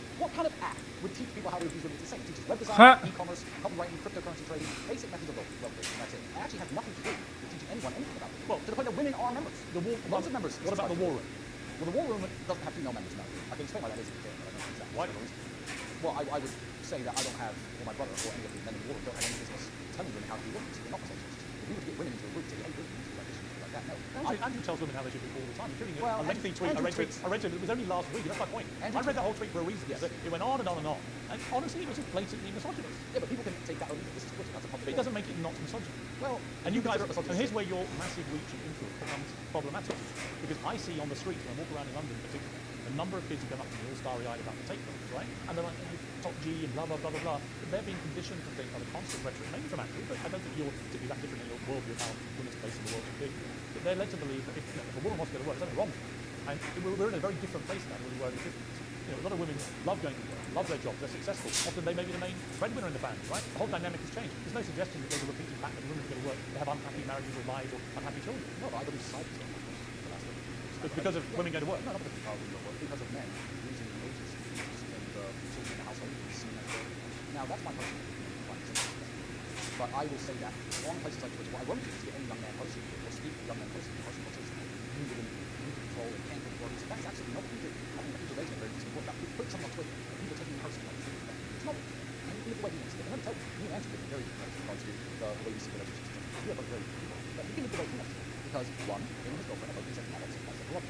Two, he's achieved a level of success and masculine excellence where he has the choice of who type of women he wants to date. I like different type of women. You achieve masculine excellence yourself. You are sure have a happy relationship with women in New York. Yeah, but I do believe masculinity is important. I don't like the way it's all constantly reframed as toxic. But I do think that the constant stream of misogynist statements, I'm talking mainly about Andrew, but the constant stream of them, I'm not even sure he's aware of how they come over. And that was clear from our interview. Yeah, well, again, and people can take what's put on Twitter and either apply it to their life. They can take it personally. I don't think politics. He's not writing it aimed at women or aimed at men or aimed at anyone. Well, he is. He's voicing his own opinions about how he lives his life. Yeah, but to a massive audience. And then you guys do the YouTube stuff, and that has a massive audience. We're on Rumble, not right, I'm sorry, you're abandoned. We're on Rumble, not YouTube. You're banned from some platforms, you're allowed to think about that and so on. You know, I just think it's, for me, when I look at all the rhetoric, the stuff that I find most I shouldn't have went that way. It's simply where I feel like if it strays into that misogyny, I think you let yourselves down. But you have a good message in it. You know, a lot of the stuff, notwithstanding the serious challenges you're facing, and we'll have to see how that plays out. Maybe you both are very different people to the ones you're claiming to be. We'll find out, right? But in terms of the general rhetoric, I find that constant running underpinning theme of misogyny about where a woman's place should be. That is the problem in terms of the people that think on men. They shouldn't all be walking around thinking that a woman's place is only in the home serving their men. And that somehow their only thought process each day should be, how do I please my man, not can I get a filling job or any of those things. No, you stay at home, self-improvement, make yourself look good, obey his instructions, all that kind of stuff. But Andrew's talking about the way that he wants his relationship. No, he's entitled to what he's going to advocating for Don't get me the whole world to see it his way. Yeah, but that's the delusion. Well, no, because you can say he only wants that for himself, right? And by the way, he's allowed any relationship he wants. But when you pretend that when he says those things, they're not amplified to literally tens of millions of impressionable young men, then you know that's not true. Well, here's why you're wrong, because you assume that Andrew Tate, for some reason, in this conversation, is the only influencer in the world, and the only people listen to, because he's not at all. No, the internet. I gotta tell you, he's one of the most influential. Damn it! That's the part of his influence that I think is a potentially malicious. And it's wonderful and good, and you don't have to like it, but let me tell you, every force has an equal and opposite force somewhere else. So on X, Elon has now legalized free speech on that platform. So there are differing opinions on every single aspect of life, including how you want to date women, what kind of music you listen to, what kind of cars are good, whatever it is. So for every Andrew Tate out there's some feminist OnlyFans model who lives in Florida who makes rap music who's saying that men are nothing, men are. So the people who are listening to Andrew Tate aren't listening to Andrew Tate, they're listening to the internet as a whole. And I believe Andrew's message is one, overwhelmingly positive, absolutely overwhelmingly positive. And I believe it's a very important mark on that spectrum of opinions that exist out there, because when you delete Andrew Tate, the mean average of people will drift this toilet of degeneracy and become less like Andrew Tate. He's a professional athlete with a completely clean criminal record, by the way, who's massively financially successful, who's kind, who's generous, he runs his own charity, he's the best brother, he's the best father, he's the best uncle, he's an absolutely wonderful man, and I would love to see more men become like him. So I like his opinions, and I like the fact that he's out there. It's been a pleasure.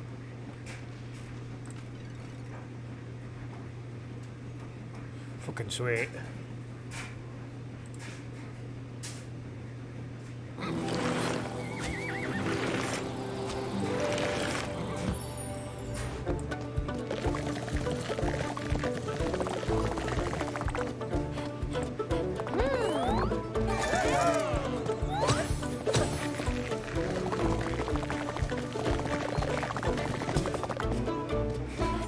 I want to turn to the war between Israel and Hamas. What is your view? I think when you call it a war, you're doing a disservice to the people having their wings blown off by some of the most advanced technical weaponry on the planet. It's a genocide. It's disgusting. It doesn't matter which side of the political spectrum you fall on. When you observe a genocide in front of your very eyes, you should be disgusted. Which side is waging genocide? The Israelis are genociding the Palestinians, and you know it as well as everybody I don't else know does. Well, then it seems like your bosses are not allowing you to know it. What do you think of what Hamas did on October the 7th? Why are you starting the story in the middle? I just asked you about the wider war. I'm now I asking you can't specifically about I Hamas. cannot professionally answer that question without talking about the context that led up to October 7th. Well, nothing to my mind justifies what happened on October the 7th. Nothing justifies what happened before October 7th. This exact point. So you're talking to a man. I don't know what answer you expect from me, because let's forget the fact I'm a Muslim. You're talking to a man who is fighting oppression to the best of his ability because he believes that the people in charge of the world are enslaving us all, to the point where I detriment my own life. I end up in a jail cell because I'm speaking against oppression. Then you're asking me what I would do if my family was blown to pieces. You're not in a jail. You're asking me what I would do if another government came along and blew my family to pieces? You weren't put in a jail cell because of any oppression. Absolutely I was. So you were. Of course you I were put was. in jail cell because you've been accused of serious sexual I would not have crimes. been accused if I was not monumentally successful in speaking the truth. Let me ask you again. It's a simple question. Some people can answer it straight away, including pro-Palestinian people I've had on my program. Many are very quick to say absolutely. Do you believe Hamas are a terror organization? And that's a very interesting question, but I think you're peddling asininities. Just ask the question.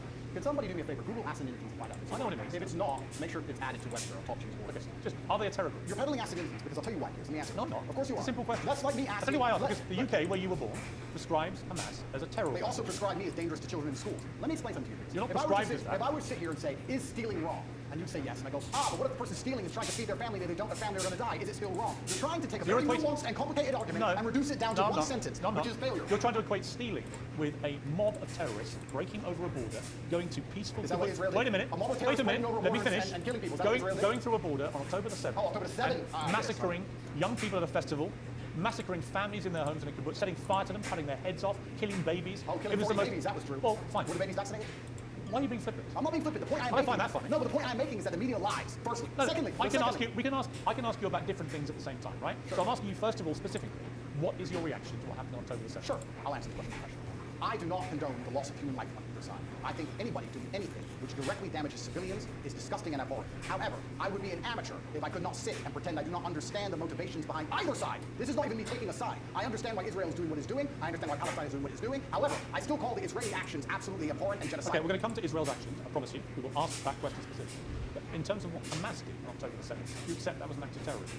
It's an interesting question because... It's not really. It is. It's No, a very it truly is, straightforward because question. you're the person who would have called Nelson Mandela a terrorist while he was still in jail. And one person's terrorist and another person's freedom fighter. I wouldn't For me have to thought answer the question, yes you would. For me to answer the question, I have to be very professional here. For me to sit on the outside in Romania with no personal involvement in Israel-Palestine, it's easy for me to say yes, it was an act of terror. However, if I was in Gaza, if I was in an open-air prison, if my family had been annihilated by bombs from the sky, if everybody I knew had suffered the loss of a loved one, if I had no chance of any kind of freedom or democracy or standard of life, would I believe it was an act of terror, or would I believe it's an act of resistance against oppression? You have to be very careful how you answer these So what do you questions. think? I think I understand what happens when you take people and put them in such an inhumane condition. For Sounds like anybody to it's- sit and say that you're going to take people and put them in absolutely inhumane conditions and give them no standard of life, and they're not allowed to ever fight back or they're But I can agree with you. Anyone who Well, does wait a that minute. is an amateur. I can agree with you that the plight of the Palestinians for many decades has been absolutely changed. So what did we think was going to happen, wait a minute. Pierce? No, nothing justifies what happened on October 7th. So what are they nothing, supposed to do? Nothing. So what are they supposed to That do? was an act of medieval barbaric terrorism. Nothing justifies it. Did they suffer And your acts of attempt, medieval? your, Did they suffer your acts attempt to of try and medieval equivocate. Did they suffer acts of medieval barbaric terrorism before that date? Yes, and it's unfortunately an eye for an eye in this world. Tell me- I'm not condoning. give me- I'm being a professional and answering Give to me you one why it example. happened. Give me one example of where Israel,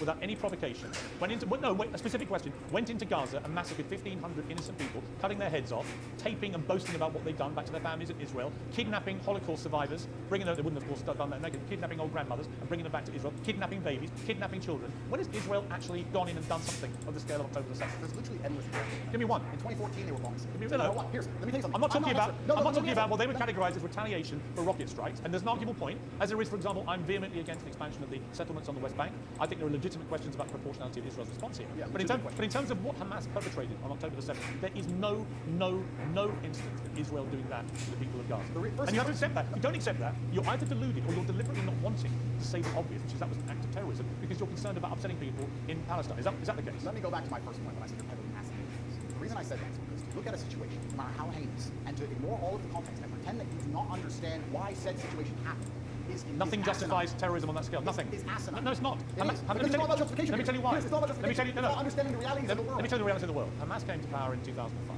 Hamas's initial founding charter made it clear that they are for the eradication of Israel. And on October the 7th, they prove what that means is they will kill every Jew they can get their hands on. They are an existential threat to people in Israel and to Jewish people. And that is, I'm afraid, the pure personification of terrorism. I also think by doing what they did, as they have done since 2005, they weren't representing innocent Palestinian people in Gaza. They knew, yes, but Hamas knew when they did what they did, that Israel would respond the way they did, and thousands of innocent Palestinians would get killed. They knew that, and they still did it. So my question to you is, why can't you, my position on this is very straightforward. What Hamas did was an act of terror. An absolutely despicable act of terror, and should be called exactly what it is. And they are now demonstrably a terrorist group. That is why they were rightly prescribed that by the UK and America and other countries. And to try and pretend they're not makes you sound like Jeremy Corbyn. I can't think of a worse insult to throw you, right? So, I don't think me and Corbyn agree but on I also think there are legitimate questions to come about the way Israel responded. We can come to that. But I just want to ask you one more time. Is what Hamas did on October 7th an act of terrorism? I think it is. I don't ask you this. You sound like Jeremy Corbyn. No, let me answer the question. 15 times you refused to answer the question. Let me answer the question. You're now So about, refusing. you're now If you about 3 or look- 4. if you look- Are they a terror group or not?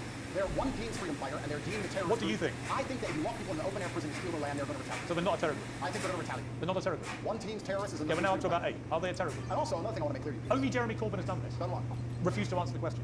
I think that what they are doing is seemingly deemed an act of terror by the people that the terror... Don't use weaselly words. They're not weaselly. Of course the Israelis think they're a terror group, and of course the Palestinians think they're freedom fighters. Most It's of the, stupid that you're asking the question. most of the because it's clear. civilized world thinks they're a terror group committed an act of terror. It's not difficult. What they did was an act of terrorism. And I think that if Israel continues to conduct acts of terrorism on the Palestinian people, they're going to do nothing but strengthen the reaction. That's a different conversation I'm about to have with you about Israel's response. But before I get there, one more time. Is Hamas a terror group who committed an act of terrorism? I think that when you lock people in an open air prison, you're Okay, you're not going to answer. No, because I have to. There's people who are firstly. You don't mind me saying? I think it's spineless. Sure. I do. You sound like Jeremy Corbyn. Well, that is. Did you see my interview with him? No. Right. 15 times last week, I asked him the same question. 15 times he prevaricated and wouldn't answer. Eventually, when someone has not enough time, you know what they really think. Okay. You don't think they're a terror group. Let me answer. You don't think they're a terror group. No, what I think is this. I'm certain. Because I'd be really curious what you think an act of terror is if it's not massacring 1,500 innocent people, including Holocaust survivors, kidnapping babies, decapitating people, cutting their limbs off, raping women. Yeah, talk about missing limbs. We're going to talk about that when we talk about we what are, but when we get there, it'll be in the context of you not admitting that was an act of terror. Well, let me answer the question for the final time. I am a realist.